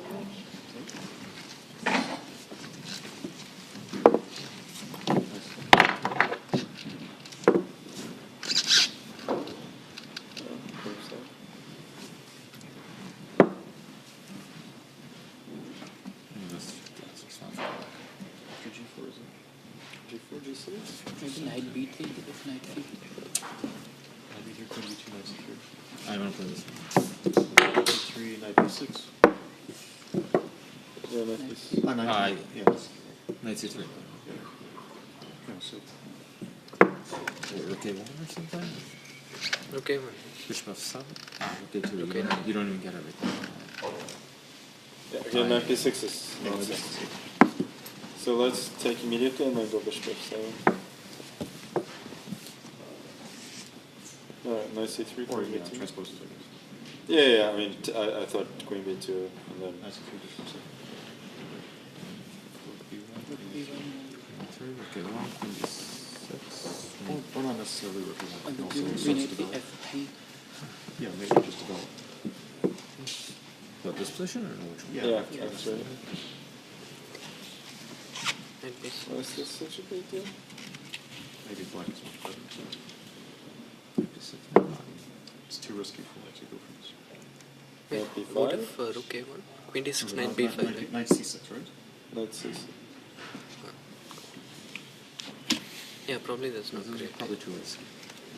Although knight b6, knight b5, queen a2 is also possible. Sure. So. I mean, knight b6 is probably also a flag. Knight c3, okay. Knight b6. You can also keep it. I mean, okay. or long castle, yeah. Long castle. No, let's see what happens if we keep repeating. Yeah, long castle. Okay, maybe this one doesn't matter. f3, d4. Okay, but d4, you earn bishops. No. Yeah, actually, what do we Let's see, at which point do I want to do it? Here, Okay, f3 or d4? F3 I can play f6 or d4. Yeah, we'll I take just take. c5. Yeah. That will be fine. Here, yeah. Yeah, take it. I mean, Knight. Because thanks. ef, f3. Not sure. Okay, but maybe. Yeah, it's completely fine. This is fine. And at some point f5 and queen a2. We could also Yeah, start with we could also start with f6. We could also start with f6 technically, yeah. Like, we could also here play f6. Yeah, maybe. But f6 is 2d4. Okay, so let's say if you take, play d4. Yeah. d4. and knight b6. What's wrong? Anyway, yeah. No, yeah, also here. Yeah, you're right. No, I just don't want to give away. But I mean, center also for- take, you're always in bishop h5, yeah? Like after d4. Yeah, d4. Yeah, technically we have to That's have kind of- bishop h5. Bishop h5 d4. Yes. It's kind of annoying, right? You have to place your rook. Bishop d5 is Bishop h5. d5 is as bad. d5 here. But I should- thought maybe knight b6 now first. That is. Yeah, I mean, knight b6, yeah. But even after you have because if you have to play d5 to avoid d4. f5, f5, nothing. Yeah. Okay, I think This check is a bit annoying, but maybe check other first moves, yeah? you've seen that. I think before e5. Yeah. Looks like we are. I think f4 is super principled. Okay, if knight d3, what we do? Knight d3 First move? Yeah, I mean, like, so not to get. Maybe But as you I mentioned, you can castle, yeah? So Yeah, it's like it's not like knight f5 problem. It's just a problem. maybe this. This? Okay, so fighting for the center, yeah, we've seen bravely. No, I like e4, actually. Yeah, e4 is a bit annoying, so f5 But is. the first move f4, you really want to play f5, yeah? But e4, I like f5. You like f5? I like f5. Take. G6. G6. Also, yeah. And there I can take on e2. So take, yeah. Here I can take, yeah, I think. Knight c3. Okay, Take. No, probably Like it anymore. queen e6. Queen e6, it takes some. No. Yeah, but But why e4 and 5? I mean, e5 was a normal Yeah, maybe choice. maybe too smart, yeah. e4, f5. I think f4 is. but maybe after fg bishop g6 also. e4, Like f4 is so Yeah, but natural. then Here? Yeah, of course. you want just some compensation. Yeah. And But so that is you're true, you sure can about castle this? there. Yeah, sure, some G6 compensation. what? You're gonna play what? e4, I guess, yeah. f5, Take. And g6, yeah. take. Knight. And here G6 already. Yeah. Yeah, And no. basically G6 is Actually, fine. here, this is good, yeah, for sure. And also here, by the way, knight a4 is annoying because it's important because with knight on a4 in the f4 plate, knight a4. castle never works but- because a2 is hanging. Oh, yeah. So here, like knight a4. No, we can play No, this. here, no? here, knight Queen a4. d4. Queen Queen d4, a2? knight, queen a2. Here is like very unpleasant. Yeah. Dangerous, yeah. Oh, so here, Bishop this is h5 this body also, coming. Yeah, but knight a4 maybe b3. Bishop. Bishop b5, bishop do queen c4. Gentlemen, No. 2 minutes to Так, start. ферзь d4, ферзь может 5, слон c4, ферзь c4. No, b3 here. Knight b2 is not on. Shit. Sure, it's mate. Yeah. No, I wanna play e4.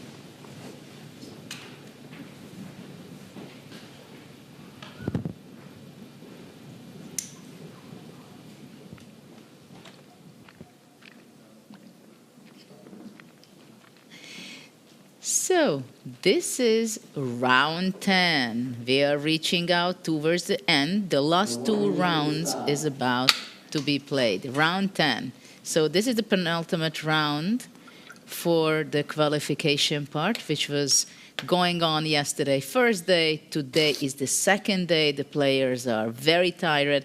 And I want to highlight the fact that Nepo is the player who has 3 out of 3 today. Yeah, it also felt like he was unstoppable. Yeah, very convincingly cruising. And now we're going to see this incredible matchup between Magnus Carlsen, there is the handshake, and Jan Nepomniachtchi. And they are the 2 players who are really playing very well. And it's not only that they are scoring points and they are lucky. No, actually, they do make very good decisions already in the opening, in the middle game, and they have a huge past behind them. So let's see what will be the outcome of that game. And in this portion of the tournament, they are also playing for the first place. Yes, and the big question for me is like, how Magnus will handle Jan's Speedy Gonzalez approach, yeah? Because this very fast play puts tremendous pressure on the opponent. Just a 10 minutes game.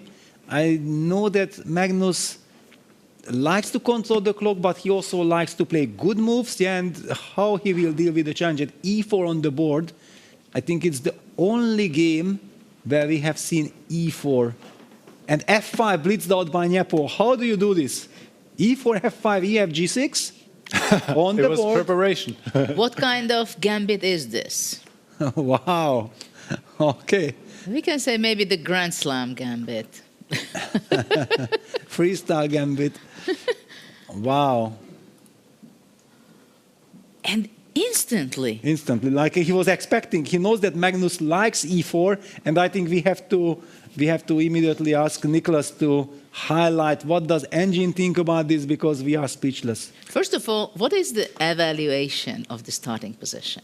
The evaluation is a bit better for White, but none of the players have played the best move in the starting position. So, well, it doesn't always work out when they come together. So the best move here would have been actually to go D4 and then play knight b3, or maybe knight b3 first. You can play long castle. It makes some sense, d4, knight b3, knight c3. So instead, we saw in a lot of the games f4. f4 is very tempting because you like to attack things, and with the very first move, you're already attacking the pawn on a7, but apparently this was not really a priority, and we saw that in some games knight b6 was played here. But Magnus played e4, and this was actually not one of the top 4 moves by the engine, probably due to this response by Nepo here, f5, opening up the queen. But he doesn't even want to take this pawn on a2, because then White plays knight b3, and the queen is a bit out of play, so this would not be good for Black. Instead, g6, and now f4 was played, not taking the pawn sacrifice, not taking the gambit. And now Nepo takes on f5. And already there's a move like bishop h5 check in the air, so White probably has to spend a move like bishop e2. And I think Nepomniachtchi will be quite happy here how the first few moves have went, Judith. Incredible start, don't you think so, guys? Yes. I mean, what is this? e4, f5, takes g6. And he has already 2 minutes. 2 minutes advantage, yes. It's and like, a comfortable position after move 3. I mean, Magic. It's amazing. I mean, he has to have such a presence and such a mindset for this event to make something like this that it's unbelievable. Absolutely. It's completely insane. And it's Magnus who is thinking again. Yes. He might get into time trouble. And we know exactly Magnus loves the pawn structure. And now it's who has the better pawn structure? Black. Yeah, because he traded the G pawn for the E pawn. Yeah. And this bishop e2, a very slow move, is not something that Magnus lightheartedly can play, because it feels wrong to lose another tempo. I mean, I'm just thinking, oh, he went knight c3. He went knight c3. Yeah. So he's ready to exchange the bishops. If bishop h5 check, then probably he wants to go bishop e2, just playing solid. Actually, it can get to a very normal position if White will castle and then knight b3. Well, he's still offering the pawn on a2, right? Yes, After bishop exactly. h5. If you take with the knight, who knows, then maybe queen takes a2 is at some point, but then knight b3 and this rook a1 motif. That, Very sharp play. But sorry, maybe after bishop h5, Magnus wants to go queen a7? Sorry, what? After it's a check. Ah, sorry. It's a check, yeah. The king is on the...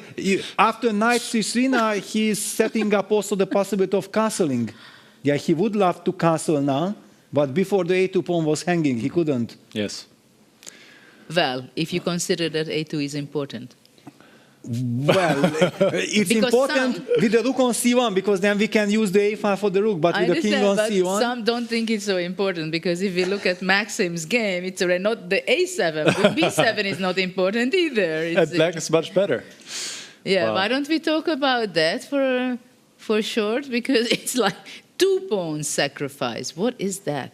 Yeah, we can. So which one should we go in? Yes, well, now Let's that- dive into Maxim's game? Yeah, let's dive in. For the standings, it's not the most, I mean, for the qualification, not the most relevant, but let's just check it out, what happened For there. freestyle, it's important that can you really sacrifice all those pawns? Are they important? How much compensation you are getting? By the way, if black gets a chance of giving knight takes b2 or b3, knight b2, it's checkmate. Just to highlight, let me just highlight. You think like, what is this knight doing on c4? Computer gives it a question mark. Let me attack it with b3. And all of a sudden, knight b2, checkmate. Just watch out, and by knowing this motive, we already understand that black is threatening rook b8, followed by knight takes b2. How do you react? Well, maybe simply rook b1. Quiet little rook b1. But maybe we also have to take it from the top. Nicholas, can you just show us how all those pawns disappeared? Yes, I'm happy to do so. So Arjun opened the game with f4, and Maxime replied with f6. Let's just take it from the top here. f4. f6 is actually a great move, great dynamic move by Maxime. If we could show my board, then I can show it. So. Wow, what is going on that game? Ooh. They might have found a repetition. Yeah, I'm not surprised. They found a repetition already in the game. So now we can show it. All right. Yes. So f4, opening up the queen. And Maxime, so Vincent actually played knight b6, but f6 is a great pawn sacrifice. And white should not take this pawn, in fact. After queen takes a7, knight b6, the queen is locked out. For the moment, queen, knight to c3, knight c6, queen takes b7.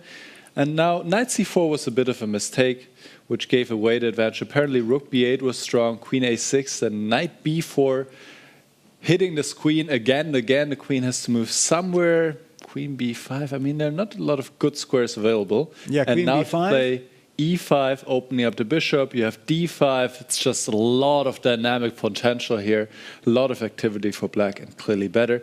Instead, we saw knight c4, trying to set up a checkmate on b2, bishop f2 made some space for the king, and now I think the players are just repeating moves here.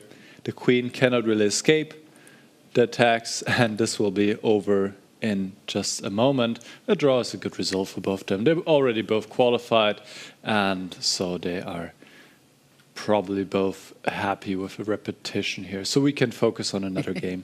But this was funny. We see like pawns are hanging, captured, and it's kind of a funny repetition of moves. I don't believe that any of them want to, any. Basically, Maxime is the one who could be playing on, but there is no reason at all to waste energy when you can finish with a fun repetition of moves. So let's dive into some other games. And what do you think, maybe looking at the games of the qualifying spots between Gukesh and Rapport or Vincent Praggnanandhaa? Which one would you like? Well, since there is maybe more action already in the Gukesh-Richard Rapport game, maybe we should pick that one first. Yeah, Richard seems to be keeping us busy during the whole event because a lot of interesting things he's playing, but somehow he's not collecting the points which he might have. Yes, and all of a sudden now he's in a difficult spot because his queen on g8 is stuck. Yeah, that is a problem. Gukesh has gone for opening up the position with d4, and now Richie ignores it with h5. It would have been very tempting to maybe take on d4 in order to secure the e5 square, but the problem is the queen on g8 is so badly placed, and white's queen on g1 is very much in the game. So, for example, a move like knight e5, already things like bishop takes b6 might just be crushing. Let me even show it. Bishop b6, ab, queen takes b6 check, and all of a sudden, maybe the rook is coming from the a file. In any case, this doesn't look good. I don't see a move. So Richie says, yes, things have not gone according to plan, but actually, how is white continuing? Let me try to make some useful move, grab some space, open up the rook. Eventually, Judith, what is your feeling? How bad is this? I don't like it with black at all. What about rook a1? Yeah, rook a1. Just a simple I rook would just a1. try to pinpoint your weakness. Okay, I have to play a5. I have to block it. I can't. But really don't tell protect. me you consider to be happy there. No. I mean, I can go e5 or something. I'm almost thinking about resignation, and I feel like Richie is maybe under tilt from what happened in the previous game, yeah, because that was so heartbreaking, and you're already thinking about just destroying me completely. I mean, maybe after a5, I would be even ready to go back with the rook on b1. Yeah, let's talk about the b5 square also. Yeah, why we hate such pawn structure, because it weakens all the squares. And also the b6 weakness. But d takes c5 on the Gukesh board. decided just to open up the position. Is he right with this?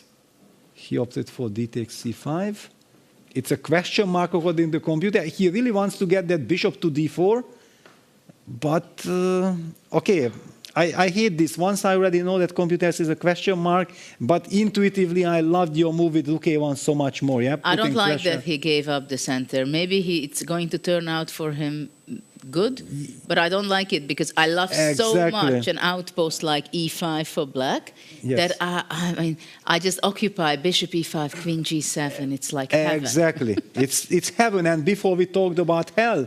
And now, just after d takes c5, bc5, the change of structure, we do see the computer saying that white is clearly better, white is doing great. But here, if you are not precise, if you are not following up in the computer's way, then black actually can even take over. But I think it's also important to point out that white has to be fast. Because if black has like 2 or 3 moves, bishop e5, e6, king e7, queen g7, black's position is just amazing. But maybe it's time to ask Nicholas, what do you think?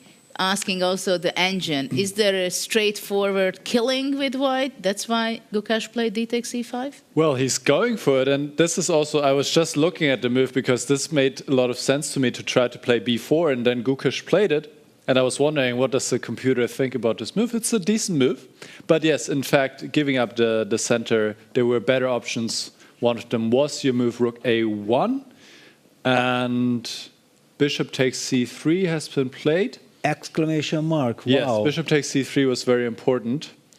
And pawn takes c3. I was looking at this exact position just earlier because this makes sense somehow to keep the structure like and this. And bishop a4 check is a threat. And bishop c6 is also coming with bishop attacking the e4. So now Richie is fully in the game. Activity is very important. Yes. And the c2 king was not in danger at all before, but now it has to look after... Yeah, how could Gukesh make such a committal decision? This d takes c5, b4, maybe overthinking. Sometimes you think like, I have a good position, but if I do this, it's not so clear, I want more. And then he got tempted to this dc b4 and missed this bishop takes c3 concept. We spoke about this golden bishop, yeah, this wonderful bishop on g7, and it's so easy to miss that black can afford to give that bishop up. Yeah, and in the last 3 moves, there has been such a huge change. Exchange of pawns, exchange of bishop to the knight on c3. The pawn structure changed completely. We got rid of a central pawn from d4 to exchange on a b6 pawn. So things are getting very concrete right now. Also the body language. of Richie felt immediately that there is something to look forward to. Yeah, he's already excited. So his heart rate is showing it 130. He even went up to 135. Now he's slowly calming down while Gukesh is thinking. Very interesting. I'm kind of shocked, and this is so important. But yeah, let's not forget that the nerves. Yeah, we are analyzing. We are sitting here with computer. We are discussing why not this, why not that. The players are probably thinking about qualification. That I need to win, I need to do this. How do you keep your calmness? Bishop c6, showing up, attacking on e4. Richie will win this game. And once black goes queen g7, yes, next move will be castle. Exactly.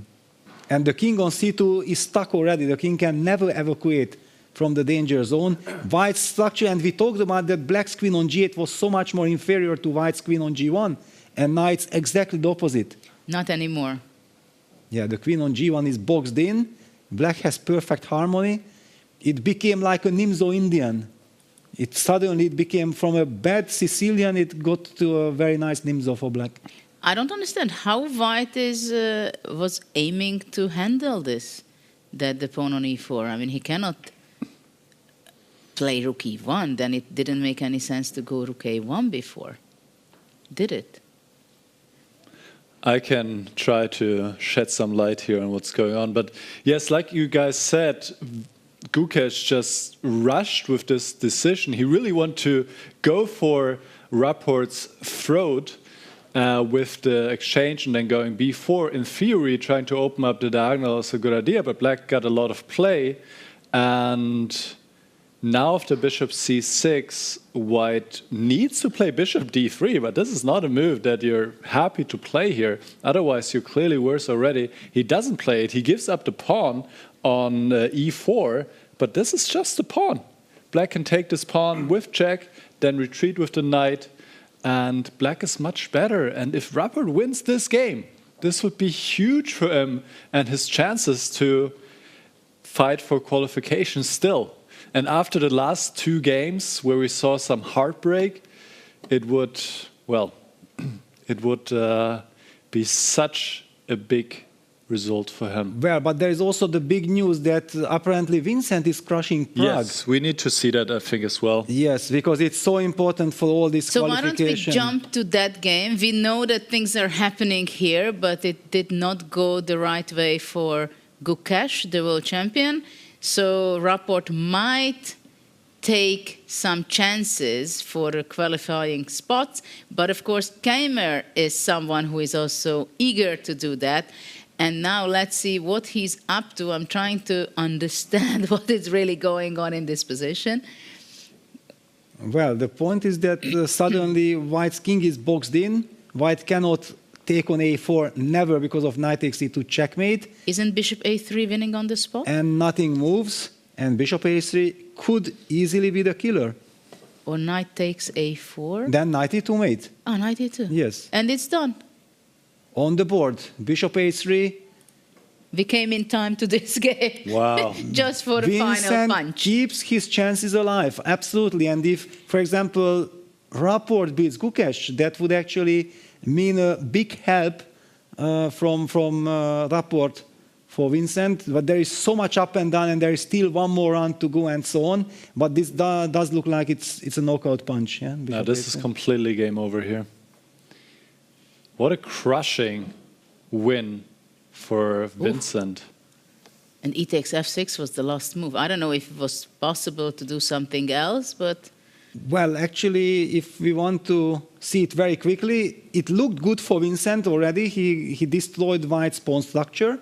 Yeah, so White was not careful enough somehow. And then this queen g8, f takes e5 was a perfect calculation from Vincent's perspective. Yeah, he goes queen takes b3, queen f5. Seemingly the knight cannot jump to c4 because of queen takes d7 checkmate. But there was this knight d4 hitting the queen. The queen has to fall back all the way to b1, protecting on the c2 square. And then now Vincent could take knight takes a4, and now queen white is... c2 checkmate was not given. This is very funny. Instead he took knight e2. What happened? Bishop Queen A3? A2, not Queen C2 mid, but Knight E2. Okay. The Botvinnik wisdom, yeah, take the queen, don't give checkmate. The guys are like playing for too long. They have so many patterns in their head.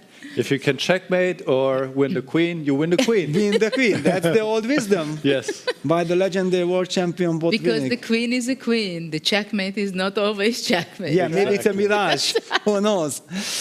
Yes. So, should we go back to the Gukesh Rapport game then? Absolutely. Because this is so important. Gukesh is fighting. Gukesh is creating chances. Probably a time trouble will appear pretty soon.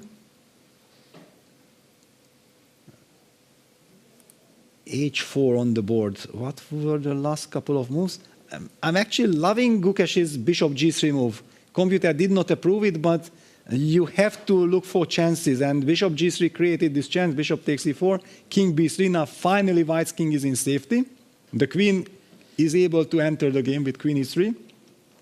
Queen G7, Queen E3 activated, and H4. That's a very interesting intermezzo. That does Black have time? Does Black have the time to go for this? Include this little move? What happens if White just takes on E5, Queen E5, I go Rook E1, and simplify the position? You go Bishop takes F5, Yes. and you simply takes, and the C5 also has. Yeah, but you will have triple pawns, and I will have lovely structure. Okay, I play E6, and I am having 4 versus 2 on the king side. Promising. That's true. Bishop D3. Yeah, beautiful. It's a high-class move. Yeah, okay, I will probably take, and Rook D1. Well, I understand that Black has an extra Wait a second. Wait a second. Excuse me. Oh. Excusez-moi. Oh my this God. is genius. Oh my God, yes. This is genius. And then based on this, the position falls apart. Yeah, it loses. Otherwise, it would have been drawable. Crazy. Unexpected castle. Yes. All right. Freestyle. We have some action in the game. Yes, let's see. Rapport is ahead once again. H4, bishop E4. No, hang on. What happened in the game? Bishop D3 instead of Rook E1.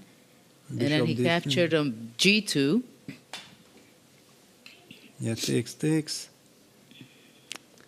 Lot of pawns for Richard. Yes, I do see the level bar dropping, but on the other hand, practically speaking, White creates chances because the Rook on A1 is very strong, and White keeps this lovely pawn structure. He wants to force Black to take CV, CB, and then have these 2 connected passers. It's not as bad. The big question is maybe that the G pawn and the H pawn, yes. this G3, GH3, that will be the problem. Exactly. That should be the play for Black. The clock situation is kind of normal, right? Yeah, 258, 227. Yeah, F6 first cemento, protecting the E5 pawn. Rook takes A7. Now it's a question. Now it's a very big question. Wait a second, can I play Rook A8 and trade a pair of rooks? Maybe I can trade because I'm really devastated by this Rook on A7. If I can, I'm gonna do it, and then this G4, G3, H3 business will hurt. That can be very powerful. Yeah, exactly. I eliminate all the dynamics from the position. From White's. Well, basically the A7 Rook is what's keeping White's chances, right? Yeah. For anything. It's for a monster draw, rook. For a win. I mean, yeah. Okay, first H3. He goes H3. Okay, but now Bishop E4. I can play Bishop E4 and I keep my Probably Bishop active E4, Rook H4. Rook H4, yeah. But then... Rook D1, Rook D7. Rook H7. No, you can maybe even take and go hide with the king on H8. Yeah. You can even take the bishop. But, okay, we feel that we wanted to trade that rook on A7. This is a monster rook creating a lot of tactical possibilities. What we talked about was bishop E4, rook H4, and maybe some rook D1, rook D7 business. Bishop E2 played. Yeah, now Rook A8 is not so easy anymore. Because Rook D1 check, and after King E8, Rook C7. Ah, he goes rook c7. He goes also not bad. c7. Smart. But okay, now g4 is at least blocked. Yeah, but he has black has several pawns which can give danger for white later. And now rook d8 might be. You know, the pawn structure is so tricky that I even needed to count one by one to understand who has how many pawns. Yeah? What a crazy construction. Will he go rook d8? Or just rook h4 and follow up with the plan of g4, g3? Yeah, from my perspective, I'm not happy with what Richie was doing, yeah, because my kind of style is clear-cut. Go rook a8 trade and rely on this g4, g3, h3 business. Now that the structure is fixed, I do believe that white has practical chances because there is no clear way of winning for black, and white always has his counterplay on the queen side. Well, the thing is that the bishop on g2 defends also very well on the long diagonal. Yeah. So if white would be playing b5, b6, eventually still it's going nowhere. Yes. And the e2 bishop is defending very well the possibility from black pushing g4. At the same time, it's not doing much otherwise. It's not part of the attack or part of the support of the white's passed pawns. Yeah, and we should highlight this status quo, yeah, that nobody wants to touch this, because if white takes b takes e5, then he loses all the dynamics. These triple pawns bring nothing. You see the bishop on g2 will also, in this case, be a monster. And if white pushes b4, b5, again, there is no real danger. This pawn on c5 will be super strong, and the bishop guards the long diagonal once again. Black does not want to take cb4, because after cb4, then white gets everything that he wants. So that's why all this status quo is happening on the c5 square. What do you think, Nicholas? What is right now the position? What's the evaluation? And what do you think about from practical point of view? I think the evaluation is reflecting also how I feel about the position practically. Black is winning. It's -3, so that's a lot. And the problem is, as you guys highlight, this bishop is incredibly strong. White doesn't really get a lot of counterplay going. Now he plays b5. He has a passed pawn here in b5, but this one is not really going so far.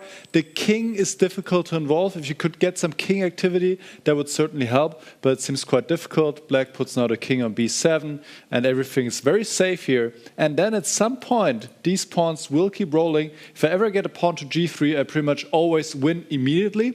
So it seems that Richard is on his way to convert this one, and that would be a huge win for him. Let's see if he can finish it off. Peter. Yeah, and it looks promising. Once white was kind of forced or felt obliged to push the pawn to b5, I don't see the dynamics. Now also the black rook will be freed up, yeah, because he's not tied anymore to the defense of the c5 pawn. Yeah, so there will be chances of activating the rook. That's why Gukesh falls back with the rook to a2, already guarding the d2 entry square. I wanted to highlight rook d7 and rook d2 being a threat. So it's a great prophylactic move. And what is much more important also for Richie, that everything is under control. He can even put his king on b8 if he wants, and slowly but surely will collect the point. There is no danger. There is no difficult decision to be made. Absolutely, but also we have to ask, how is he going to be improving his position, which I think it's not too difficult, especially when you go king b8, if you have the time, and then you go e4, bishop f3. Yes, there was this now also. Gukesh, down to 14 seconds, now he's back to 24, is trying to activate that bishop f7 or bishop e8, somehow trying to get from behind, but it's not going anywhere because the bishop on g2 controls everything. Well, I think black will have to be careful. For example, after king b7, which is a very sensible move, of course, at one point, black wants to push e4. Well, after this, for example, it will be possible, I believe. But what I wanted to say, when the bishop on h5, and if you push e4, bishop e8 with the tempo goes to regrouping to c6. c6, yes. That could be somewhat dangerous for black, but of course, black should not and does not have to allow that. Yeah, now bishop on g4 is very passive. All what Richie needs to do is to control his nerves. We have seen that. And his time. Yes, but time-wise, he's doing fine. at the moment, 1.5 minutes versus 15 seconds. Yeah, rook d6, just teasing about e6. Yeah, if the bishop moves from g4, then e6 comes on the spot. Rook e2. Gukesh is trying to play prophylactic, just to shut down all the ideas for Rishi, but... And not only that, but his plan is to go rook e3 and capturing the pawn on h3. That's wow. That's is now the time for rook h8, rook h4, rook h4? The idea that we had before when the rook was on h8, we forgot about it because that rook was traded off on d8 and that rook from c7 needed some time, but I believe that Richie might be going for it. Well, I believe it is the time for black to regroup the rook because the h3 pawn would be a pity to lose it. Yeah, we certainly don't want to. But on the other hand, if we are going to the h5, yeah, rook d8 played, Hungarian school, Hungarian mind. And we can zoom in on the players as well. Yeah, they're both under 1 minute. Exactly, let's zoom in. Rook h8. Hungarian school of chess, which I don't know if it exists at all, but it sounds cool. Rook h8, black is on the way to collect.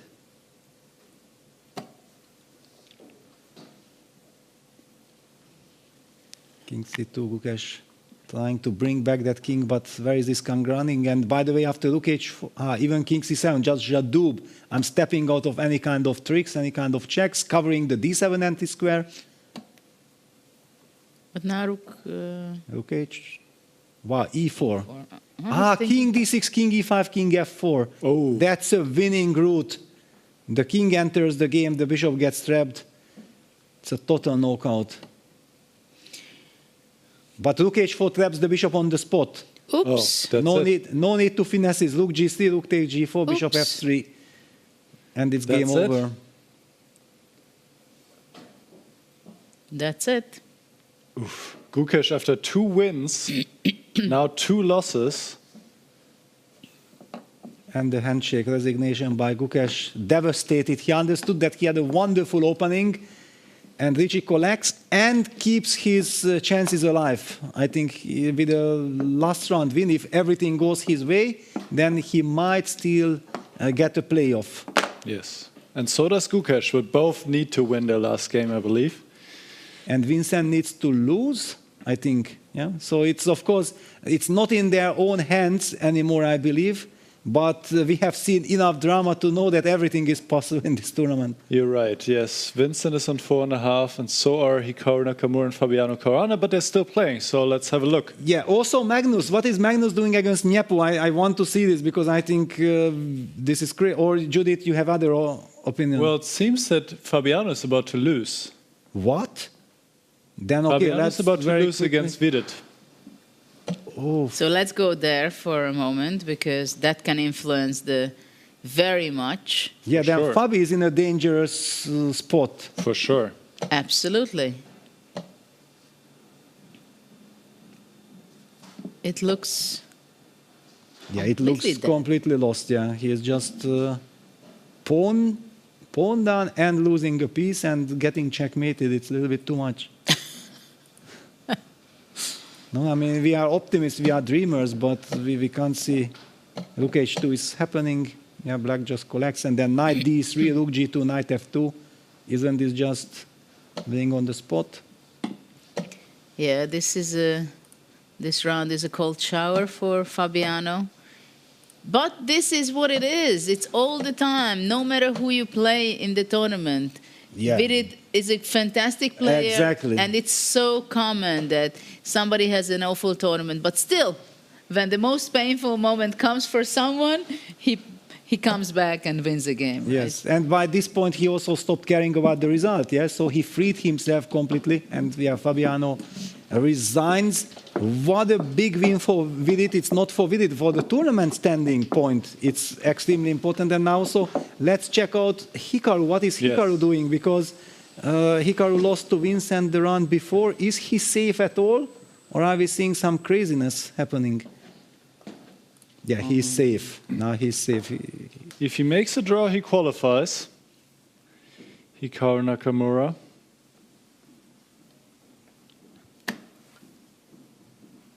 So let's see.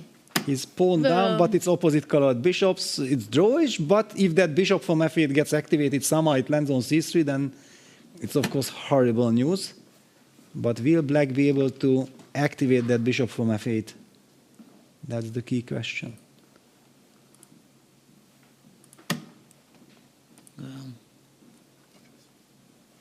What a tournament that we think like every game is more important than Carlsen against Nepo, yeah?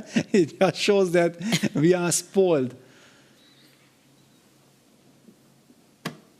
Yeah, I mean, that match is not interesting from the point of view that they're just fighting for the first place. So they make a battle that who will be able to choose first who they want to play in the quarterfinals. Actually, I kept a little eye on that game. It's a stunning strategical battle between these two giants. But yeah, for the moment, we focus on Hikaru. And with the activated rook on h6, I think he should be very safe. The piece activity. Yeah, I was not sure for a second, like, who is playing for a win in this game? Exactly. Now maybe Hikaru will start. If he even gets the chance maybe to b4, then a4 comes. Yeah, that's maybe too much. I don't think Hikaru is more experienced than to waste his energy. And what is this? Well, rook e5, rook e2. Yeah, he wants to activate. He wants to create chances. Yeah, so rook h7. But maybe h4 and rook e6. Yeah, that's the professional. Very plain, yes. That's the way to go. h4, rook e5, rook e6. Hikaru will play. But maybe after h4, rook g7 back. No. If you already played rook g5, and Hikaru goes for b4, rook e5. a4. A4. Oh no, a4. Ah, but look, rook e3. Rook e3, stunning, and the b4 square is weakened. What is Hikaru doing? Showing nerves? This is very dangerous. Actually, it is. This is how you... And look at this, how Nodirbek is leaning forward, sensing that it cannot be that this is a fortress. King c5.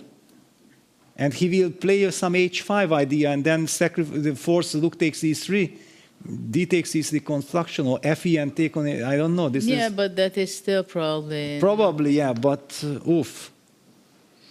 No, actually, d takes e3 maybe, and then the bishop cannot control the e2 square. Yeah, didn't need to get to this. No, Nakamura is definitely under pressure. Yes, and he's also down to 25 seconds. Yeah, there are some scenarios where black... And look at the nerves. Look at the nerves. Hikaru is so upset and so nervous. He takes... Ooh. What? D takes e3.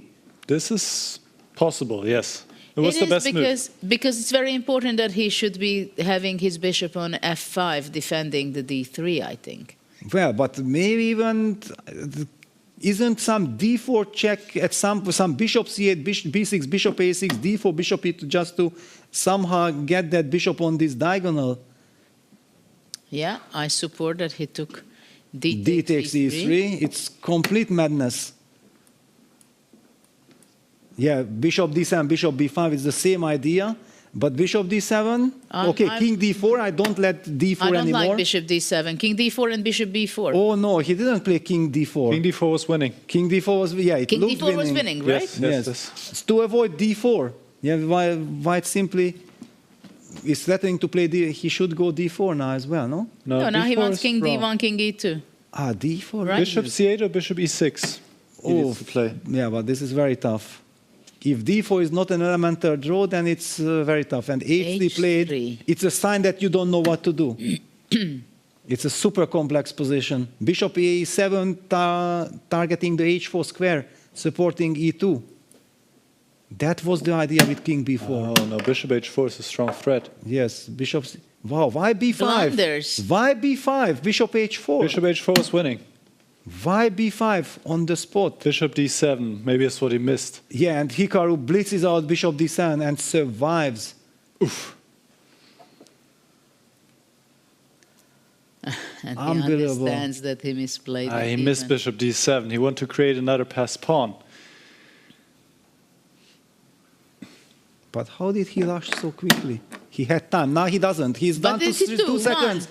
He has to make a move. Did he lose on time? Well, he pressed, but he hit The pieces fell all over. Yeah, he's going crazy, but he should not lose on time just because he's not winning. Yes.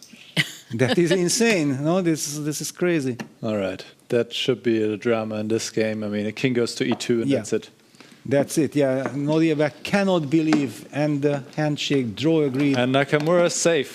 Wow. Oof. Because Nakamura plays against Rapport in the last round. If he had lost this, Rapport could have caught him with a win. Exactly, with a must-win game and nothing to lose, Rapport will be very dangerous. So all the other games finished as well. Oh, we have some draws in this round. Yes. Surprisingly. Well, this was a crazy one. I can't even really think about draw, yeah, but it's more like Hikaru escaping at the end. And But it was so seemed important. like a completely draw end game when we started to follow at the very end. Different color. But it shows how nervous the players are, how much it means to qualify, and you feel the pressure. But also that these end games are not as simple as you might think. So let's see the standing, because now it is really before the last round. Let's see who is who and who has still chances to qualify. So Magnus is 8, Nepo 7.5, 6.5, Abdusattorov and Maxim. And then we see Erigaisi 5.5, 5 Nakamura. But wait a second, one breaking news. Vincent plays with Fabiano in the last round. That's correct. Actually, if they make a draw, both qualify. Well, if they make a draw, yes. Yes, I understand, but it suits both of them. Yes, it does. It's kind of crazy. So how important it was that Vincent and Rapport beat Gukesh and that he's in this, it's crazy, yeah? And now we can talk about the fact that in the players' meeting there was a big debate. Is it possible to offer a draw or not? In the last round. In the last round, right? But okay, anyway, the regulation states that only after move 40. Only after so move if 40. you play an open game in freestyle chess, the chances... You don't reach move 40. Yes, the odds that you reach to move 40 and you can still offer a draw because it's so equal is very limited. But now we see that if Hikaru would have lost this game, then actually Richie would have in his own hands to catch Hikaru. Yes. So important. Very important that he hold this. What an escape for Hikaru. Who didn't escape? So actually, maybe if it's going to be a draw, then there is no playoff. That's it. Yes. Then there is no playoff. That's it. Unbelievable. But also now Vincent bouncing back after that loss to Gukesh, winning 2 straight games, beating Hikaru. And we talked about this interview, how nice that we had that interview, that Hikaru came with a completely wrong mindset, that somehow I will draw my way into the qualification in this tournament in freestyle chess. I mean, he did it, but he hasn't won a game yet Exactly. today. Oof, and he was just one move away of not being knocked out because he still would have played the last game. But imagine the state of mind with which he would have played that last game, knowing that if he loses, he's out. Well, then it would have been a tiebreak. Tiebreak. But still, Okay. you don't want to get horror. into a situation. Yeah, total horror. So let's see the pairings for the last round, which is round 11 of the qualification, and it's the last round for today. Keymer Caruana, you pointed out, if they make a draw, it means there is no playoff, and both of them qualify, which was a lot of struggle for both of them in the whole event. Keymer seems that he's not going to be qualified because he was always at the very bottom of the event. Caruana started out with 0 out of 3 yesterday, and today also he's somehow having a mixed play. Abdusattorov Praggnanandhaa, well, Praggnanandhaa has no chance anymore to qualify. Clear, and then Rapport Nakamura, where Rapport is fighting so hard in this event, but somehow he was missing an Well, but there is still this chance. Who knows if that game ends in a draw? There is no Berlin defense that you can force a draw repeat whatsoever. Of course, it's clear that yes, you might be signaling your opponent, I'm not aggressive. I will not attack you at all. Don't worry, I'm not looking for advantage. I just want stability. Just ask Maxim how to do it. Spectacular sacrifices, pawns, and then there is a repetition. So we see some fantastic matchups still in this event. But before we go to the drawing of lots, we are going to have a short break and we'll be back shortly. This is such a massive win, Vincent. It practically at least guarantees a playoff. How happy are you with your play today? Yeah, it has been up and down. I think my first game against Magnus was decent. He blundered something, but I still did manage to win the game. Then the second one against Gukesh was, of course, really, really tough because he was also a direct competitor for the top 8, and losing that game felt like now it will be really, really tough to make the top 8. But okay, the game against Hikaru was a huge, huge fight, and of course this was kind of a breakthrough win. And now this, I think in the opening it went just really, really wrong for him, and immediately his position was bad, and he lost pretty quickly. I'm just curious, if now number 1 or 2 season number 8 finishing Vincent Keymer, do you think they have the guts to choose you again? I don't know. Maybe not, but I don't think it's so easy to say. I mean, as you see, I won the last event here. I'm fighting to get to the top 8. Of course, it's different if you play Rapid or classical time control, but we will see. So what you're actually saying is that some chess player may be dumber than they appear. No. And choose you. Maybe that's a smart move. Who knows? I think for now I'm focusing on playing a good last game because I don't think I am done yet. I am not safe yet. So that's the main thing. Good luck, Vincent. Thank you. Are you curious to play freestyle chess but don't know how to? No opening theory, no memorized moves, just pure strategic creativity. But how do you navigate 960 possible starting positions with confidence? That's exactly what I'll teach you in my Freestyle Chess Masterclass. You'll learn how to develop your pieces effectively, recognize key positional patterns, and avoid early disasters.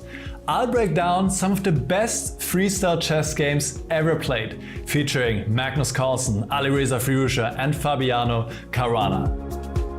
Freestyle chess is still in its early days.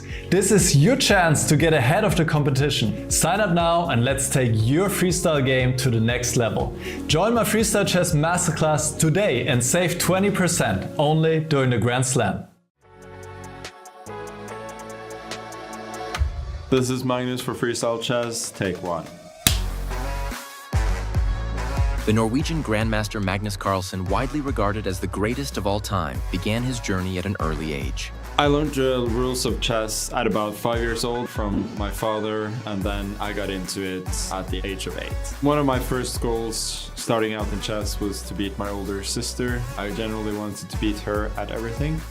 Undeniably, the 5-time world champion, known for his dominance across all formats, also needs time to unwind. I only started getting into golf a year and a half ago, but I'm loving it. It's good to get out in nature, get some fresh air, and hacking and whacking for a few hours. The first ever winner of the Freestyle Chess Greatest of All Time Challenge 2024 at the Weissen House. He co-founded Freestyle Chess alongside Jan Henrik Büttner, setting a new statement as a leading figure for a bold new chapter. Freestyle is very important to me. It's something I've wanted to do for a long time, and it's going to be interesting to see how it develops from there.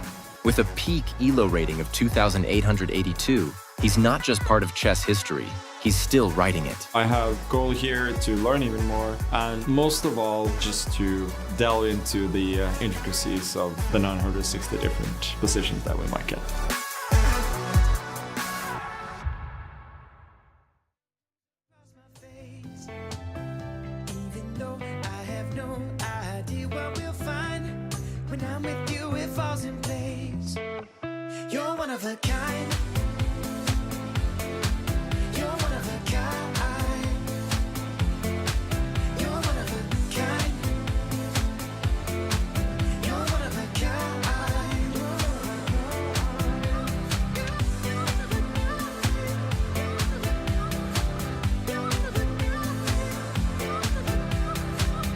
Show up first to every party, and you think tequila is your friend.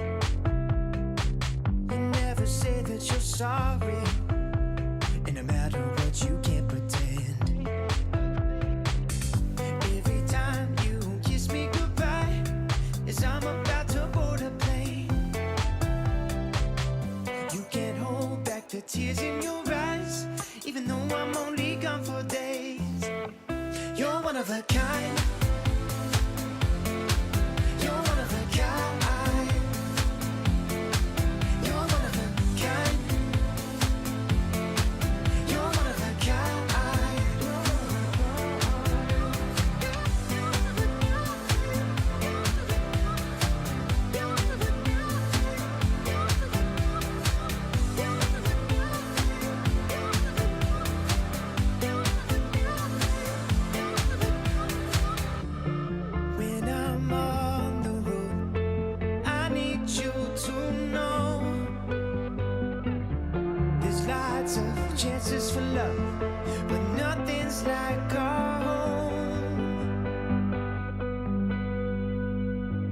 Every time you come up in my mind, a smile comes across my face.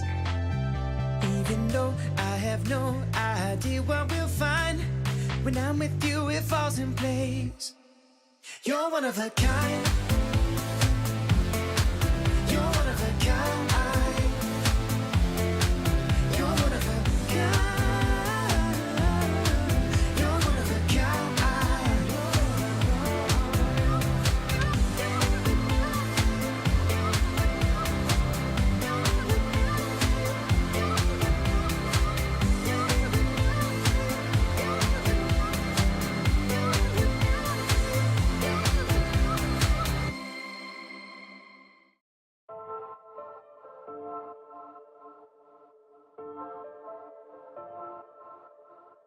Trust me, I don't wanna beg you to love me, won't you feel me?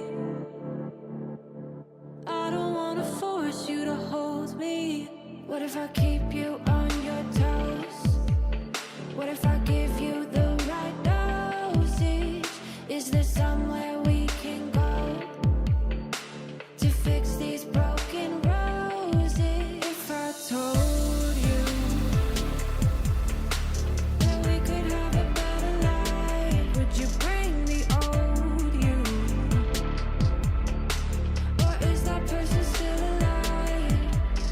If you took him off the shelf, would he even be himself? If I told you that we could have a better life, no sleep,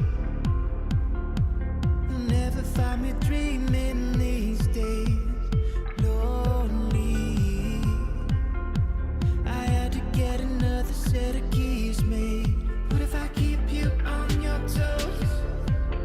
What if I give you the right dosage? Is there somewhere we can go to fix these broken roses? If I told you that we could have a better life, would you bring the old you? Or is that person still alive? If you took her off the shelf, would she even be? Back. It is already the last round of the round robin. We saw the standings there. 5 players are sure to be through the quarterfinals. The rest will be decided in this final round. In order to help me draw the final position of the round robin, I would like to welcome to the stage the founder and CEO of Freestyle Chess, Jan-Henrik Büttner.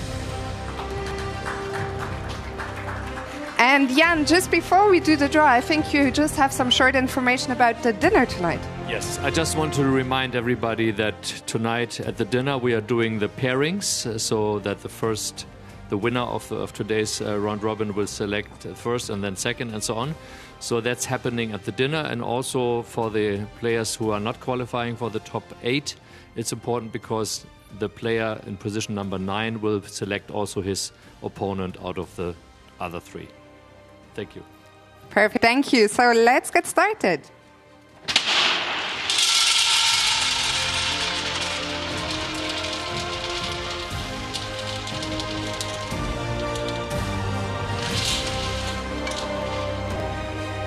All right, we do have 384. Thank you very much, Jan. For the last time, the players have 10 minutes, so please enjoy to the players. Good luck.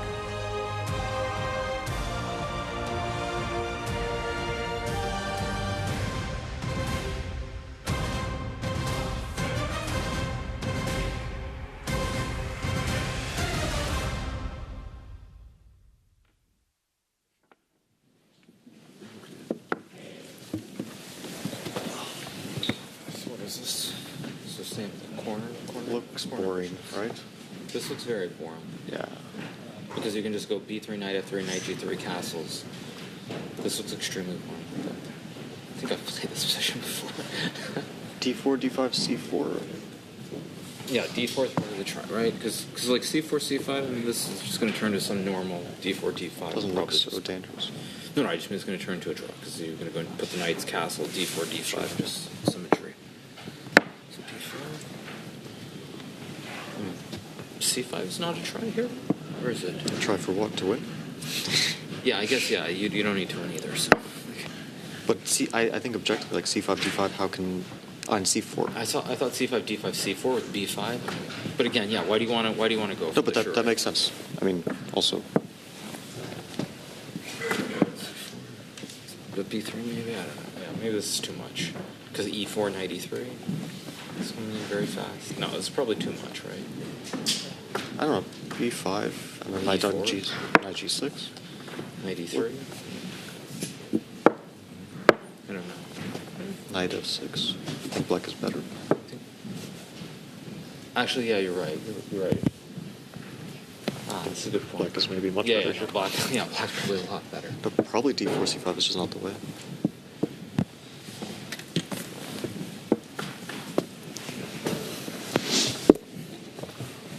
But then, I mean, because c4, c5 is just boring. e4 looks...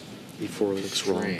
Because you can't play c3 without killing your bishop. Yeah, exactly. Like e4, b5 also is... Yeah, so... Yeah, so, I mean... c4, c5, there's nothing, right? It's just boring. Just actually very boring. Yeah. So, okay, so d4, c5...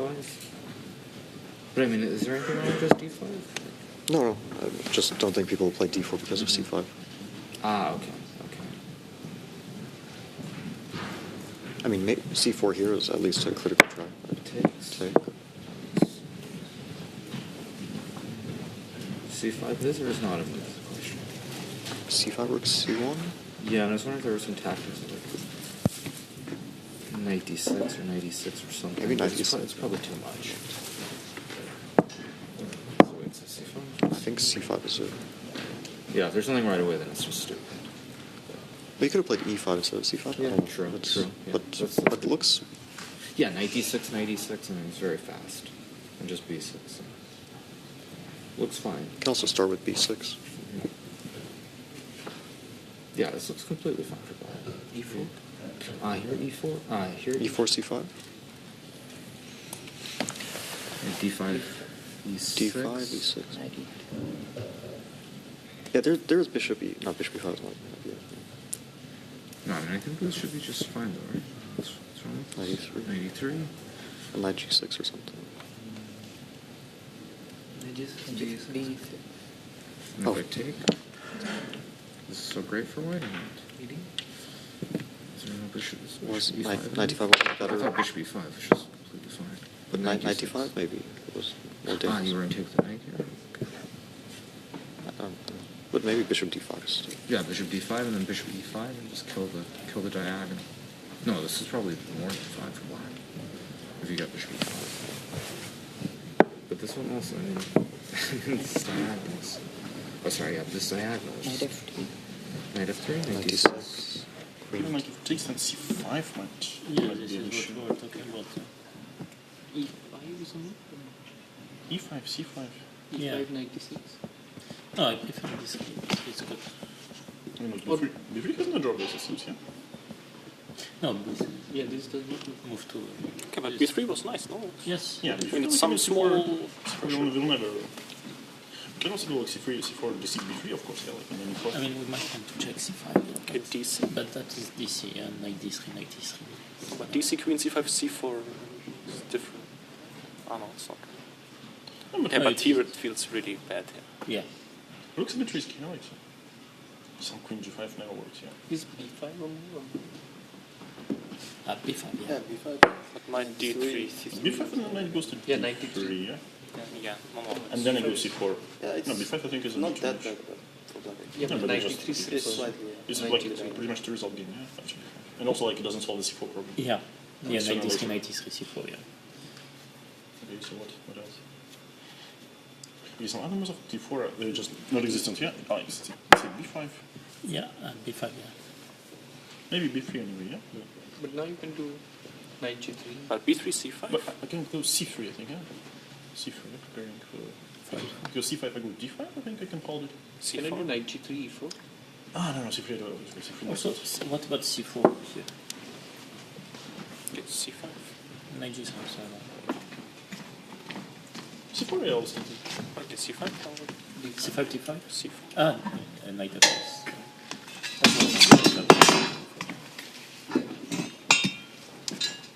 f6, I'm guessing. Yeah, and now c4. bc4. Queen c5. I mean, so we are generally happy. Yeah? Like, okay, then some e6 maybe. b3. Yeah, it's I mean, not like the okay. structure is. Yeah, no. That should be kind of more pleasant here for us. Maybe you like b3. You like b3, c5, no? What do you take? I think. And then what? You can also start with c4. And I can still go to d6. Yeah, we can. Yeah, but same. It just e6. Can we go a4? Okay, a4 is meaning this, yeah? a5 is at b6. a6. c4 what's the problem? I mean, b5, a4? Looks normal to me. Yeah, it looks immediately. But maybe before c4. Okay, if I just play like e6, knight f6, what's your like knight f6? Okay, b3, knight g3, knight f3, castle, b3. Let's say like another try. If he goes maybe against c4, c5, d5, b3. c6. Or d5, knight d7, with some If you go like queen this, c5. b6. Can we like get something right here? Take d5. This does not feel correct. No. Why? Yeah. Why? No, I think this is. Knight f6, knight f6. You can play it. This is usual position. I think black is better. Yeah, maybe not better, but this is like typical. Okay. Yeah, but like free knight, knight g5 and so on. Yeah, but yeah. But it's okay, but here knight g3 is better because of this. Okay, Yeah. sure.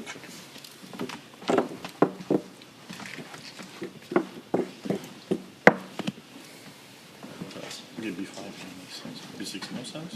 I think c5, c4, is it enough? But c5 you can take. You can take, yeah. Okay, go to b3. But that's okay, not b6. That's hedge out. So, gentlemen, 2 minutes to the start of the last round. Here we might maybe to play some. b6 and Maybe it's we normal. to grab some Yeah. space. No? But here b5, yeah, yes.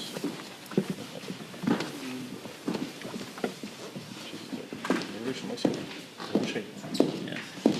But maybe d5, yeah. Can we c4, b5, e4. if I need this one, this is insane. c3, queen c3 eliminate. Yeah. Otherwise, I just like slowly kick your queen away like And c4. e4, knight And e3, your yeah. bishop is on Yeah, back. yeah. No. No. This is It depends on b5, yeah. And if b3, b5, he plays. Instead. b5, b3, c5, and no something with bc. Yeah.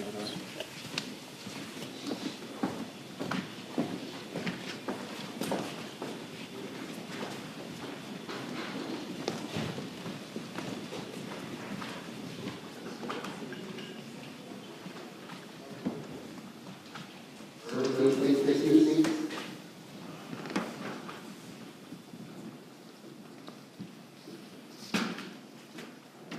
So I just want to remind you that during the dinner, it's not only that the first 3 and the 9th placed will choose their opponent, but it's also that the first 4 and 9th and 10th place, they will choose also the color of against the opponent which they want to play in the first game. So please prepare about it so during dinner you can communicate it to us. Okay, good luck for last game. You can start. Okay, so the start of the final round of the qualification part of the Grand Slam in Paris. And the first question will be to you, Niklas. What is the evaluation of the position? Because I see that it is very much going to be, or it can be, as a normal classical game if the knight from f1 goes away, castle, but maybe you can share with us some other thoughts and ideas. It is definitely one of the more equal positions we have seen today. Objectively, it's very much around equal. d4, one of the top moves by the engine, but doesn't give really a lot of advantage. We see it on the board already in a number of games, in fact. A lot of players have followed this way, except for Rapport. I believe he played c4, and all the other games have started with d4. Well, but c4 isn't the breaking news. Your lovely move, c4, c5, h4, on the board in Rapport's game. Yes, that clearly shows that Rapport has a different goal in mind. Of course, he has to win than, for example, Vincent, who plays d4 and b3. Vincent can play a quite solid game, whereas Rapport, obviously showing his intentions, moving the h-pawn forward to open up the rook. He wants to somehow create an attack and go for Hikaru's king. And there's some potential because you have the bishops already lined up on a1 and b1 against the black king. So this might be quite an interesting game. But of course, the most important game for the round is between Vincent Keymer and Fabiano Caruana, because if this game is drawn, then the 8 players who do advance to the knockout stage are fixed, and Vincent Keymer and Fabiano Caruana are going to be among them. If one of them loses, there's the potential at Rapport or Gukesh, if they win their games, which will also not be an easy task. Well, but look at this, the games just started. Look at the evolution of the computer in Jan Nepomniachtchi's game against Gukesh. What on earth is happening here? In 30 seconds? Plus, minus? But somehow Nepo always manages to do that. Yeah? Yes. With white, he's crushing. With black, he's equalizing easily. It's magical. Absolutely. Insane what Nepo is doing. And by the way, I have to highlight that this Vincent game against Fabiano, we were kind of talking about that, yeah, the 2 players can take it slowly, quietly. Well, once black played the move b5, this committer move b5, there's unbalance in the position. Yeah, the c5 square. I feel like this will be a big strategical debate, and I don't see a draw coming anytime soon here. Well, it's especially for you, so you can worry about this game. Exactly. So why don't we go there first, because for the tournament situation and the outcome, how the whole event will be moving on to the next stage, to the quarterfinal, that's the critical game of today's last game. But wait a second, before we go to that game, we should check out the Nepo game against Gukesh, because that is kind of breaking news. We talked about it. Nicholas, you want to take it away? Just to very quickly see what happened there that black is already in so much trouble. It is indeed astonishing that after only 7 moves played, already white is completely, well, not completely, but white is winning, +3 advantage. Let's just take it from the top. d4, d5. By the way, the computer really liked the move c5 here, which I believe has not appeared in any of the games. This was the computer solution to d4. d4 definitely the most critical move. d5, maybe already a slight inaccuracy, because now white is able to get the first break-in with c4, and as so often in freestyle chess, this is very important, who can first challenge the opponent in the center. We see b6, but white is first with c4, and if you play c5 now, you cannot mirror forever, and you're probably going to be a bit worse. So still, he should have played c5 here, it seems. After e6, knight f3, knight to f6. He tried to play Tartakova, Bondarevsky, Makagonov, yeah, Queen's Gambit. Yeah, and this was a big mistake now. Instead, he should try something like h5, but already here it feels a bit uncomfortable. Also, if you play h5, well, white probably just goes h4, and now you should trade, play c5. Not easy, but knight 8 d7 probably just overlooked that after c takes d5. The big issue is you don't have a good way to retake on d5. If you take with the knight or with the bishop, then you are being hit by e4, gaining a tempo, e5 might be coming, or d5 even, some pawn sacrifice. The black king is not super safe on g8, there's not a lot of harmony here, so this looks very promising. So with a heavy heart, Gukesh took with the pawn, but of course the knight was ready to go to f5, threatening a deadly fork on e7. Now you have to defend this somehow, but what do you do? King f8. This is such a sad move, because now obviously you cannot castle anymore. Your rook is on h8. This is just horrible. Was there something wrong with rook e8? Probably, yeah, queen g5.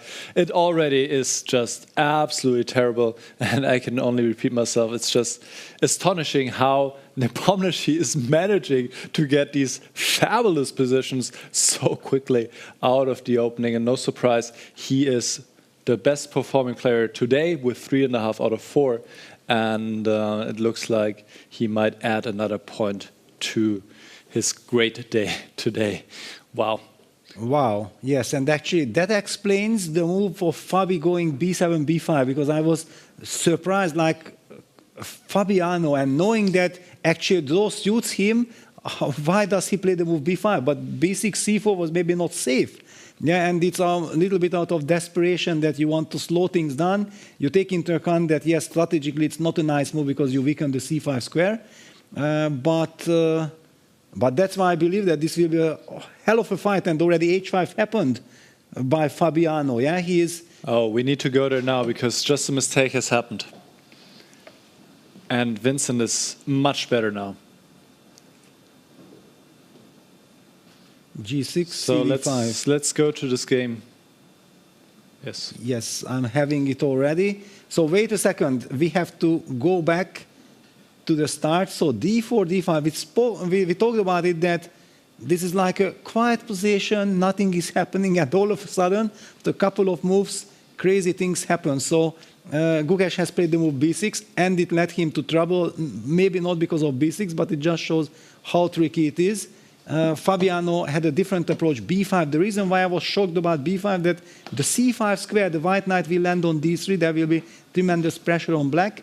So Fabiano was trying to solve his problems with knight e6, some artificial play.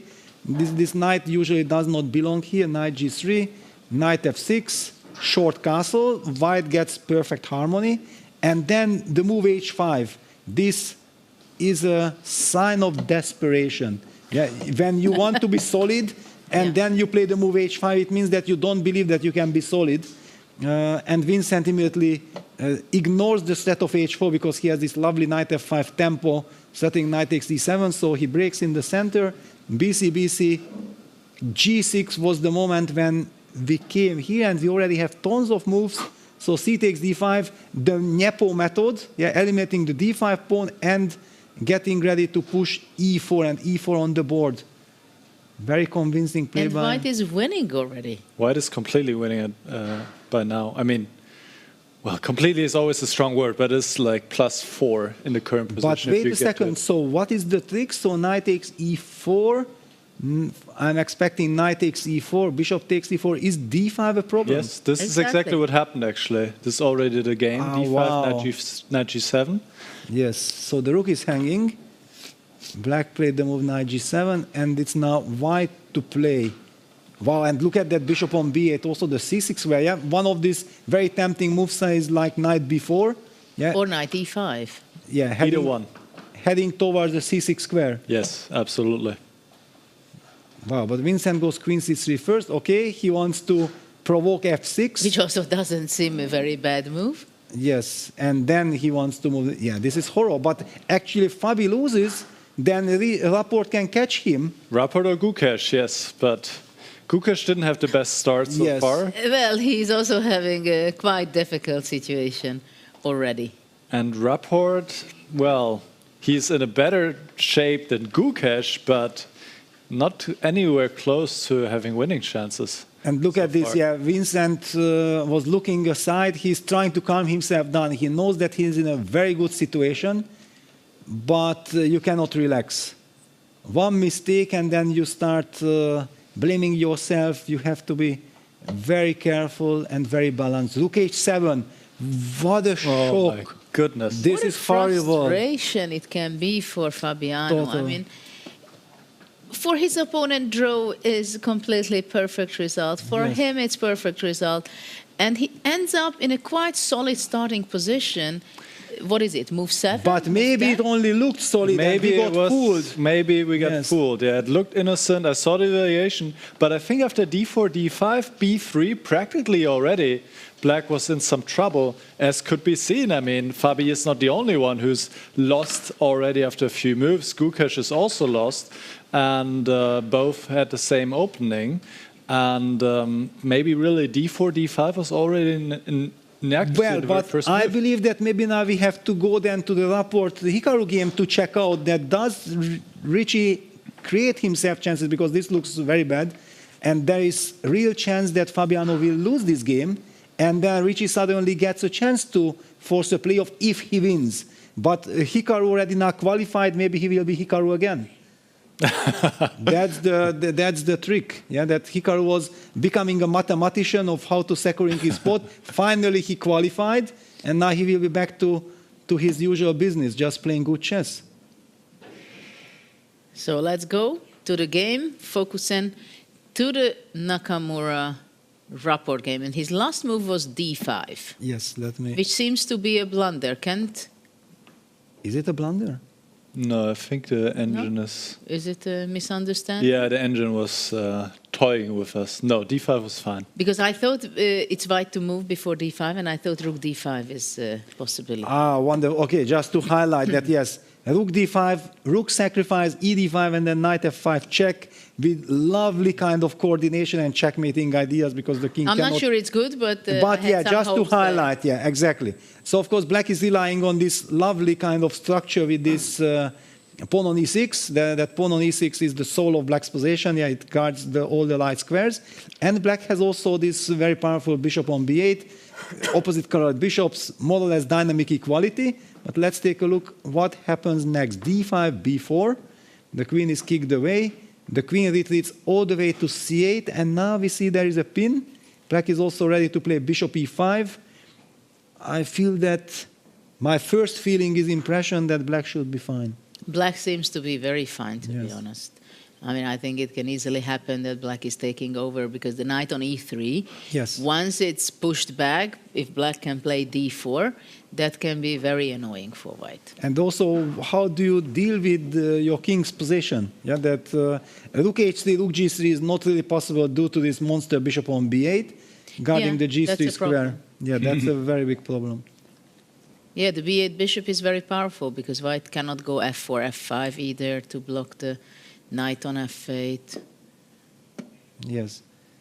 Yeah, Richie castles. But this is not exactly the dynamic move that you would love. By the way, no, d4, rook d4, bishop e5, rook takes d8. I was already suddenly shocked. Not that we... Let me even show what I was shocked of. But yeah, d4, rook takes d4, bishop e5 is luckily met by rook takes d8. And there's also a hanging queen on c8, not only the queen on c3. The question is, if black goes bishop e5 now, queen moves away to b3, let's say, can black go d4, pushing back the knight? But then I'm happy. Then I'm happy. Let me even put it, because we know that Richie needs to win. Yeah, so if he gets this unbalance, d4, knight c2, and then knight e1, knight d3, thank you very much. There is something to play with. Yeah, there is dynamic in the position, strategical dynamic. Maybe objectively are good. Well, you're making a lot of moves with the knight, right? That's my job as a commentator, highlighting all the strategical finesses. But we do have a move. After castles, I also don't think that Hikaru wants to make such a committal decision. He went knight g6. He went knight g6, and bishop takes g6, fg6. Super solid, super safe. There is some symmetry, queen b3 setting up. But okay, d takes c4, then maybe this e6 pawn can be loose. I do see computers saying that maybe d4 is a good... Ah, wow, some queen c7 tempo, and then c4 pawn is lost quickly with e5, rook c8, because otherwise d4 would be a bad move. On the board... d4. e5. e5, without queen c7. Okay, so he's heading to e6 with the queen. That will be lovely, and then rook c8, targeting the c4 pawn. Well, it is a nice position for black. Later on, you can strengthen the center with f5, e4. It is. It is a position which one prefers to play it with black, I believe. Yes. Well, at least there is nothing to worry. Hikaru qualified already, so he has no pressure. Richie might look at the game between Vincent and Caruana. For sure, he looked at it. And he definitely was happy seeing that the game was not a draw. So there is chances for him to qualify. But how does he create the chances for himself? Nakamura is turning around, checking what's going on the other games. He kind of not focusing that much at this point. Yeah, but all this nervousness, all this shakiness somehow seemed to disappear from Hikaru. Yeah, he's a completely different man now that he knows that he qualified. That was his main aim. And yeah, Ricci plays knight a3, a very sad move, because the knight clearly wanted to head towards this d3 square. That's the ideal square, but probably he understood that this queen e6 and probably potential f5, e4 will come anyway, so the knight cannot stay there. But yeah, after knight a3, the only question is how bad it is. But it definitely cannot be good. The problem is the knight is struggling in this game.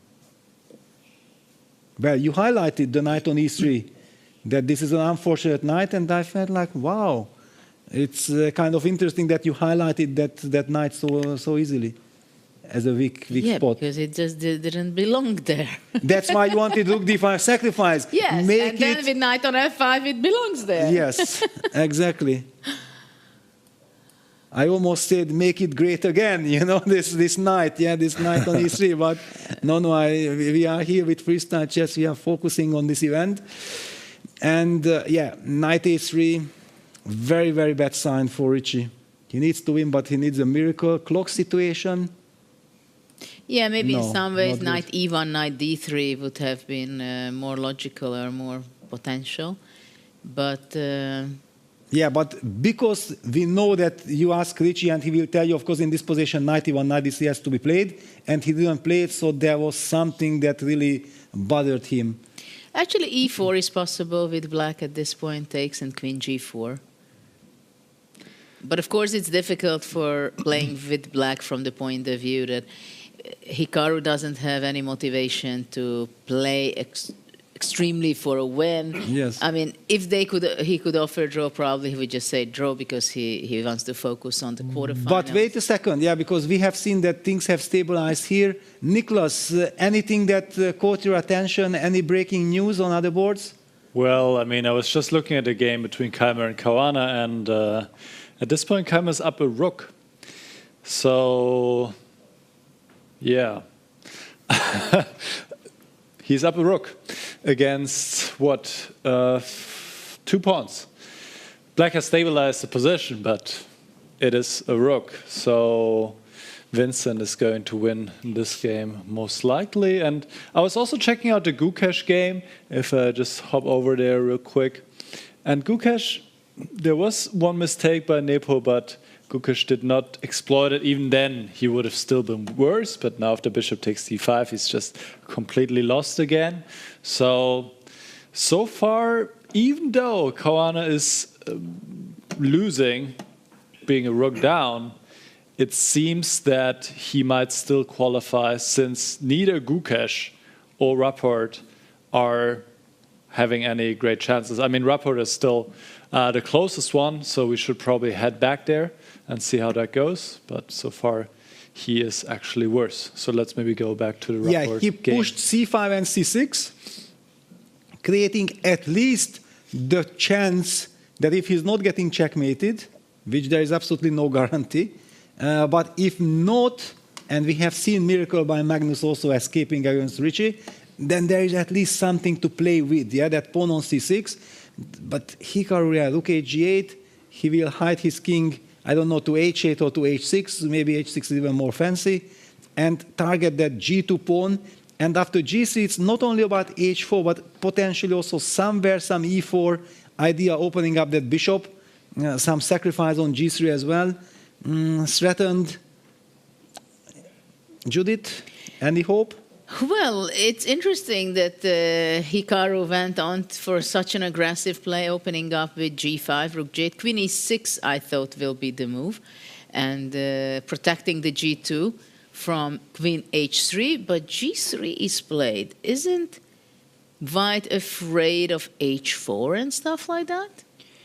Well, certainly, but probably is setting up some idea like g4, and then against f5 something. After g4, I would go e4. Yes, e4, that I already highlighted even before. Of course, after h4, g4, e4 is probably a killer on the spot. So what is Ricci really thinking about? How is he planning to react to h4? Maybe just king g2 and then... But I can't really believe that this construction can hold on. Okay, so h4, maybe king g2. Is that the move? And if ag, then fg. And I said FG like something. Well, I wanted to highlight that we at least also get the H file, yeah, to maybe, and you cannot hide the king to the H file anymore. So you probably go back to F8, and you still create tremendous threats. And H4 is on the board. Yeah, of course. So let's go to the current situation. Let's H4. see what Richie has in mind. And this is also very unpleasant that you know, like Richie, that you are in a difficult spot, and then your opponent shows total sign of confidence, looking around, not even concentrating on your board. How frustrating it is, no? Yeah, it's very difficult. But the most difficult part it is what you see on the board from the white side. Yes. That's the reason why Hikaru can afford looking around, yeah, enjoying himself. Well, I don't see anything else than king g2. I think white has to react that way. But you see, our knight is out on a3. Yes. It cannot be like that. This is why Hikaru started to play with g5. Yeah, absolutely justified, yeah, because the knight moves in the wrong direction. There is one passed pawn on c6, but one passed pawn is not enough when there is an attack over here against the king. Well, but I think this game is also a very nice illustration. If some fans, Hikaru fans, misunderstand me, why I'm criticizing Hikaru exactly for this fact, because he can play chess like this. Why is he calculating that can I draw my way or not? That's the only way of not qualifying for him. If he just plays chess normally like he can do, then he will never be in a dangerous spot after being +1 on the first day. So I just did not understand this. Yeah, but I think the idea was to save energy. And did it work? I don't think so, yeah? Because losing so much nervous energy that, oh my God, maybe, and that was very close against Nodirbek. One move. Exactly. That was very close. Definitely. Well, Richie is not sitting there, who is very optimistic. From his body language, it tells king F8. Even, and this is another problem, that black is even not forced to give up the tension on the king side. Yeah, he will take on GC when he feels that it's the time. And that is so frustrating from white's perspective. How are we fighting here at all? Still, king on f8, probably it's better than on h8. Okay, but g4, e4? There was nothing else than to play g4, to be honest. Yes. Okay, but when I suggested g4, you said e4 and I resigned. No? And now I say g4 and you play e4 and nothing changed. Nothing really changed, yeah. Hikaru is still looking around. Looking around, yeah. What is he doing? No, poor Richie, of course. It's even his move. Why is he looking around? No, this is terrible. No, because Nepo won, he's just looking. Is he? No. Nepo won, yes. What is he thinking that? I don't know. Did he miscalculate or something? No. I'm looking at, is he thinking about the results that who will take the top 4 spot, but it does not really change anything for him. I mean, anyway, he's going to be someone who they will pick. He's not the person who picks the opponent. Yeah, but normally Hikaru is not the one who you want to pick, unless you are Sindarov, right? That was the shock of Weissenhaus. That how did this idea cross your mind, Sindarov? Yeah, that pick Hikaru. Well, it worked out. Yeah, but it looked shaky. The decision looked shaky. And we have a decisive game. Jan won against Gukesh, so he collected the full point. It was a disaster for black, for Gukesh, and Nepo made an incredible performance today, 4.5 out of 5 games, and e4 on the board, which was not difficult and it was expected. Yeah, Rook h1, yeah, fighting, defending against some queen f4, queen h2 ideas. Yeah, so Richie hasn't given up hope, he's fighting, but okay, actually he knows that he needs to win. By the way, any move like this isn't it cutting off all the coordination because on the board, because the white queen was protecting on f3 now after d4, d3. You'll probably only move queen c4. Queen e6 played. Oh my God. e6. This is such a bad, because even rook e8 tempo is coming. Yeah, well, he takes f3, king h3 he wants to hide. Okay, he played queen f4 quite quickly. Why did he play queen f4? Why not rook e8? Rook e8 was just crushing. Yeah, because now at least Richie gets to an endgame. Of course, Hikaru probably doesn't mind at all. He will just enjoy torturing this probably technically winning endgame. No, this is heartbreak. But how good news it is for Fabi. He's looking. Gukesh has lost, and Richie in a situation and Vincent where... has won. Vincent has won. Yeah, Vincent has won. Yeah, so basically Fabi doesn't really need to worry, because what kind of sensation needs to happen that Hikaru loses this game?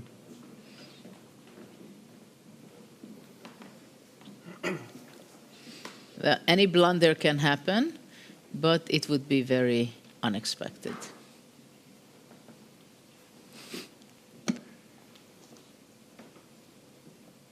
Yeah, Rook H3.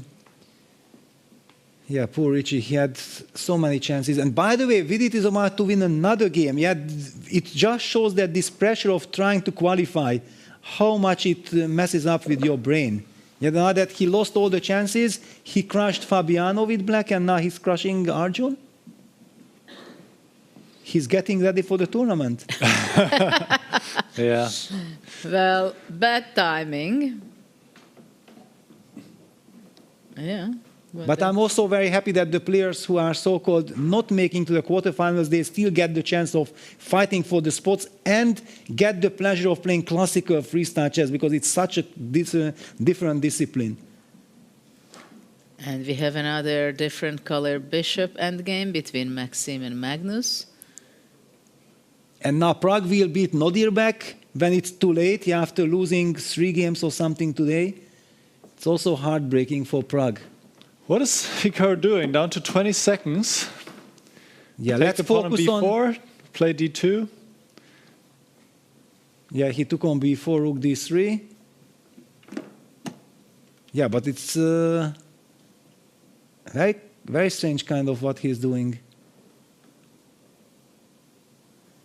Well, he must go in a very bad direction in order not to... Bishop E5, of course, yeah, it's the logical move. Now, unfortunately, still this knight on A3 is completely dominated. That knight cannot move this rook on B4. He went down to 26 seconds. Yeah, this seems a bit unnecessary. Because this is the only way that you can somehow blunder in Rook time D7. trouble. Rook D7 will be played. Go, go, go. Because that knight on A3 is horrible, but it takes away the C4 and the B1 square, so the rook cannot get behind the pawn. And also the C2 like as well, so Rook B2 can exactly. It's kind of tricky. That's Rook why D7, also King E8. Hikaru lost a lot of time figuring all this out.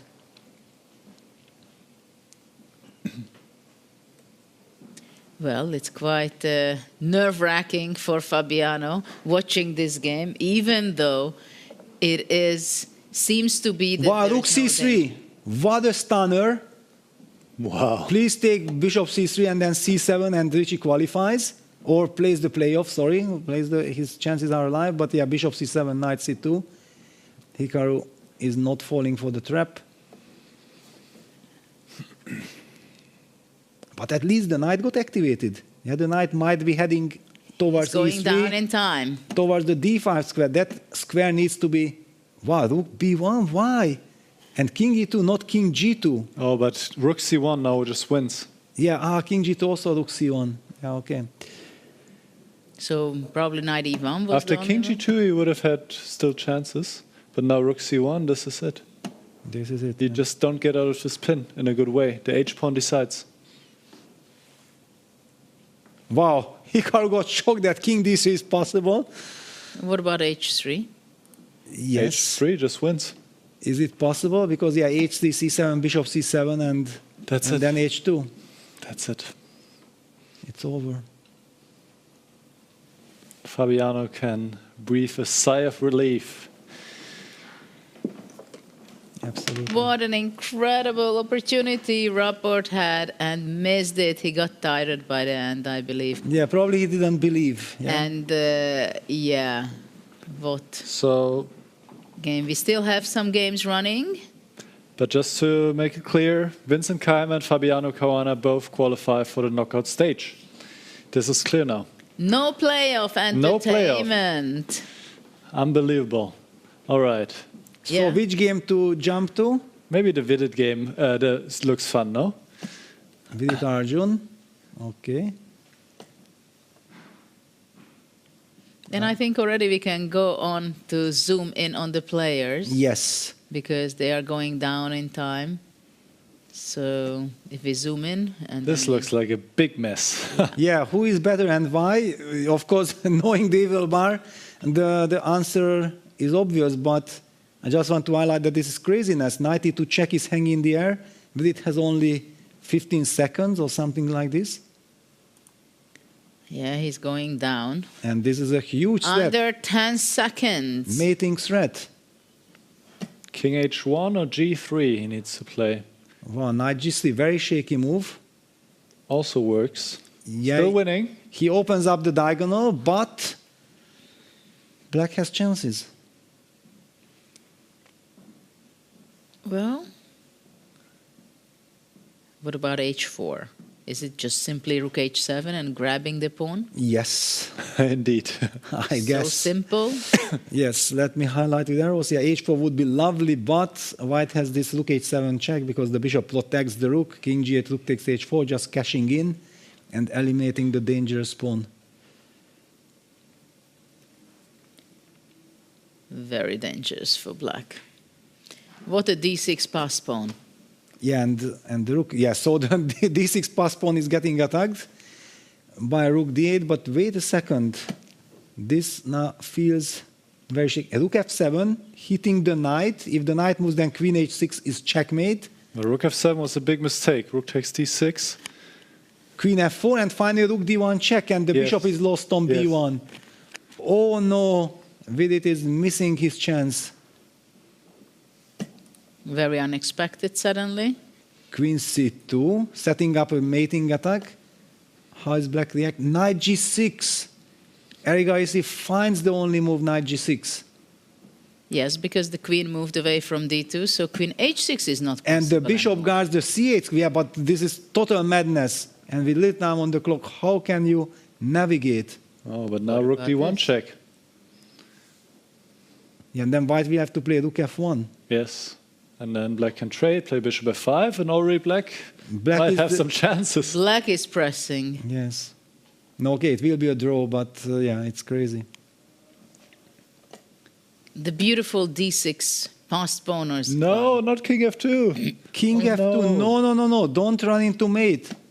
Don't punish yourself. Bishop E6 now is very strong, threatening H4 and the rook. And Arjun is a monster. When he gets a chance, no matter how little time he has, he takes. But okay, Queen E5 check. Okay, it would be lovely if the game ends in a draw.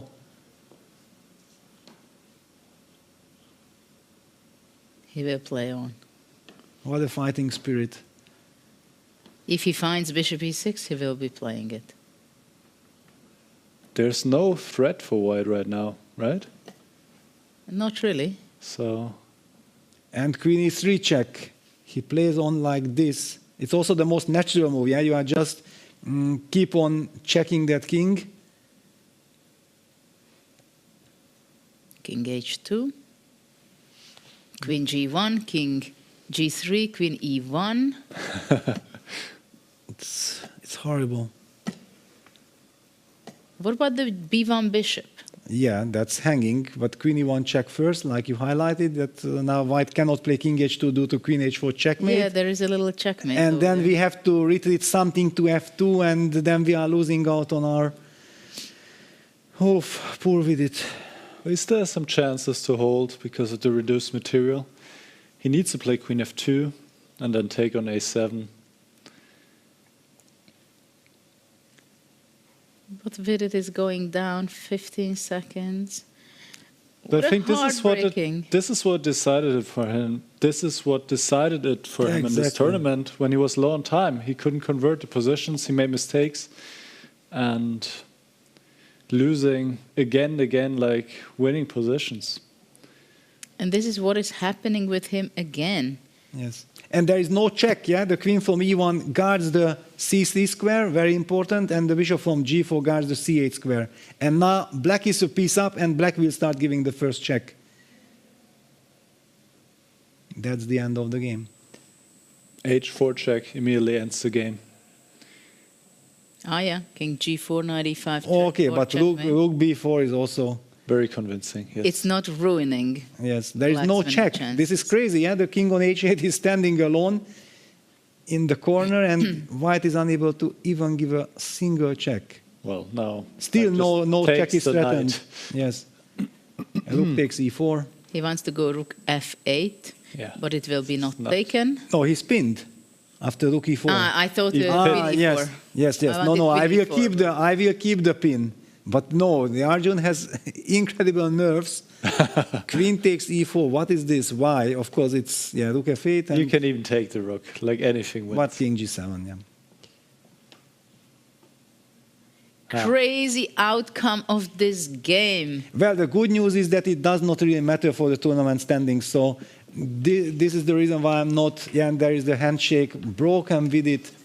How painful it should be. He was about to win 2 games in a row and go with very good emotions to the knockout stages. Well, it does matter a bit for the standings because Arjun cannot be picked now by the first 3 players. Otherwise, because it seems he overtook now Nordebek in the standings. But Nordebek is also still playing, so let's head over there. Yes. The final game of the qualification phase of the Grand Slam in Paris, the second leg of this event series. So let's go and let's a close-up of the players and see that how Yeah, they maybe are. let's zoom in. Yes, let's zoom in on the players. Because technically speaking, black is 2 pawns up, so has very good winning chances. But let's look at the clocks. Well, if you 37. play with black and you don't win this, you're going to be very upset. Yes, definitely. But Nordebek is very resourceful, and of course he will be fighting it out until the very end. Yesterday he had a fantastic day. Today he is shaky. A bit shaky, yes. And it bothers him. We can see that when he missed out, he was always fighting it out, tried, but now it's a quite upsetting situation for white. And you remember he started with 3 out of 3, and then he had that winning position against Nepo, which he did not convert. And ever since, somehow he lost. And we talk about it, that how much it bothered him not going 4 out of 4. Because somehow this tournament is crazy, that once you start winning, you win games, but if you stop winning, then suddenly it's impossible to win another game. And we should also point out that Jan Nepomniachtchi actually, it seems he overtook Magnus Carlsen in the standings. Wow. They both have 8.5 out of 11, which is an incredible score in this field. Yeah, they tied together. They tied together. Now the question is who has the better tie breaks. Well, we'll get confirmation later. Yeah, so maybe Jan will be the first one to pick his choice out of the number 5, 6, 7, or 8. Well, but here it's also very, very tricky, that poor Pragg, that he might win at the moment when it already does not matter. Yeah, if he would have won this one game any other moment of the day, then he would have such fantastic chances of qualifying. It might also be that the pressure was too high for him. Yeah, it's interesting because here there's some crucial moments that he failed to. Well, and against Vincent, he had notice. this horrible game with white, yeah, that he lost in 12 moves or something. Yeah, that was miserable for him. Basically, I think he felt too much tension, too much pressure, thinking about the result. How do I qualify? I need to win at all cost. Now down to 8 seconds. King H5. The king is activated, but where is this king running? Okay, it should be safe enough. Well, for the moment, it's still safe. Yes. No, I just saw some construction. If black's king gets, and rook A1 comes back, king H4, bishop D7, rook H1, checkmate. Yeah, just be careful. Knight E6, creating luft for the king. But white can really set up some blockade now on the light squares. Yes, certainly. despite being 2 pawns down, this is not trivial at all.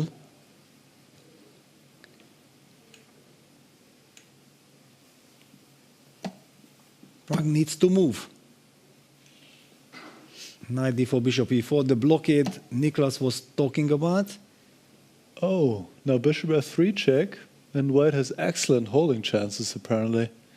But it's so difficult to give up the light square bishop with few seconds on the clock, because you think that this is your life. Well, it's very concrete because the e5 pawn is weak, right? With rook a5 or something like this. And it's not only that, but I think Nordic doesn't want to play bishop f3, because after you still have your bishops, maybe you're losing, but there can be some blunder also. You would have won the pawn on e5 right away. Exactly. That was the point. That it was thanks to this trick. Bishop e5, rook a5. Rook takes d4, bishop f3 could happen. I mean, with bishops you can, you know. But this is also the typical scenario. If the computer tells you that there is a solution, it's very easy to spot it. Yeah. But over the board, nobody tells you that rook e2 was a mistake, and then bishop f3, the move that never crosses your mind, is the solution. All right, now Pragg should win this. Yes, now the blockade is lost, and white's king is in a mating net. Well, it's not going to be easy to get away with white. Bishop h4 next, f2 is vulnerable. It seems... It's tough to suggest a move here. Bad news. Yeah, this is hopelessly lost. Rook d2. And king e1, there is bishop... No. Yeah, there is bishop g5. Or rook d3. But also bishop g5, yeah, setting up knight c2 and bishop e4, rook e2. Yes. Okay, Pragg collects the extra 10 seconds.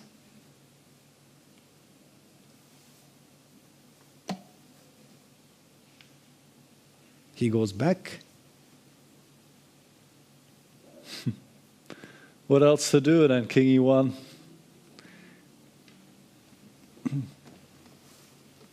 Very frustrating defending such things when you know exactly that you can't change the outcome.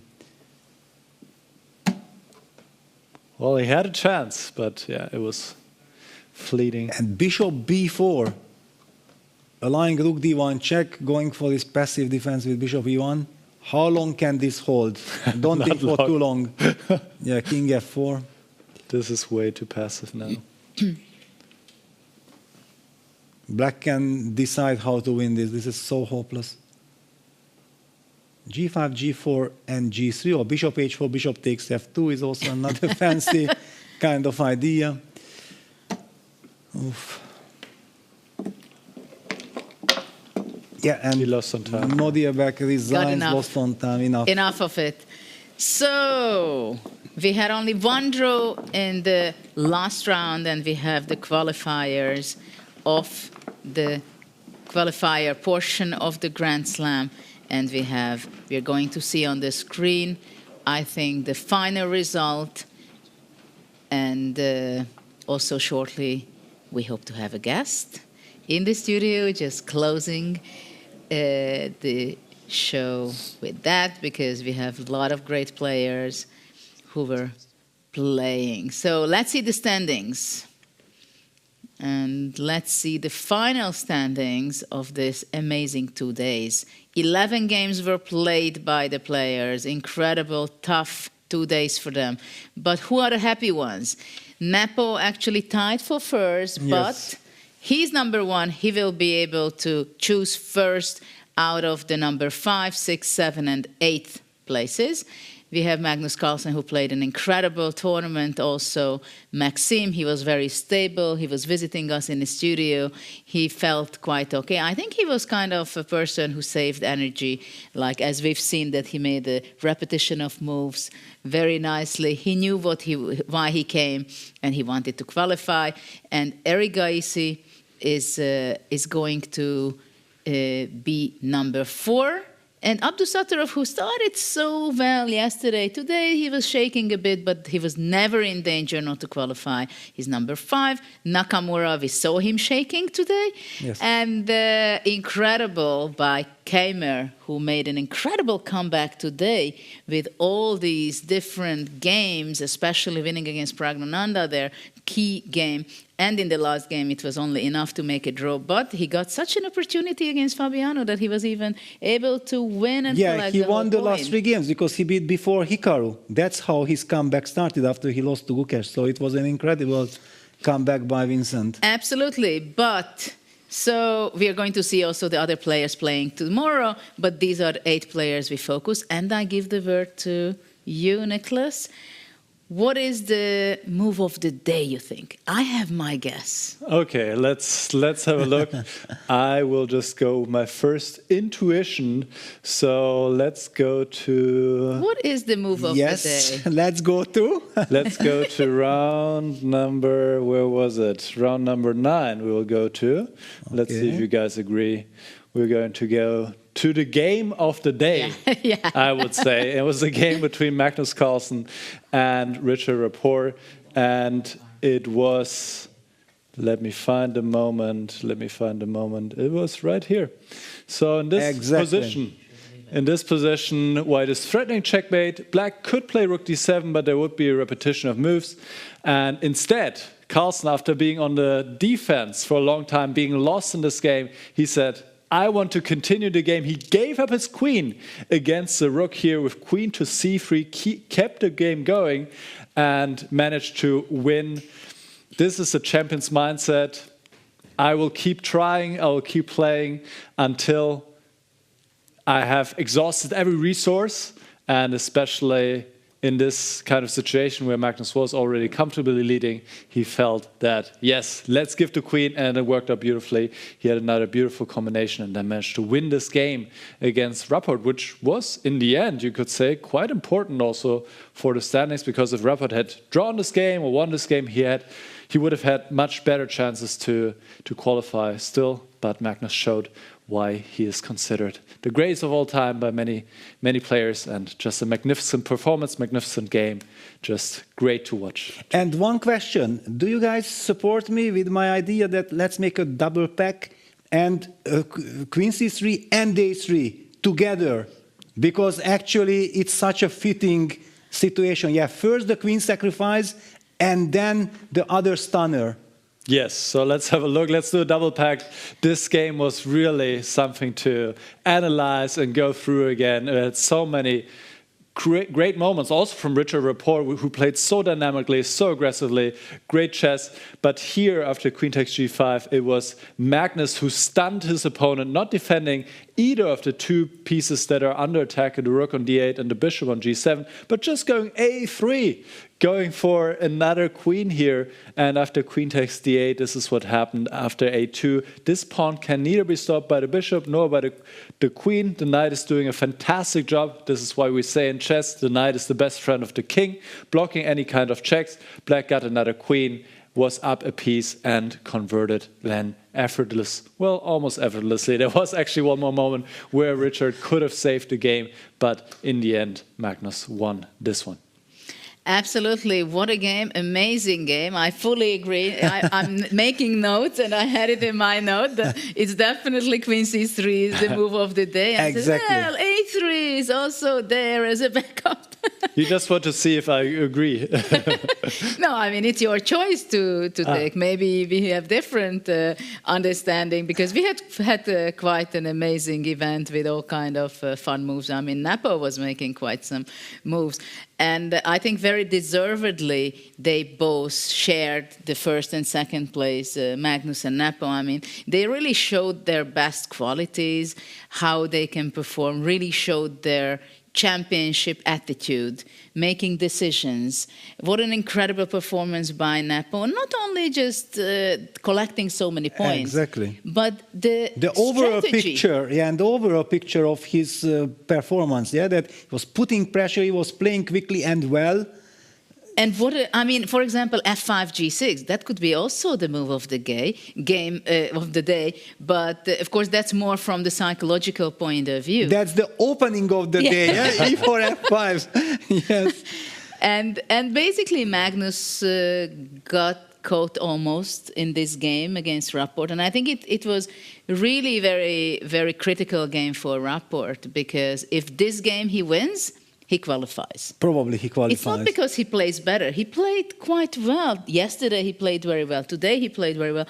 But some crucial moments when he had to make a decision, he just didn't do it. And today he was incredibly low on time most of the games. Yes, he had a completely different approach, which I think overall suited him well. Yes. But in the end, yes, yesterday he lost the winning position against Abdusattorov. He had, I think, and against Vincent in the second. He was up 7 minutes on the clock, better position. Then today he drew a winning position against Erigaisi, against Arjun. He lost this winning position against Magnus. He had all the chances, and he showed that he is an amazing player, yes. And he would have definitely also deserved to qualify. But in the end, it's the tenacity in the defense of these players to hold on, pose problems, and they saved a lot of positions against Richard. Well, this is what it is. This is what we had for yesterday and today. It was a great pleasure for me to be here and commentate together with you. I do hope that our audience also enjoyed it. Do you want to say something as closing of the first 2 days of the Grand Slam in Paris? Well, this was the warm-up, you could say, in a way.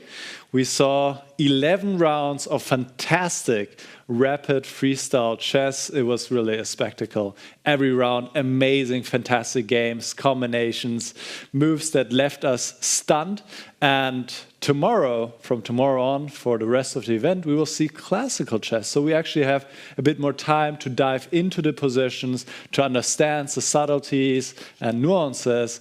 And it will be a bit of a slower pace, but I'm really excited to dive into it and look forward to the quarterfinals. And we're going to find out tonight at dinner who is picking who. What are your guesses for that, maybe as a last closing note? Peter? Well, actually, my guess is, because Jan is the one who can pick first, that he will pick Vincent. And maybe. It will be, again, a very big psychological battle. But will he make the same mistake like Alireza did or not? We're going to find out tonight. Stay tuned. Well, thank you very much for being with us. I hope you enjoyed it. And we are back tomorrow with the quarterfinals from Paris, Grand Slam Freestyle. Bye.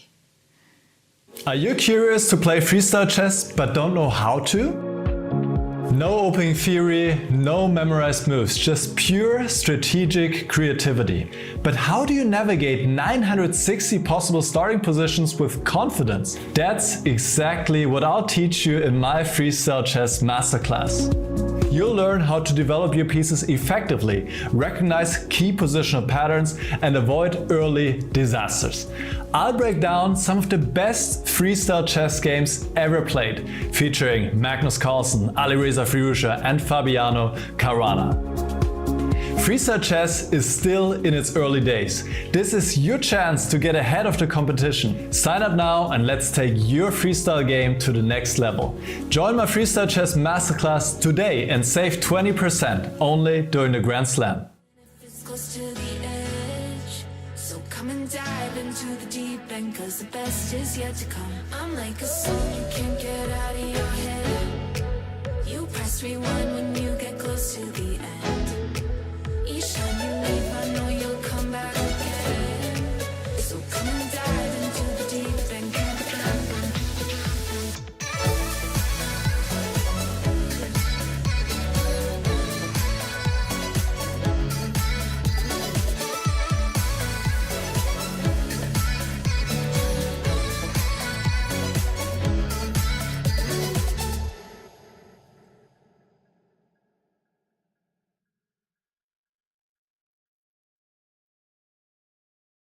Underneath the neon, denim jacket you can lean on.